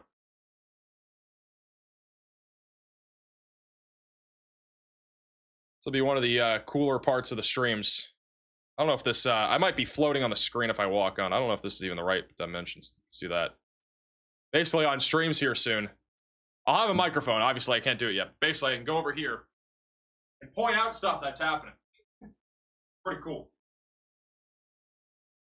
So, you know, by next week, we'll have it ready to go. Honestly, probably one of the cooler things we're adding to the stream. Got a lot of other stuff planned for this year, but that's one of the things we've been teasing for a while. I've actually been teasing this for probably about like 2 months. And I don't know how many people realized it. Some of you guys got cameos for me too, and I think I teased it on those two, but been in the making. It's not cheap though. We're getting studio lights. We're getting again a large shotgun microphone. Obviously the green screen, which is huge on its own. Again, you probably saw a photo. The thing is massive. One of those ones I can just pull up so it doesn't really show in videos and stuff. Hey, Scott, excuse me, for the $20 super chat. We signed up for the Max Alert, Hardin County. Pretty much safe now, time for bed. Thanks, like always, Max. Appreciate you tuning in. I'm glad you signed up for Max Alert. Thank you, Chaos, for the super chat. Southwest Pennsylvania, tornado risk is low. The storm we would be watching is this one near Washington. A little hook echo on it, but it's mostly outflow dominant, so low tornado risk. What type of mic am I using? It is a Shure MV7 Plus. A rig for the super chat. Yeah, I mean, for those that, I don't know if I actually said this, but my last microphone broke one night. It was before a live stream a few weeks ago, and so I actually had to get a new one. And this is the more upgraded Shure MV7. I had to like race to a Best Buy that was like an hour away to get this. No other Best Buy or store had a microphone in stock at, you know, 8 o'clock at night or 9 o'clock, whatever time it was. I had to literally race to get somewhere. So luckily this mic works, but yeah.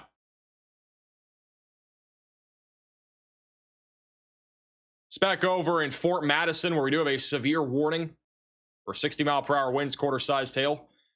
Kind of see the shelf cloud right about, oh, I don't have the camera on. Whoops, on the green screen. Right over here. Right there. Got a little shelf cloud. Don't worry though, when I have an actual microphone, I'll be on there longer. I can't really talk to you guys when I'm that far away from the microphone.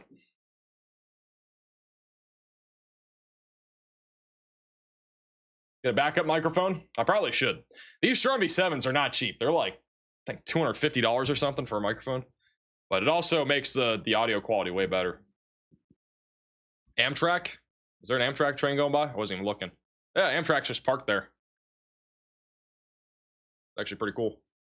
We have a new severe warning for Charleston, Mattoon, Illinois for ping pong ball-sized hail just south of Arcola. There have been a few reports over the last 30 minutes of quarter-sized hail at this storm just south of Decatur. Shout out to Roach with a $20 super chat. Shout out to the Max Velocity Weather team for doing the behind-the-scenes work. Also, Max, drink plenty of water. I've been drinking plenty. Appreciate the super chat. Thank you for the support. You can wear a microphone. I don't have to wear one, guys. I have a microphone for the green screen. It's a shotgun microphone, which basically means it'll pick up my audio no matter where I'm standing. It'll be way easier to use. So by our next stream, it'll be up. I'm pretty sure in a package actually outside of my room. I just haven't opened it. I have some other stuff on my floor too in here that I have to probably do something with. I have a lot of stuff that we're setting up in here still.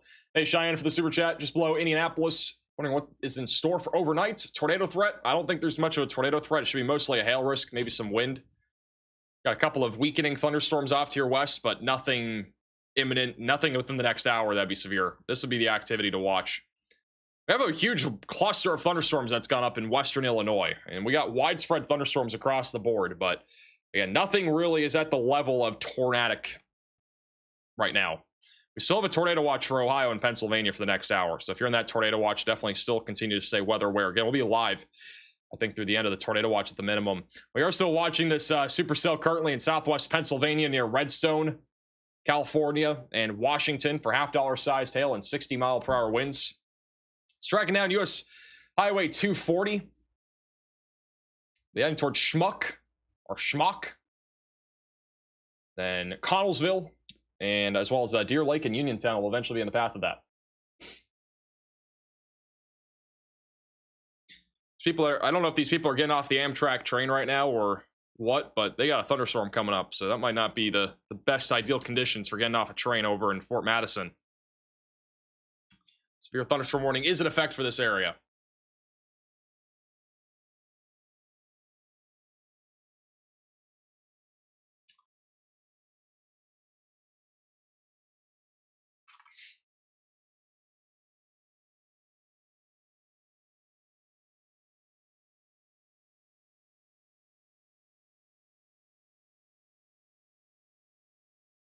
I'm gonna go back to the 3-cam view. Thank you, Samara, for the $5 super chat. Hey, Max House beyond Dr. Thunderdome. I don't know what that means. Thank you for the super chat. Pennsylvania update. Just kind of went over Pennsylvania. The main concern is going to be this storm south of Pittsburgh. Outside of that, we got a large line of thunderstorms that is stretching from Williamsport to basically Wheeling, West Virginia. It's almost 150, 200 miles long. But nothing currently severe with any part of this line. It's the only storm that is severe is a discrete cell that is south of Pittsburgh.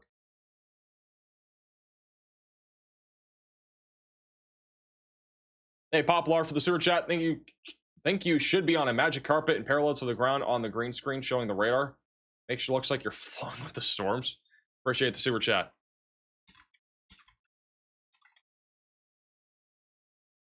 Hey, Rhett, for becoming a member.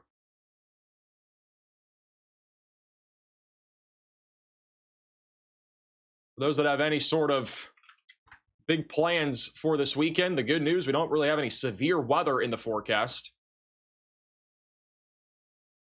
Severe weather risk is definitely going to be lower this weekend.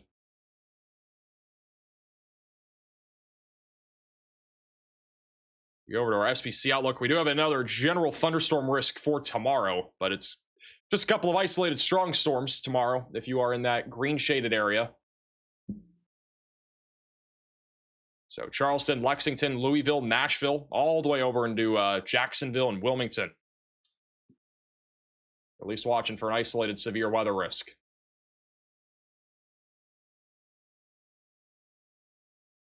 We have a little new graphic that we made too. This is for outdoor planning on our website, maxvelocitywx.com. For today, well, that's technically today. This is tomorrow. Outdoor plans are going to be hindered over the mid-Atlantic and the Northeast. Saturday looks pretty good. Sunday looks amazing. Monday looks really solid. And then Tuesday, Wednesday, severe weather returns. You know, it's going to get active. April Fool's Day doesn't look great. You know, I've wanted to do like April Fool's stuff on our videos like 3 years in a row now. And I don't know if we're going to be able to do it again because of the weather. We might have another severe weather outbreak of some kind next week. And it's not great for next week. We have a perfect weather forecast too. This is only the next 5 days, but I'll have to make it 7 days. I think this is one of the cooler things we made. This is aviation weather. Yeah, all this stuff is free to use on our website. I got all sorts of airports and stuff on here.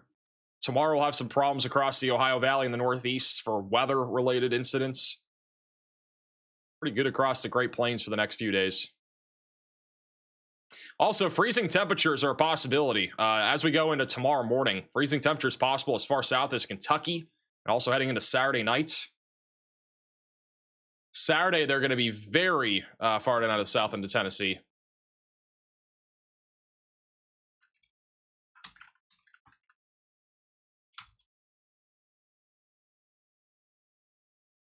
But no freezing temperatures for most of the middle of next week. That warm sector is going to grow, and it's going to lead to more severe weather. Amazing work on that site. I've been literally just randomly coding for the last like 5 days nonstop. I don't know why. I've been very locked in. But more stuff is coming. If you guys have ideas, by the way, for stuff to add to the website, you can let me know in the chat. Feel free to send in we have a contact form on the website too. You can send in any feedback and stuff like that. By the way, the site is a bit slow to load right now. We're going to try to fix that tonight. So at some point later tonight. So it should be good by tomorrow. We've had some loading issues though.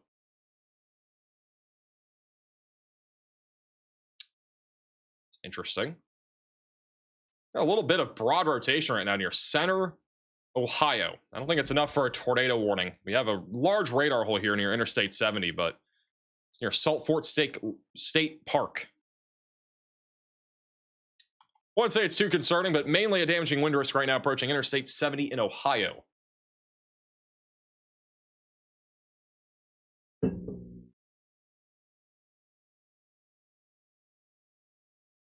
Will Minnesota get any severe weather? Not in the next few days, but next week. Watch out. We're going to have a video tomorrow morning talking all about next week. Next week, again, could be a big week of severe weather. We're going to have a video talking all about it. It is going to be a busy one. I think next week we're going to have multiple outbreaks. Just being honest, that's what the weather pattern is hinting at. It's been hinting at that for like probably 6 days now, if I had to guess. It's been there for a while. So if we end up having an outbreak of some kind, it's probably going to end up being next week. There are to the super chat. Live stream at Tech Idea, Cheese Curd Cam. I know a lot of people have asked for that.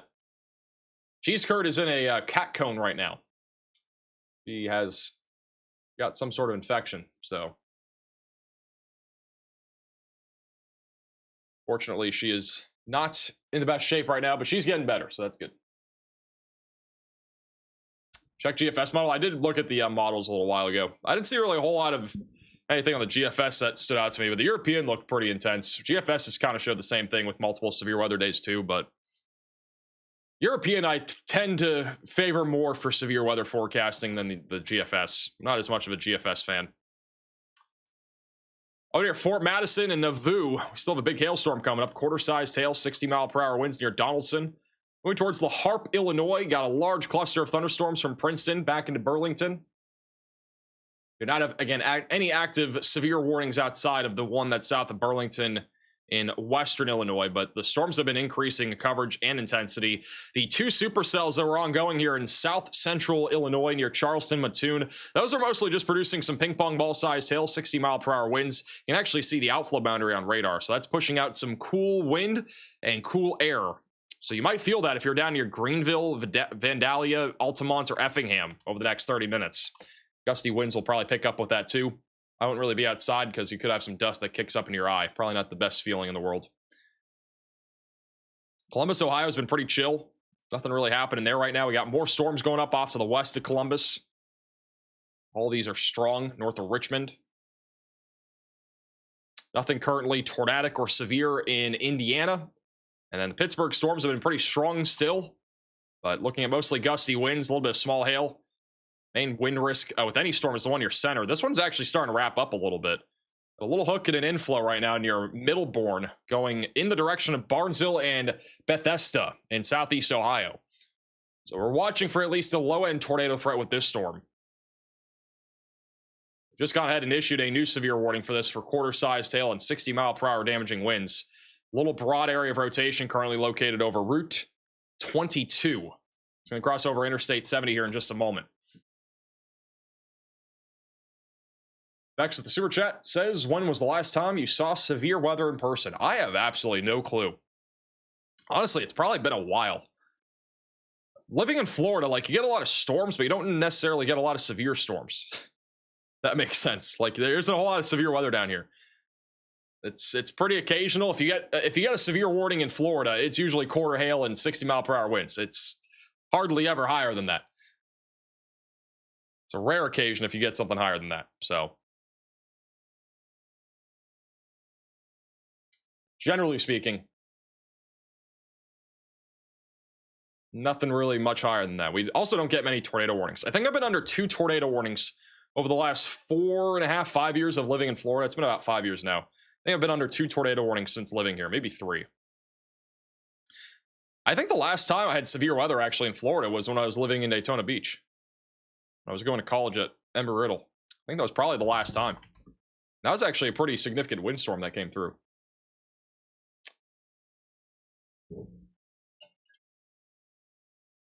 I think I've only been under 1 tornado warning on a live stream before in Florida too. I've only ever gone live from Florida, so fun fact. That happened years ago. I think I was with one of the hurricanes. It wasn't Milton. It was, I want to say Ian. Maybe. Might have been Ian. It wasn't Milton though.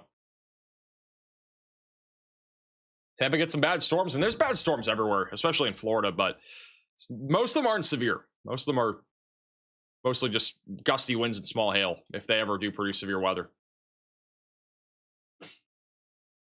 Get some food to eat. What should I get for food? I'm going to probably get DoorDash. What do you guys think? What kind of food are we thinking tonight?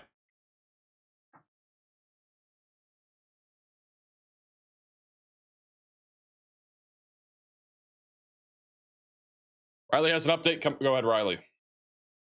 Hey Max, they did just expand our severe thunderstorm watch for portions of Indiana. This includes Davis, Greene, Knox, Martin, and Sullivan counties. Alrighty, thank you for the update. So we have an expansion of our severe watch. Everybody's saying Culver's. I don't think Culver's is open anymore. I think it closed at 10. Healthy? Honestly, ideally healthy. Yeah, start getting. I need to start eating healthier. That way, we're set and prepped for severe season. We have a new flash flood report out of near Pittsburgh in Whittaker. Some flash flooding of streets in low areas reported. We have a couple more photos. I think maybe 2 more photos or videos that were sent in by you guys. Got a video from Dresden of a lightning show. Lightning was basically nonstop here. Basically strobe lightning. In and out. Dave's double from Wendy's. That is so specifically odd. Hey, you're right for the super chat. How's severe weather for Asheville in Ohio, 30 minutes south of Columbus? I think it's very low risk right now. Springfield, Ohio, like 10 minutes ago. Basically a flashbang that happened over in Springfield, Ohio. This had to have been taken right when lightning struck.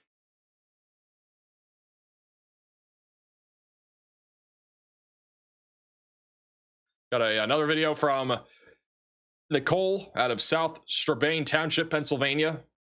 About 10 o'clock. Was that clattered on lightning right there? But yeah, look at that. That's so quick. I don't know how I saw that. Trying to pause it. That clattered on lightning right there on the left. It's actually crazy. Can't pause it at the right frame. Right there. Bang. That is a really quick clattered on lightning strike.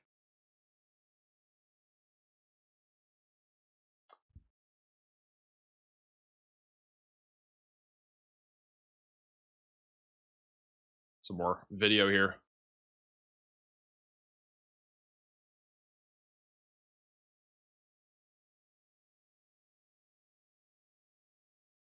Taco Bell? I'm not getting Taco Bell. I don't even know what to get.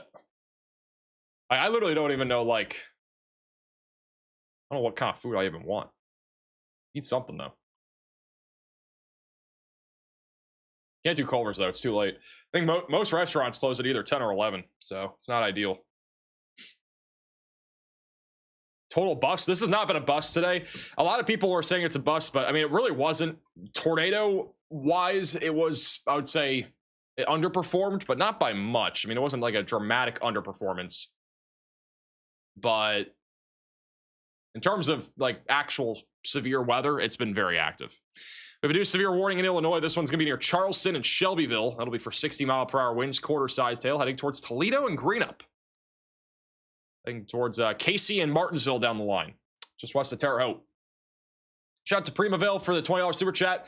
From Northwest Ohio, thank you to Team Max Velocity. Why is it so hard for tornadoes to produce here? What does the atmospheric conditions look like for that? Well, today's setup in particular, we had a trough coming out of the north. It's racing. And storms are forming from almost northwest to southeast, so it's not overly favorable to begin with for tornadoes. With that said, we had plenty of wind shear today. We had actually quite a bit of storm relative helicity, and STP values weren't terrible. Just, I think the biggest problem with today's setup had more to do with the fact almost everything went elevated so quickly. A lot of our storms were just elevated here across the board.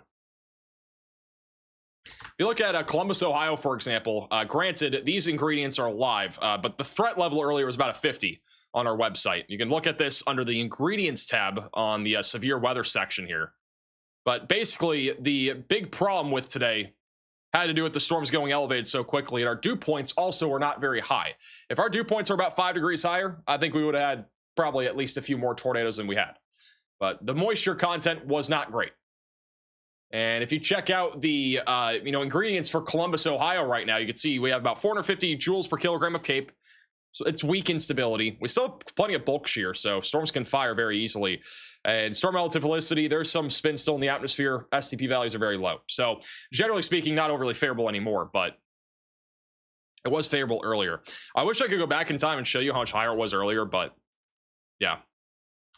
But yeah, this is a pretty cool feature on our website. Again, you can look up any location that you want. Let me put some random location like in the chat. We even have these graphics that you can actually download and like screenshot.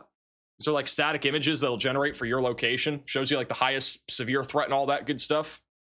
Actually pretty cool. St. Louis. Let me do St. Louis. St. Louis I haven't really talked much about, but we can basically, it loads the storm ingredients in here. You know, it shows you all the different stuff. We're gonna add more stuff to this, like SIN, which is like capping and stuff like that. But see, like it's a low threat in St. Louis, for example. The peak threat would be around 2 a.m. tonight. Gives you an hour-by-hour breakdown. Gives you all the ingredients. Again, got some moderate instability. A little bit of spin in the atmosphere. But generally speaking, pretty low threat. And here's a graphic that kind of just outlines everything in one place. It's another cool feature that we've added to our website, though. And we have added, obviously, a lot of other stuff, but that's one of them. We'll have live meso-analysis here soon, too, which it's not out yet. I know there's a tab here. It's a broken page. Don't go to it. We got to fix that.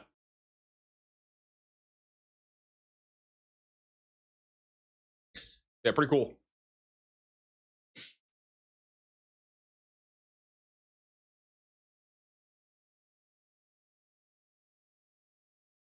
Shout out to Roach with the sewer chat. Bro needs to eat something with lots of veggies for that good health. Not wrong. I literally don't even know, like, oh, my mouse. I don't honestly know what I would even get at this point. It's kind of late.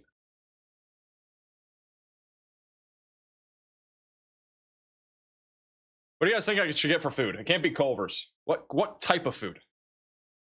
You asked for the sewer chat. Sheets of rain in Shelbyville, Illinois.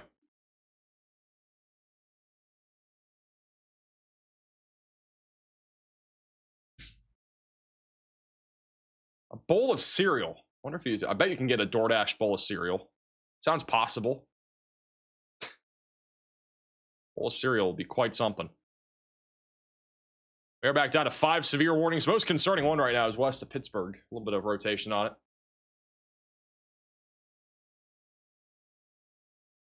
Wingstop? Oh, I don't really want more fried chicken. See what options we got here. Try something new. Burger King pops up. All right, I don't think that's new. In a way, we're saying Burger King's new.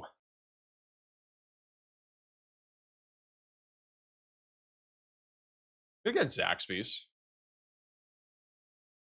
Anybody ever had Zaxby's before here?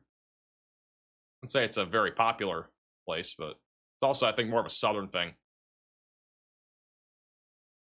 I don't know why Arby's sounds good right now, but probably a terrible decision. Zaxby's is mid. Yeah, it's all right.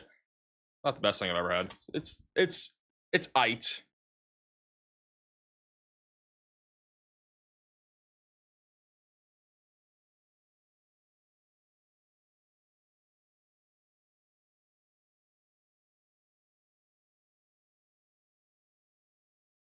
Greek or Waffle House? Are you talking about Greek as in the type of food? Never heard of a Greek house before.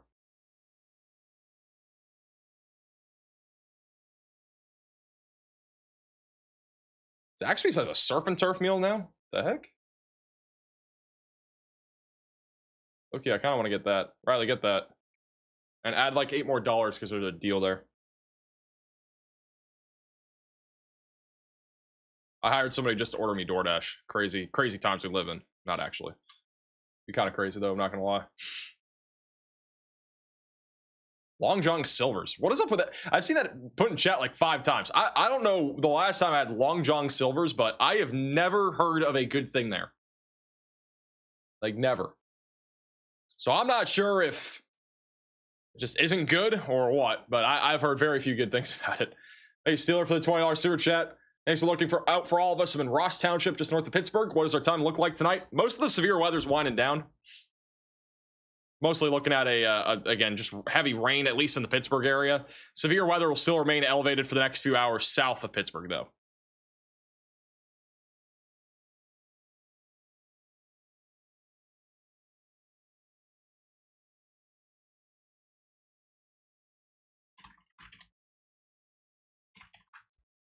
Apparently we're getting some of the cheese curds, too, that they have.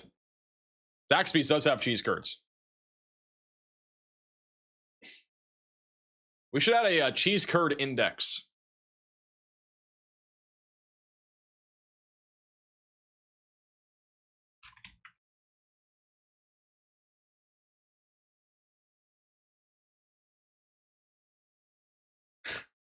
Riley was trying to get me nuclear sauce from Zaxby's. I don't know what that is, but that sounds like very spicy.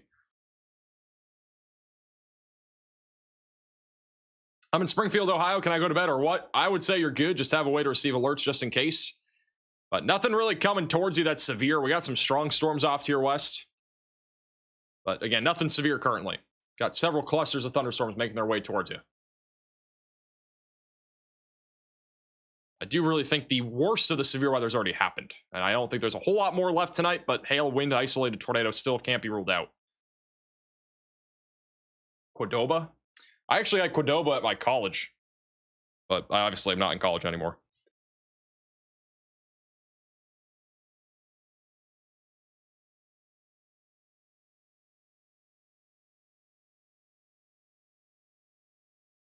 Thank you, Me6, for the super chat. Are we making any indexes he can now? We actually made an index for today, specifically for. We've been on this Outlook game here. It's going crazy, but we also made an Outlook for today if Connor Croft will get stuck in mud. We've been going ham with these outlooks. There's a likely chance if you end up being in Western Ohio, Indiana, or Illinois. He got stuck in mud, I think, 3 different times last year, so.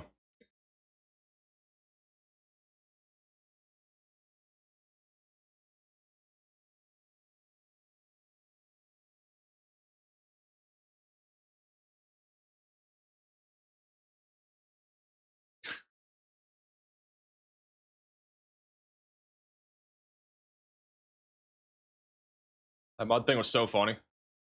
We need to make more. We need to make more outlooks like that. Riley has an update. Go ahead, Riley.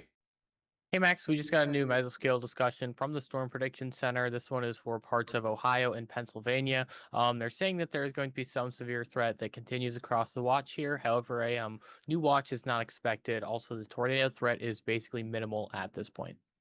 Thank you, Riley, for the update. So that is the area here: Southeast Ohio, Southwest Pennsylvania is in this area.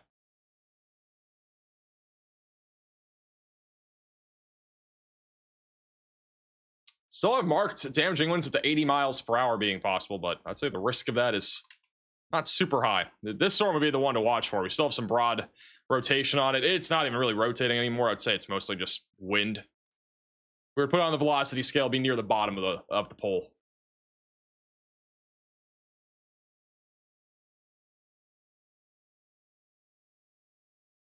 Pizza is the worst, so gross. If you don't like pizza, pizza might literally be the best all-around item out there. It literally might be the best all-around item out there. You could do so much with pizza. Hey, Jared, for the super chat, is it true that Bellefontaine, Ohio doesn't really get tornadoes because of the elevation, or is that a conspiracy? Where is Bellefontaine? That's like central Ohio. Am I tripping? I would not say that's. I would just say that's a conspiracy. Hey, I knew it for the super chat. Food funds, appreciate that. Thank you, me, for the super chat. Pineapple on pizza. Pineapple on pizza should not exist. That is disgusting. We have a new severe thunderstorm warning for Springfield, Illinois, for some quarter-sized hail. Very, very, very tiny little CC drop here, which probably means our hail is honestly smaller than quarters, but if you are in Springfield, get ready for a little bit of hail. We've already had at least one hailstorm, I think, earlier roll through Springfield. This is a pretty populated area. No tornado risk again for Springfield, but we do have some hail falling with this thunderstorm. Any storms, at least in Springfield or in central Illinois, almost every storm out here is elevated.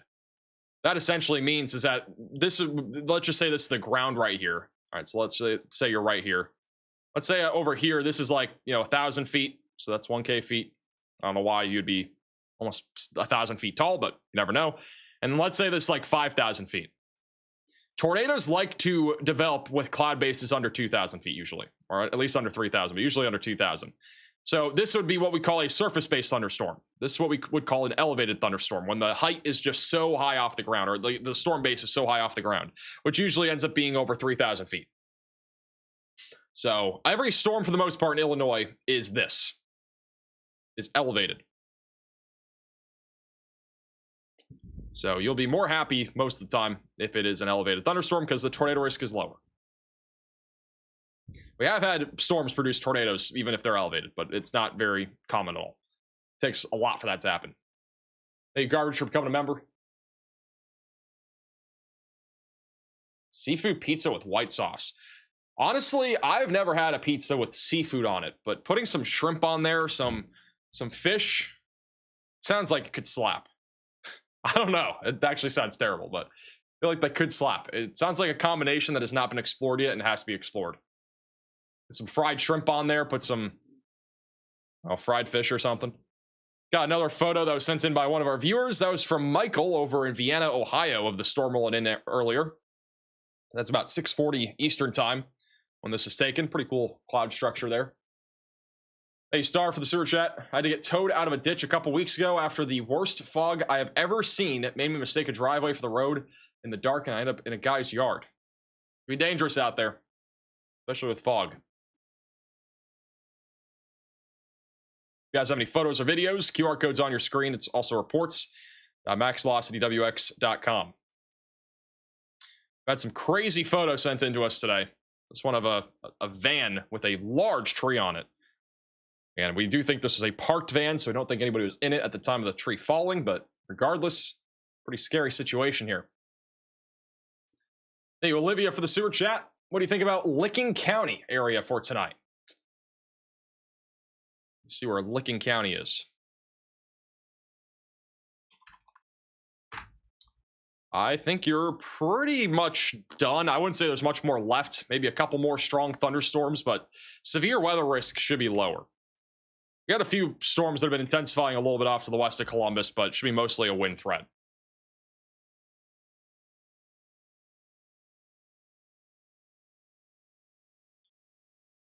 Pretzel crust pizza. I've never had that before. Crab Rangoon pizza. I love the cream cheese Rangoon at Panda Express. That stuff is so gas. Like, it's actually like so good. I could literally go there and order just that, and I'd be happy. Anybody try the Arch Burger from McDonald's? I tried that yesterday. Anybody try that? That was the one that the CEO basically spit the thing out or whatever he did. Might be maybe a hot take, but it was actually the best burger I've had from McDonald's. So like ever. I didn't get it though until a couple days ago. I didn't even really think of it. Yeah, it was the best product I've ever had at McDonald's.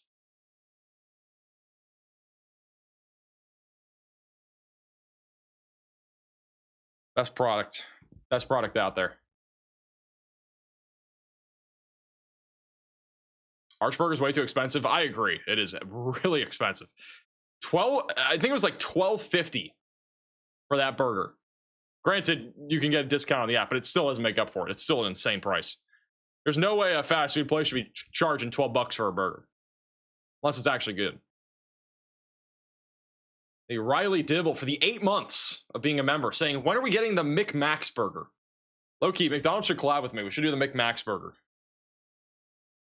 Dude, that'd be legendary. All fast food is too expensive? I would agree. It is pretty expensive nowadays. Granted, obviously, inflation and stuff, but even then, it is still actually very expensive to get any sort of fast food at this point. Is it safe to sleep in Michigan? It is safe for you to sleep in Michigan.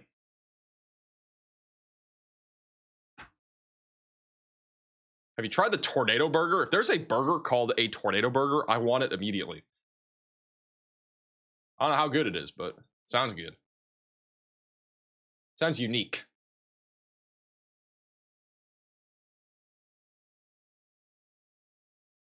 Hey, quiet for the sewer chat. Lee County, Louisiana. I live in the area. They are under a severe warning. Oh, Iowa. I mean, does that mean Iowa? I don't think we have any warnings in Iowa anymore, but the storms have now made their way through Iowa. They're moving to western Illinois and mainly looking at a wind threat. A lot of lightning. Some quarter-sized hail is also possible. What would your McMax burger be? I have no clue. Let's put some peanut butter on it. Let's get some bacon going. Let's get a couple burger patties. Let's put crispy onions on it. Some Raisin Cane sauce. Low-key, that sounds pretty good.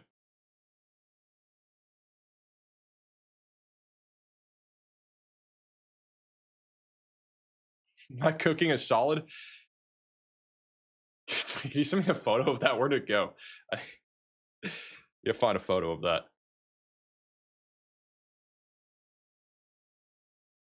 I'm just asking in the chat what's my weight and height. Or wants all my personal details. This would be my ideal burger, honestly, at a restaurant, right? This right here. Like, I don't know how much better you can do than this. This top tier cooking.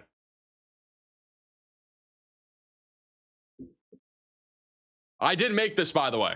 This was for the HelloFresh ad that we had about a week or two ago, but this has actually happened before. So. Also, for those wondering, this is what my cat looks like right now. She has a cone on still. She's getting better, but this was from a few days ago. She's been in a cone for almost a week now.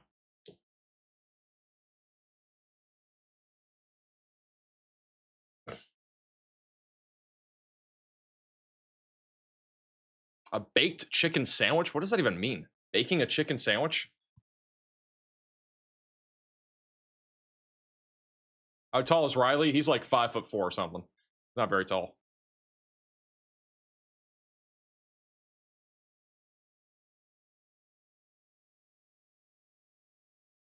He claims he's like 6'4" or something. I just don't buy it. He's not 6'4". He's at best 6 feet tall. At best. Tried to lie about his height. Probably did that on Tinder too. They asked for the super chat. How's Jonesboro, Indiana look? I'm ready for bed. Should be mostly looking at a wind threat, maybe a little bit of hail. Tornado risk is pretty low.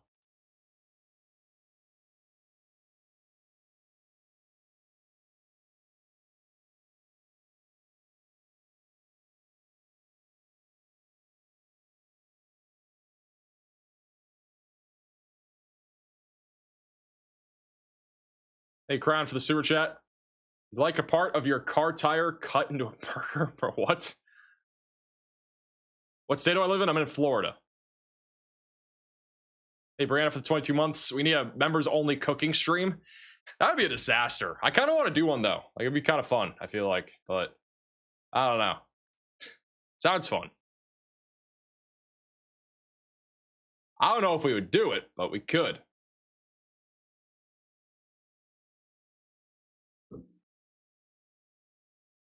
I want to do another members only stream. I want to do like a fan mail opening one, and I want to do, I don't know, we haven't done one in a long time. Granted, I'm literally, if I'm not live, I am literally working 24/7 on other stuff. You guys might not understand, but like, we obviously have a team on the back end. It's not just me. Like, we have a team, and I think anybody that works for me has seen how locked in I have been for the last 5 or 6 days. It has been the most insane amount of locked in that has ever happened for me. I've literally been working nonstop. This is the most locked in I think I've been since that winter storm that happened back in January. That entire week I was working nonstop to get stuff done. This last 5-6 days though, nonstop working on stuff. And next we'll be putting up the microphone and all that for the screen and then going back to coding stuff. Hey, Lage for the super chat. We haven't had a gritty on stream in forever. We haven't had a gritty in forever.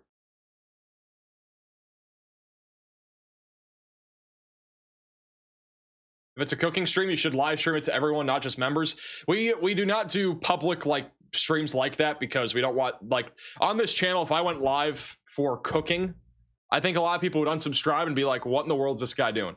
Like, why is a severe weather channel covering some cooking in their kitchen and burning grilled cheeses? All right, like, I don't think anybody wants to see that. So, like, we don't do that. We don't want to send out notifications. We don't want to have people see a stream like that. That would be only for members. It's not because I want to paywall you. It's just because I don't want people to get notified that are not, you know, like, I don't want the public to get notified when anytime we post anything on here, it's actually more of an urgent forecast or a live stream or something like that. Granted, we could do it on the second channel, but I have more stuff coming on that second channel that's probably going to make it not possible because we're doing a lot of stuff there too. We will have a tornado emergency compilation coming up on our second channel here soon with all of our tornado emergencies that we've ever covered. So look out for that. That's on the More Max Velocity channel. We'll probably have that up in a few days. Hey, Liz, for the $20 super chat. Oh, is NCAA on? I forgot about March Madness. Thanks, Samantha, for coming to Moderate Velocity member. I don't really pay too much attention to March Madness. There's actually, well, there's 2 games on right now. They were close earlier. Purdue won by 2 and Iowa won by 6. The other 2 games that are on right now aren't very close, but never know. Anybody make a March Madness bracket? I did not make one this year. At all.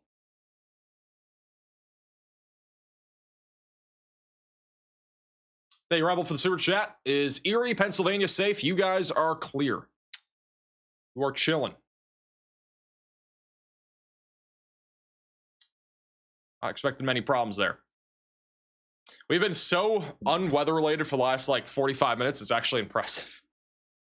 There's been almost nothing to really talk about. Everything's been kind of pretty minimal.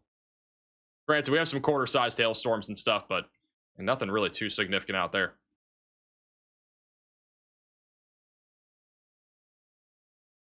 Hey, Lil, for the super chat.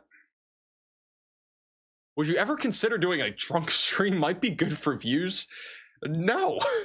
Why would I ever do that? Let me just walk in drunk on a stream while we're doing severe weather coverage. Like, bro, what? That is actually crazy. Thanks, Stan, for the super chat. That is the worst idea I have ever heard.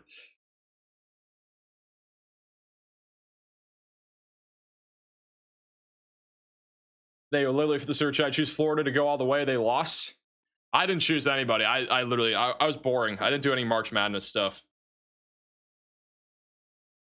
How are we looking for Pittsburgh? It's just mostly a flooding risk. Otherwise, you're done with severe weather.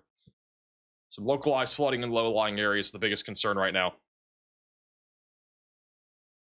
Sir, with the super chat, says, will Columbus, Ohio be good for the night? I think you're mostly chilling.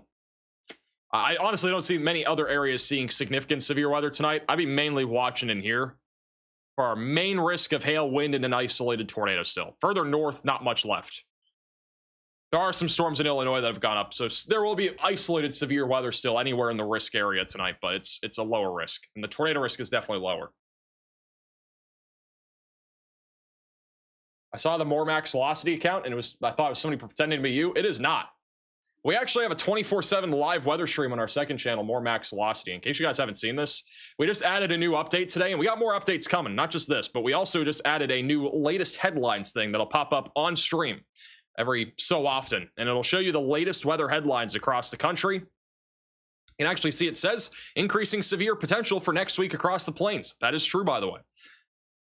Near record high temperatures in the southeast this weekend, so that's another thing. But yeah, we got a lot of cool stuff over here on the More Max Velocity channel. It is not fake. It is my other channel. There's also music on that stream too. Pretty gnarly. Are we good in Sherman, Illinois? I was so nervous, forgot to add my message the first time. Why you? I wouldn't be nervous. Sherman, Illinois. I would say you're chilling.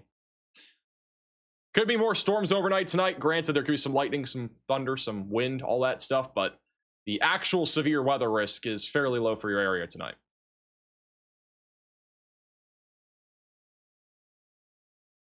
Hey, Mac, for the super chat.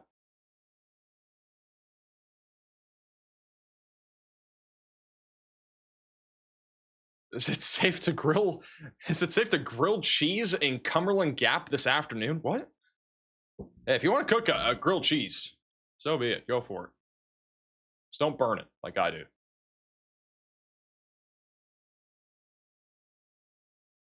Cook Unity is good. I like Cook Unity. We did we had a couple ads with them. Really good in my opinion. Not paid to say that for the record. I just actually like their food. Factor's pretty good too. HelloFresh is pretty good. They're all really good, honestly. Like they all have their different curves and stuff. Say Cook Unity again is more microwave, and Factor is too, and HelloFresh obviously preparing stuff.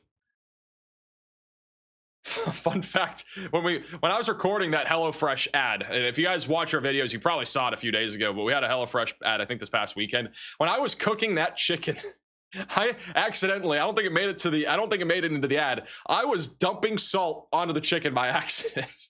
Like it came flying out. Like I had like the little like holes or whatever, like the tiny ones. It was just shooting out of it. It was insane. It was bad. Good thing it did not make it into that ad, because that would have been pretty embarrassing. I'm literally one of the worst cooks out there. I actually might go down as one of the worst cooks of all time. It's bad.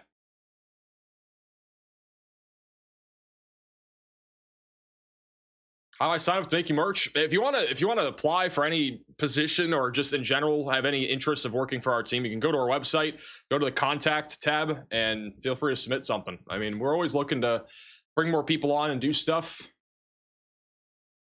There's a contact us tab up here. It's under the about section, and you can submit if there's a job inquiry one. So we do check this. So if you guys have anything like that, or if you have any suggestions, if you have any feedback, if you have anything in general, we have all sorts of ways to contact us on the website. Thank you, Wes, for the super chat. I would assume Dayton's good. Yeah, Dayton's chilling. Isolated thunderstorm tonight, but severe weather is pretty low risk.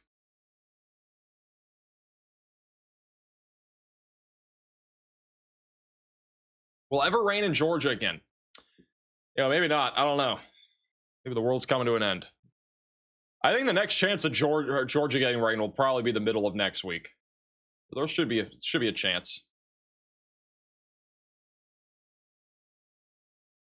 Should we do signed hats for 2 million subscribers? It's a curious question. We didn't do signed hats for 1.5 million. We might do it for 2. What do you guys think?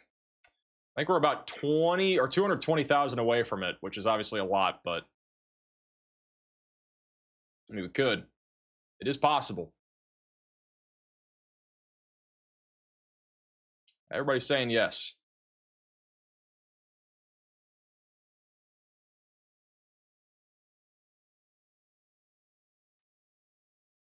We'll have to get that rolling sooner rather than later. Have there been tornadoes today? I don't think there's been anything.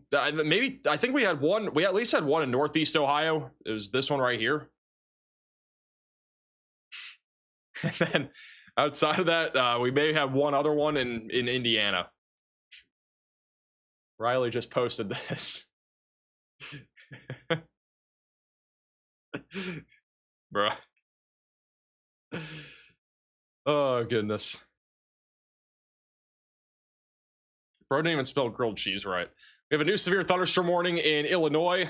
This one will be near Marshall and Terre Haute, Casey, for 60-mile-per-hour damaging winds. Maybe some small hail, too.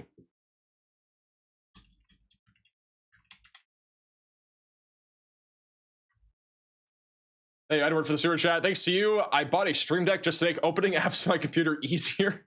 Sign hats should be at a play button milestone. Yeah, well, we don't have another one until 10 million, so that'll be a long time if we ever get there. We bought a Stream Deck just to open up computer apps. That's actually wild. Aren't Stream Decks used to be pretty expensive. When I got the one that had 16 or 14 buttons or whatever it was on it, that one was like 200 when I bought it. I think it's down to like maybe 90 or something now. It's cheaper, but the one I have now, I can't really show it, I don't think, because it's plugged in. I can't really show it, but it's like 30 buttons or something ridiculous.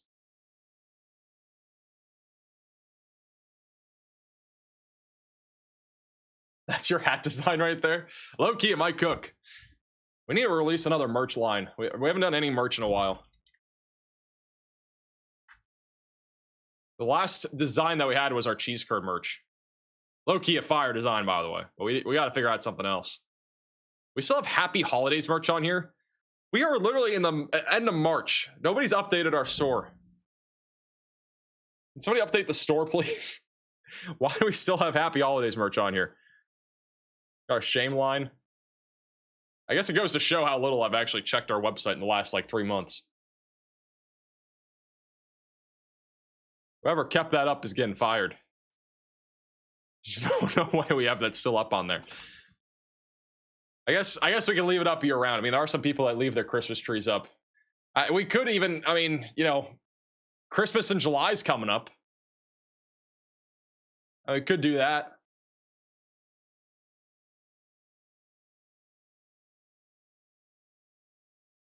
Any more Riley weather sketches? We do. Should get one like every single month that we have a live stream in.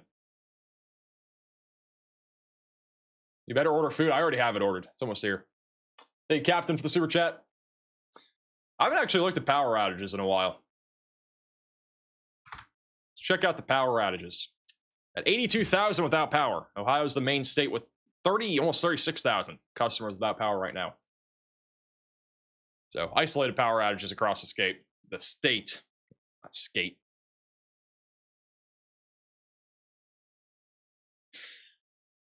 Honestly, it'd be kind of cool by tomorrow or even by tonight after the stream. If I'm able to get my my microphone set up for the green screen, I could use it a little bit. I could use the green screen a little bit in the video tomorrow. Would be kind of cool. I don't know. I don't know how much I want to do it in videos, but it would be kind of a cool idea.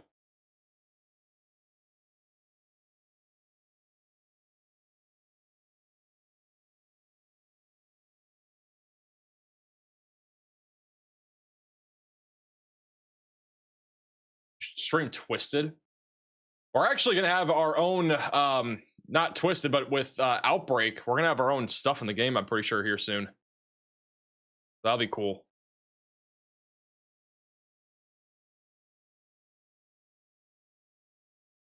Does Nike pay you? No. Bro, I get asked. A lot of people are like, why do you still wear Nike shirts? You got to ditch it. I'm like, I just like it. I mean, I don't know. They're comfortable. That's the only reason why I wear them. And they're also plain. I would rather have a shirt like this than have a large logo on it that's just across the board and whatnot. Like, I feel like that's like the best presentation, in my opinion. And I also don't want to wear a suit. I know people like the suit thing, but I also don't want to have people feel like you're watching a literal news production all the time. I want it to just be a little bit more casual, you know? Like, I could wear a suit and stuff, but I also should just get shirts that have my own logo on them or something, or just completely plain.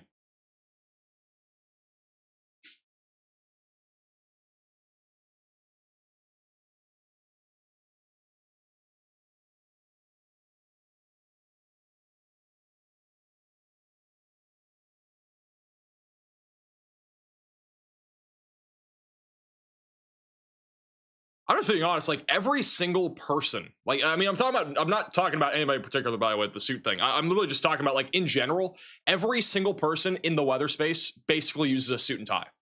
I don't feel like I want to go down that route. Like, I would rather be my own, like, my own brand, my own self. Like, I don't want to go down the route of looking super professional and stuff like that. Because, I mean, I get, like, obviously any severe weather event, we got to be professional, right? And, like, during any major outbreak. But at the same time, I just feel like it's, I'm not a big fan of it. Like, it just feels like you're going to work and stuff like that all the time with the suit. You got to keep it nice and clean, all that stuff. It's just way more maintenance too outside of streaming, and I'd rather focus my time on stuff that is actually helping people instead of just going to like a suit and tie sort of thing. Like, I'm not a fan of that. How does an 8-foot guy wear a suit? I'd have to get it custom tailored, you know? But every single person I know in the weather space, for the most part, wears a suit and tie. It's not a shot at anybody by any means. Anybody can do what they want. I'm not a fan of it. Like, it's just everybody does that, you know? So I'm being different, I guess. I don't know if it's a good thing or a bad thing. I don't really care. I just like wearing what I wear. It's also, I would say though, with this green screen that we have, I should at least probably wear khaki pants. That way I'm not wearing shorts and a t-shirt and it literally looks like I just came from the beach or something. I'd say that's the one thing that I probably have to do. But outside of that, I think I'm okay. Should be wearing max velocity shirts? I probably should.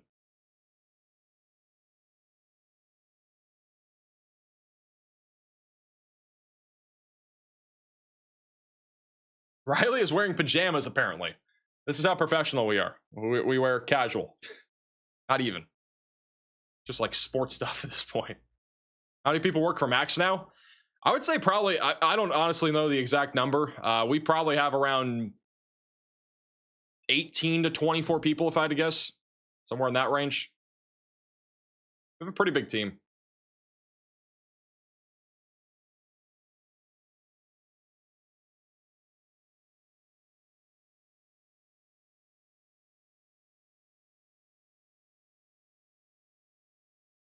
Is Velocity your last name? No.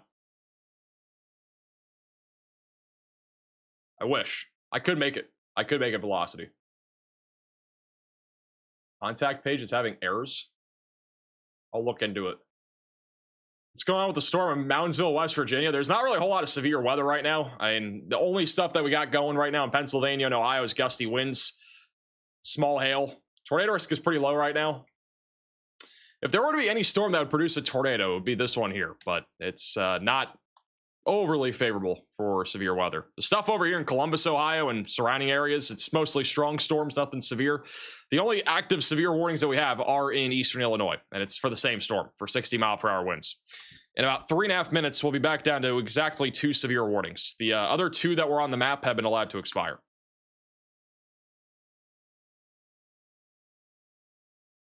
Reed wears his birthday suit? What?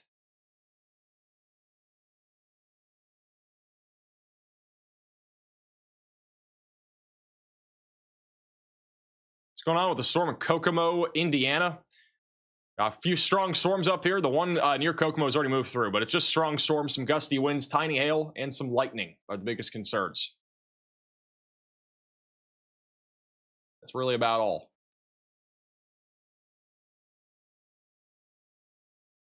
Will you wear a costume on Halloween? Probably not. If I did, I would probably wear the Buzz Lightyear costume, which I'm pretty sure I still have.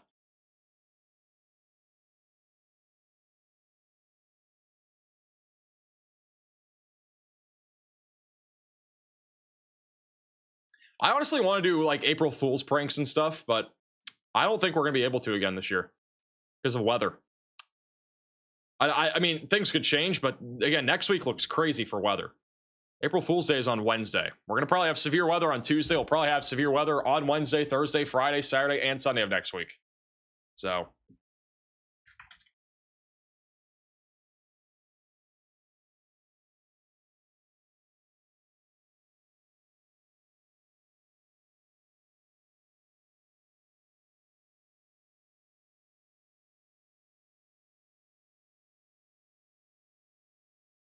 How significant?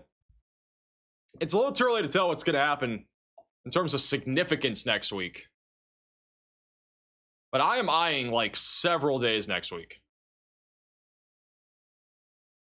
Tuesday is the first day. Tuesday is the one that we can kind of predict that there will be at least some scattered severe weather.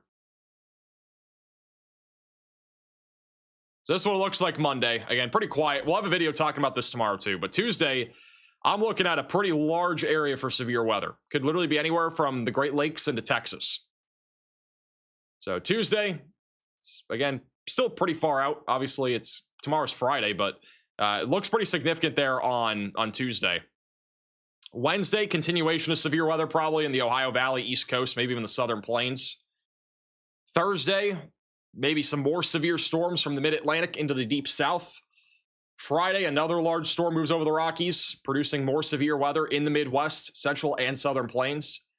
Saturday, more severe weather from Lake Erie into Texas.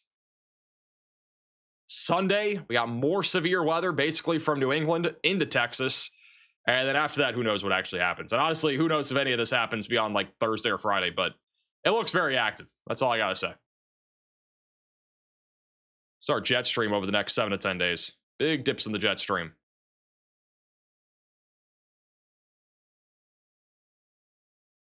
It'll be interesting to see how things pan out, though. But I do think, again, next week is going to be very active. Not Monday, but after Monday gets active very quickly. Could actually go over to the instability as well. The basically storm fuel. You see all that storm fuel all of next week just surging to the north. You know, it's April when all that instability is surging up there for a long period of time.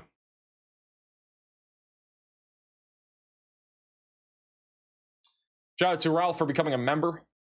Anything for St. Louis tonight? I don't think so. The risk of severe weather there in St. Louis is pretty low for tonight.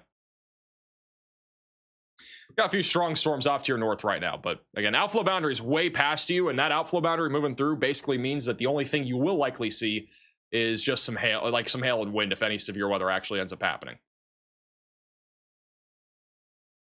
Got a new severe thunderstorm warning. We're at 2 severe warnings right now. That's it, 2. This one's going to be for Terre Haute, Jasonville, Clay City, Cass, and Sullivan. Pretty populated area. 60-mile-per-hour winds, quarter-sized hail are the main concerns. That is moving towards Worthington. And then eventually tracking the direction of Bloomington and Martinsville. It'll all be in the path of this. Thank you, Shane, for the super chat. Isolated wind and hail risk for tonight, Shane. Thank you, Stevie, for becoming a member. Any negative tilts next week? We'll talk about that tomorrow. I think there will at least be one. You get a negatively tilted trough.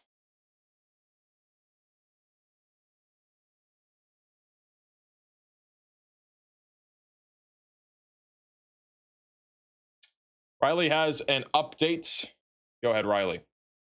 Hey, Max, real quick, I was just going to talk about next week. So as of right now, there are no areas highlighted by the SBC for day 4 through day 8, but they do talk about the potential for it, but it all really comes down to predictability in the end. So one of the things that we're looking at is just the disagreement between models of what's going to happen and where it's going to happen. So if we head over to the GFS real quick, looking at the 500 millibar jet stream, we can see that there is basically a very strong disturbance that moves through a large portion of the week tomorrow. This is looking at Wednesday and then just sliding that timer forward a little bit more. We can see that moves its way across the country, basically from Wednesday, Thursday, Friday, all the way in through Saturday and Sunday throughout the rest of the country. But if we switch over to a different model, we can see that it looks much different.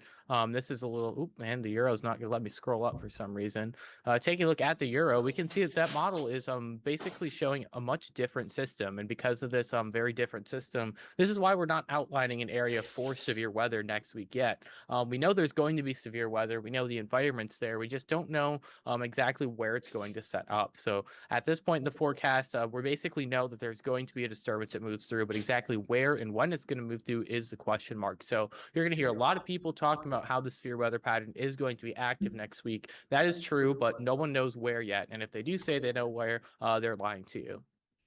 All right. Thank you, Riley, for the update. So again, tomorrow morning, we'll have a video talking all about that. Make sure you subscribe to the channel and click the bell icon so you're notified when our next video comes out. All right. We got food. So I guess we'll do a food review real quick. We got the cheese curd. Again, this is from Zaxby's. For those that don't know what Zaxby's is, it's like a southern place. Got cheese curds. Low key, these are usually pretty solid. Or are these cheese curds? They feel like it. What are they? Oh, they are cheese curds. All right. They're really fried. These are like really crunchy. Pretty good though. Honestly, I think they're about as good, if not better, than Culver's. I'm not gonna lie. My opinion. And then I got the surf and turf thing. So I think this is chicken, shrimp, fries, and Texas toast.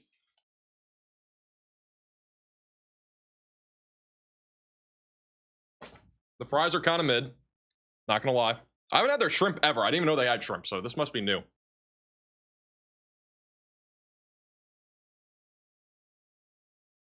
Shrimp is pretty good. I've had their chicken before. It's basically the same thing. Texas toast I've had too. I'd say the cheese curds are like a 7 out of 10. They're nowhere near Wisconsin quality, but they're good. The fries are like a 5. The shrimp is actually probably like a 7, 7.5 maybe. Chicken's usually like a 6 without the sauce. It's like 8 with the sauce. You need the Zax sauce. If you don't have the sauce with it, it's kind of mid. Max, your diet is terrible. My diet is only bad on streams. Because there aren't very many good options. But off streams, they're also worse. So they're actually not good at all. My diet's honestly pretty terrible. It's been good though at times. It's not actually, I wouldn't say it's terrible right now. Just not great. Could be better. And I got a straw, by the way. Kind of a shocker. Thank you, Nap, for the super chat. Thank you for everything your team do, Max. Enjoy your Zax. Appreciate that. I do want to remind you guys, by the way, I know we've been talking a lot about random stuff, but don't forget, we do have a website, maxvelocitywx.com. Has lots of cool things like perfect weather, severe weather, winter weather. This is like your one-stop shop for anything weather related, other than radar and stuff like that. It has everything. It has all sorts of cool outlooks and stuff. Granted, there are some performance issues with our site right now. We are working on fixing those, so it should be good to go here probably by tomorrow, if not by later tonight. But you can look at literally so many things on this website, and you can look at your exact location's weather forecast. You can look at the the perfect weather outlooks. We got severe weather section on here too. You got winter weather, tropical weather, which is going to be coming soon when we actually get into the tropics, freezing temperature outlooks, weather stations, weather soundings. Like, there's so much stuff on here. You even got dedicated severe weather headlines too. It's a really cool little source you can use. Again, this is all completely free, 100% free to use, maxvelocitywx.com. You can bookmark it on your computer, your iPhone, whatever it might be. But there's just so much information on this, and there's so many different cool things that you can use. If you're like traveling, like road conditions and stuff, you can even look at your own like local roadway, and you can actually do certain segments and get the detailed forecast for those segments when it comes to weather. You click the Get More Details tab. You can see the hour-by-hour breakdown of how the roadways are going to be. Like, this one is Interstate 75, mile markers between 3,772 and 3,814. That's over in kind of western Ohio. Gives you like a detailed breakdown on how those conditions are going to be. I know a lot of you guys have been using it. It's been very popular over the last few days, but we are continuing to add even more to it. Got airports too. If you're flying out anytime in the next 7 days, you got a whole airport thing on here that you can utilize for your own traveling and stuff. Got shareable graphics for social media too. These are all static images of everything.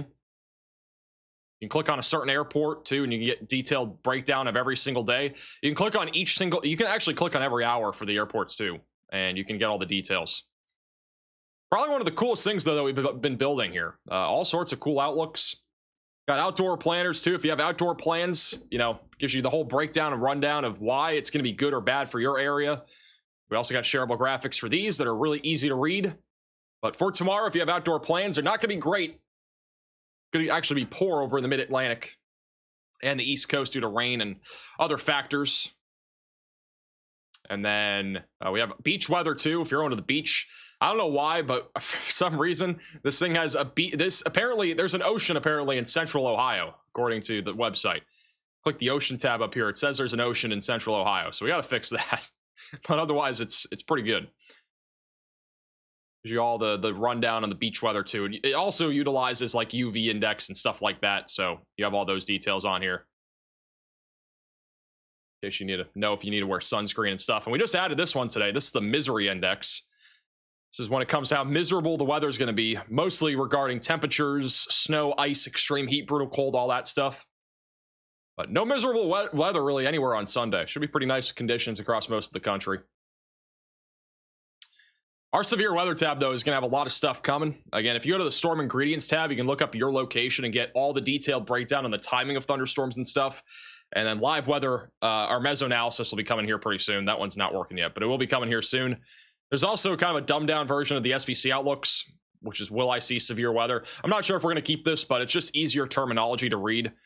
Like, there's likely going to be severe weather near your area. If you're in the orange, it's possible, or maybe in the yellow, and the greens are unlikely and not likely. So I don't know, kind of a random thing I decided to make, but we got more stuff coming, so it should be pretty cool. And also, if you're over on our website, you can sign up for Max Alert. That is the way that you're basically received personalized phone calls from me. If you click Max Alert, it's at the top right of every page. And basically, you can sign up to get weather alerts directly from me. You'll get a personalized phone call from me for your area if you're under a tornado warning or a significant severe thunderstorm warning. It is really, really affordable. Again, it's like $14.95 a year. It's basically a big arch meal a year. If you want to get personalized weather alerts directly from me. So definitely check it out. That is maxalert.net. It's also on our website. I think the coolest part of it is if you're like under a tornado warning at like 4 in the morning, you'll get a phone call. It could be the difference between you waking up during a tornado warning and not. So it can be very helpful.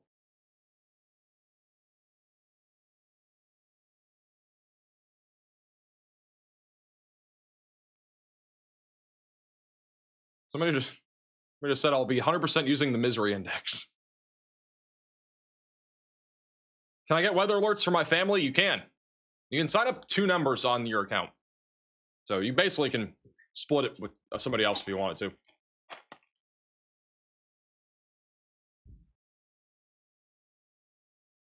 Main from AI, it's not from AI. The Max Alert thing, that is literally my voice. It's pre-recorded lines, but I recorded all those lines for Max Alert. So there's no AI involved. Obviously, it doesn't say like what specific place is under it, but if you get a phone call, it's going to be for the location you put for your Max Alert.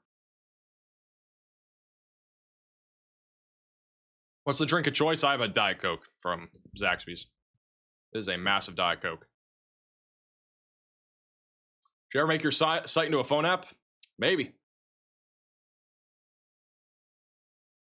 Max, where's my cat? I have no clue. She has a cone on, so she doesn't really walk as much when she has her cone on. She's gonna have her cone on until, I think, probably tomorrow. I'm bringing her back to the vet, I think, on Saturday, so hopefully she will be good to go after that. It's kind of annoying having her walk around with a cone on all the time. She bumps into walls, stuff. There's a travel version of Max Alert, so yes, David. There's a frequently asked questions thing on that site, too. It'll kind of give you a breakdown of everything. Does the website do United Kingdom weather? People have been asking me to do like other places, and I mean, we could do Canada, we could do United Kingdom, maybe we could do some other places. I don't know if we have any Canadians in the chat, but we could make a Canada part of the website too. I've been thinking about it. It's kind of a market that we don't really cover much of, but it would be cool. We have a new severe warning for Urbana and Danville in Illinois. That'll be for quarter-sized hail. Going right along Interstate 74 right now, going towards Covington, Indiana. Why are we still online? I have no clue. I've been just chatting. I'm just here. Can you do text alerts versus phone calls? We do. Max Alert offers both of those. You add Australia? Everybody wants me to add all sorts of countries. We can't do the entire world. That would take a lot of data processing, but we could probably do some places. Canada wouldn't be that hard. United Kingdom would be a bit harder. Mexico wouldn't be that hard. So it just depends on where weather data is. We don't do a whole lot of these, you know, obviously we were live covering significant severe weather earlier, but we also don't get to really chat much on these live streams. It's mostly always covering severe weather.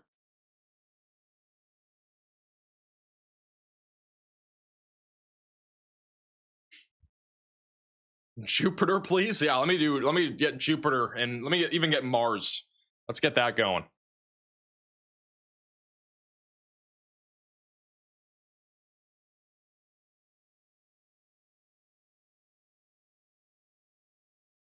Pea-sized hail in Urbana, not big.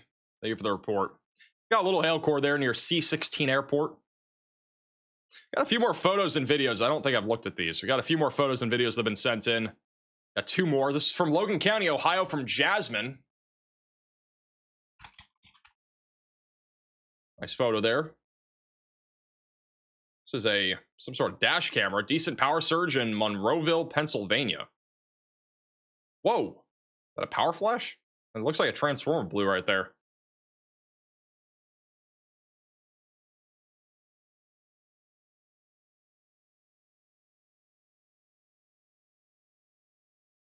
Transformer blew there at the end. Had a couple of transformers blow in today's stream. If you guys have any photos or videos, you can always send it in to us. Again, it's reports.maxvelocitywx.com. You can go directly to our website, all that good stuff. Make sure to check it out.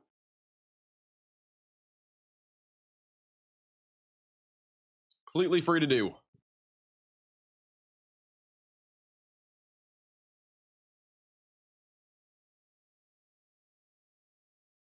When will we know when the areas are at risk for severe weather for next week? I'll have a video talking about it tomorrow. I'll kind of give you a broad overview of where to watch, but we'll have a much better idea, I think, by Saturday. We should start to get some SPC outlooks by then. I honestly wouldn't be surprised if Tuesday got a large slight risk from like the Great Lakes down into Texas. It could be a really large one, so we'll see.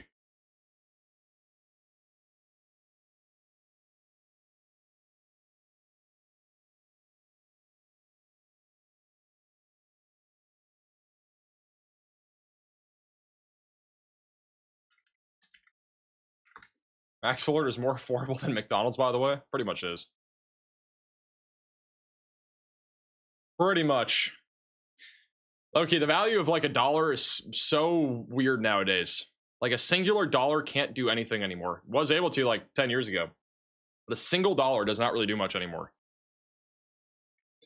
Back in like, I remember back when you could get like a Tic Tac thing for like $1 at a grocery store. It's like $2.50, $3 now. It's actually pretty crazy.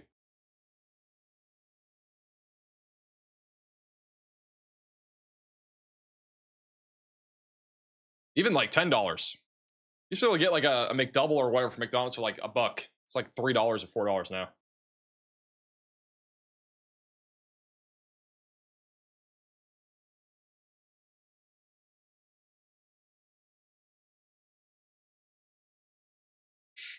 Dollar Tree isn't $1 anymore? Yeah, most stuff at Dollar Tree is not $1 anymore.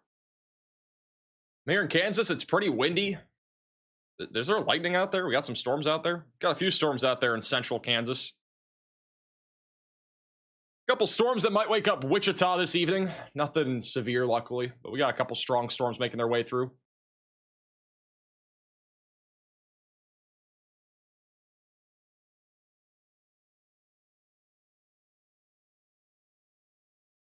Dollar Tree is $5 tree at this point. It'll probably be $10 in like 2 years. Nice train camera. Got a train rolling through. We did have a severe storm here earlier, which is why this camera is even on. Over in Fort Madison. We got a little bit of lightning there.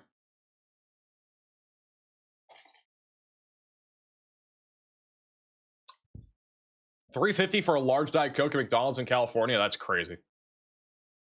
Thank you, Patricia, for the super chat. Will Max Alert cover wildfires? Honestly, I think it does, but I don't think you get a phone call. I think it's just text alerts. I don't think there's...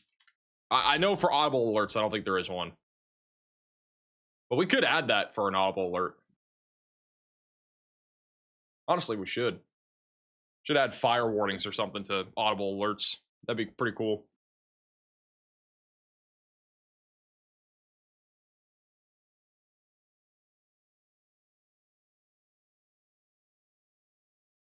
We should add fire outlooks to our website too. I didn't even think of that. We should add fire outlooks to our site.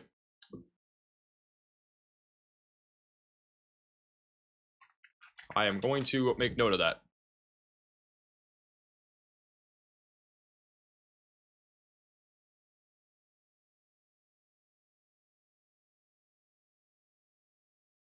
Radar's pretty wild for central Ohio. We've gone this entire stream without the radar sites working in southwest and central Ohio. It's actually kind of unfortunate. Luckily, again, not really any severe weather happened there, but yeah, literally this entire stream, there has been no view of anything there. It's been very minimal. You can barely see the storms in Columbus right now, which there are storms moving in Columbus, but mostly gusty winds. There isn't really much severe weather with that.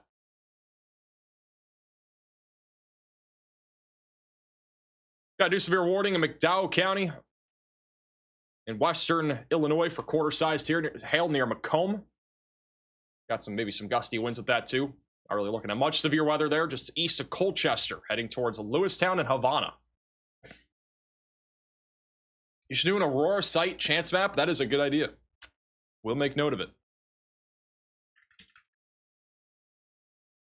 It's a good idea. Would be pretty difficult to do in my opinion, but it is possible.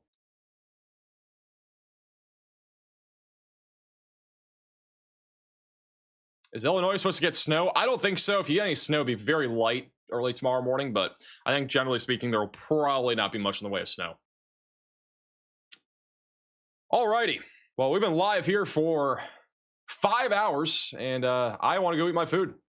Severe weather is pretty much done for tonight. Again, a little bit of hail, wind, isolated tornado risk, not really much left. In my opinion, the tornado threat, again, very low. Again, we'll have a video tomorrow morning, so make sure you're subscribed to the channel. Click the bell icon so you're notified also for when we have our video. It'll be up probably around 6 in the morning Central Time.